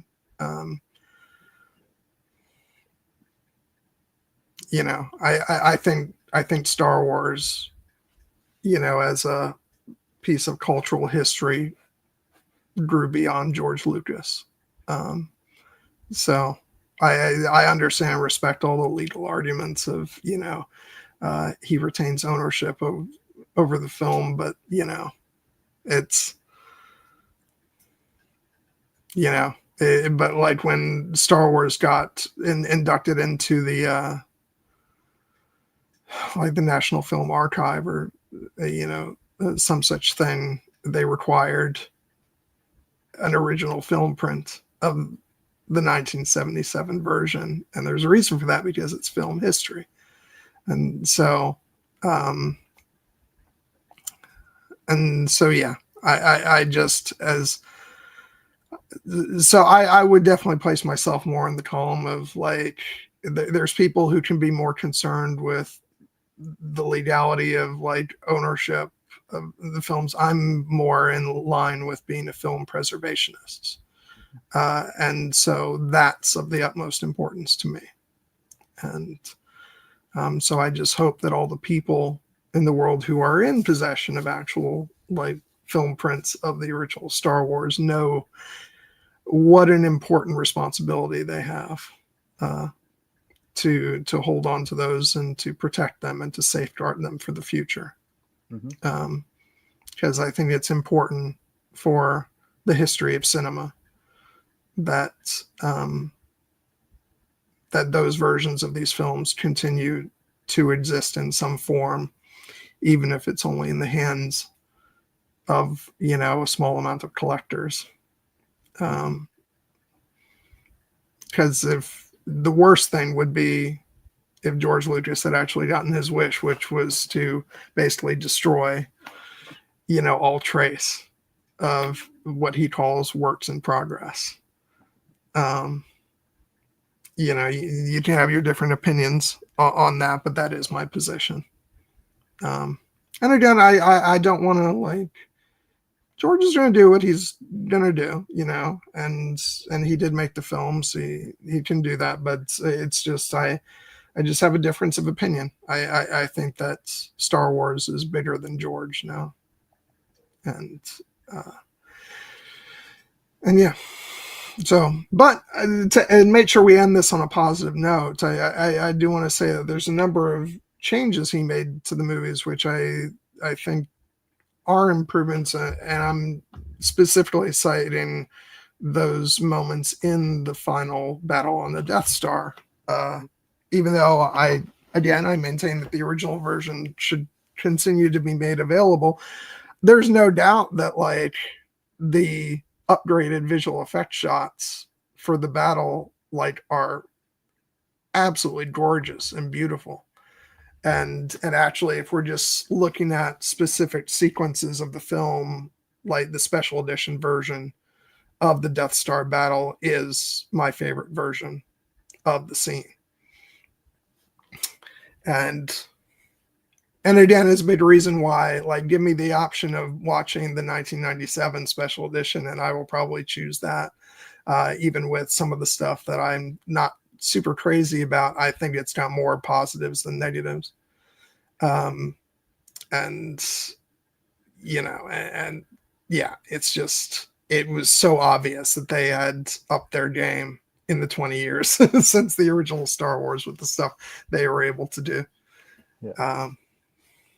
And the fact that they were able to do it in a way that made it all so seamless to where this stuff didn't feel out of place. Like there's some of the stuff earlier in the movie where they do some CGI stuff, which is, you know, you can have separate arguments about that. But I think that all the stuff they added to the trench run and all that, like, they're just gorgeous. Mm-hmm. All the like model work and everything they did was just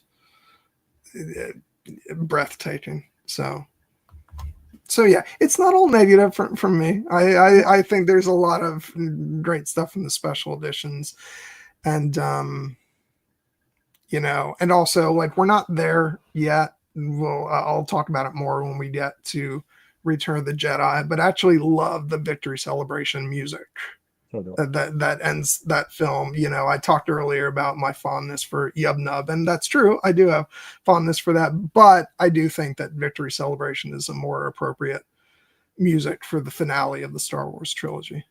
Yeah.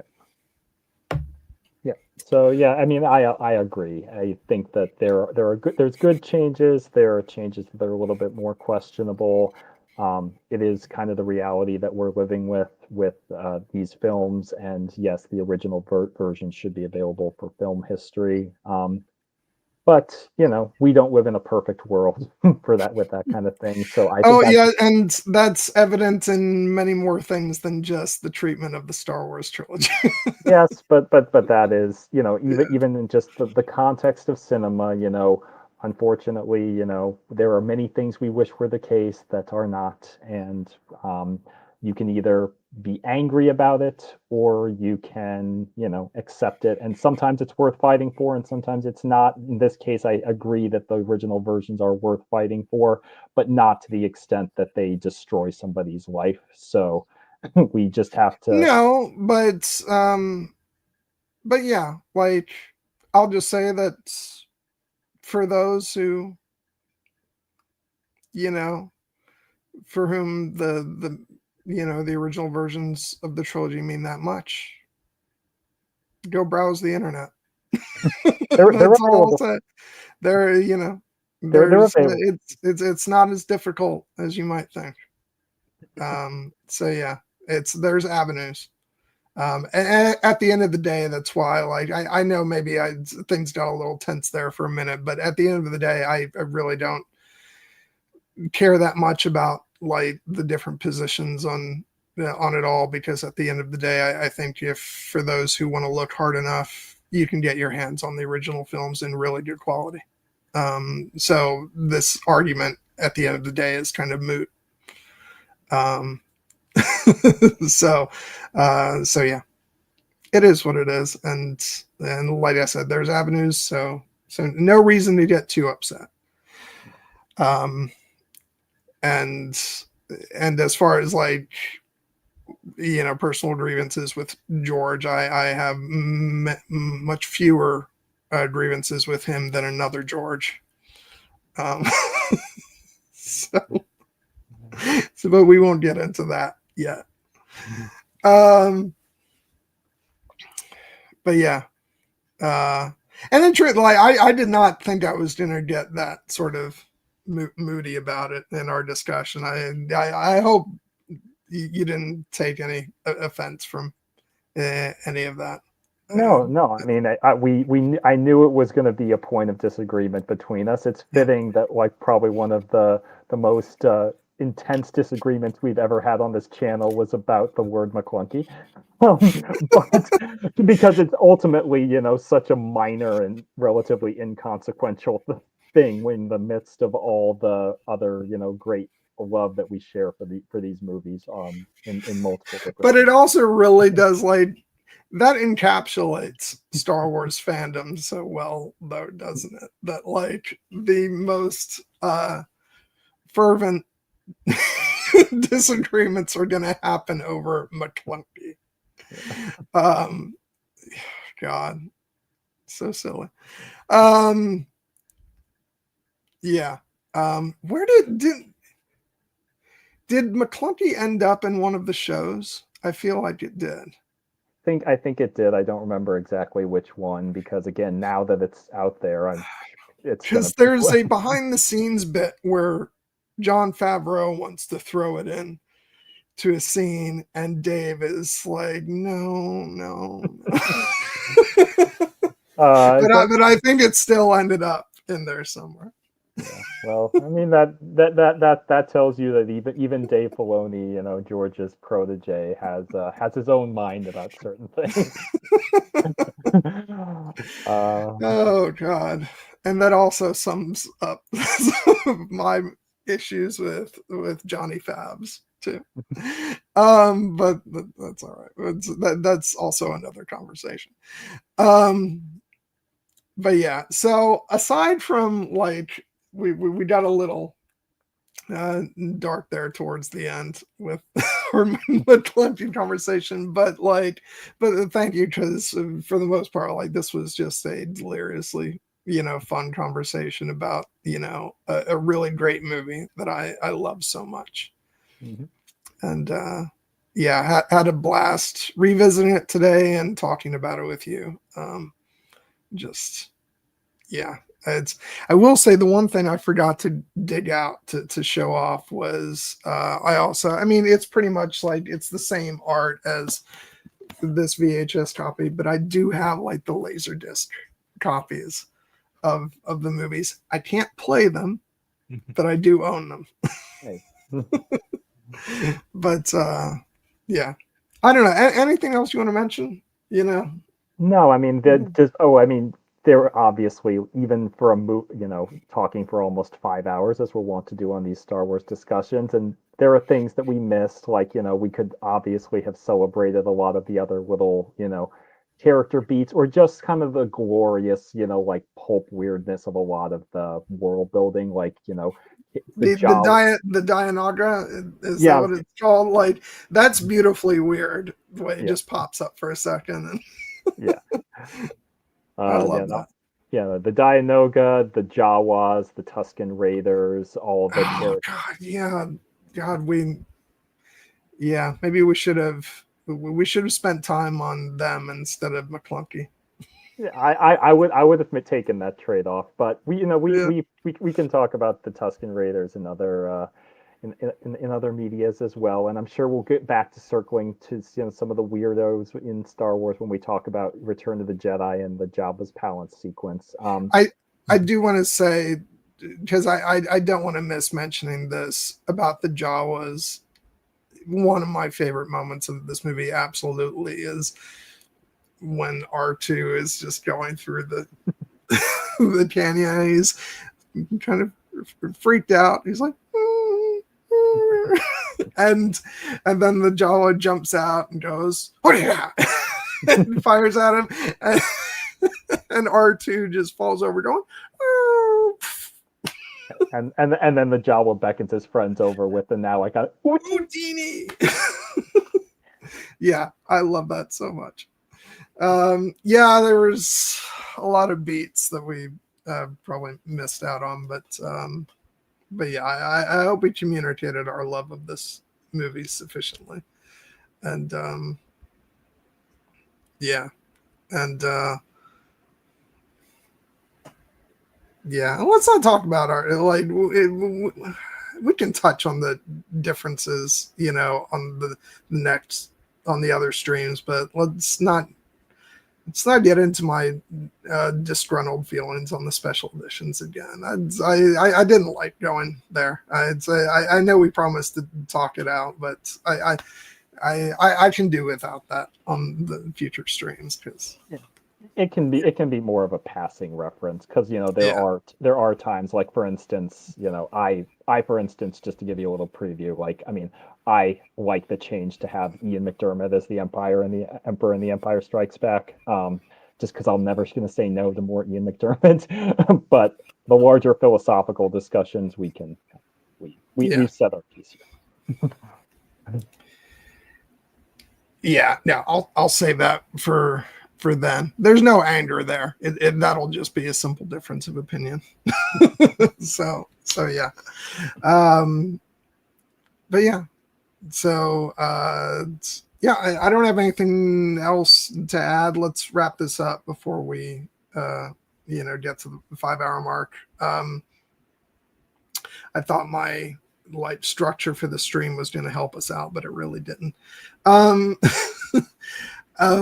but so next week we're talking about Batman Begins, celebrating the anniversary of that film. Then we'll be doing Empire Strikes Back, then The Patriot, then Return of the Jedi, and finishing off with X-Men before we take a little hiatus with a week off after that. But that's still a few weeks down the road, so we're fine. But yeah, I hope it with the exception of my griping about special edition changes, I hope you all had a fun time watching this. Or I don't know, maybe some of you liked seeing me get moody. I have been told in the past that people enjoy it when I'm not just delightfully cheerful about everything. So but yeah, that's it for me. Anything from you, Jared, before we wrap up? Nope, just I adore this movie. I loved getting to talk about it with you in all its aspects, and I'm looking forward to the rest of our original trilogy discussion and our continuing Star Wars journey, as well as all the other great stuff we have planned.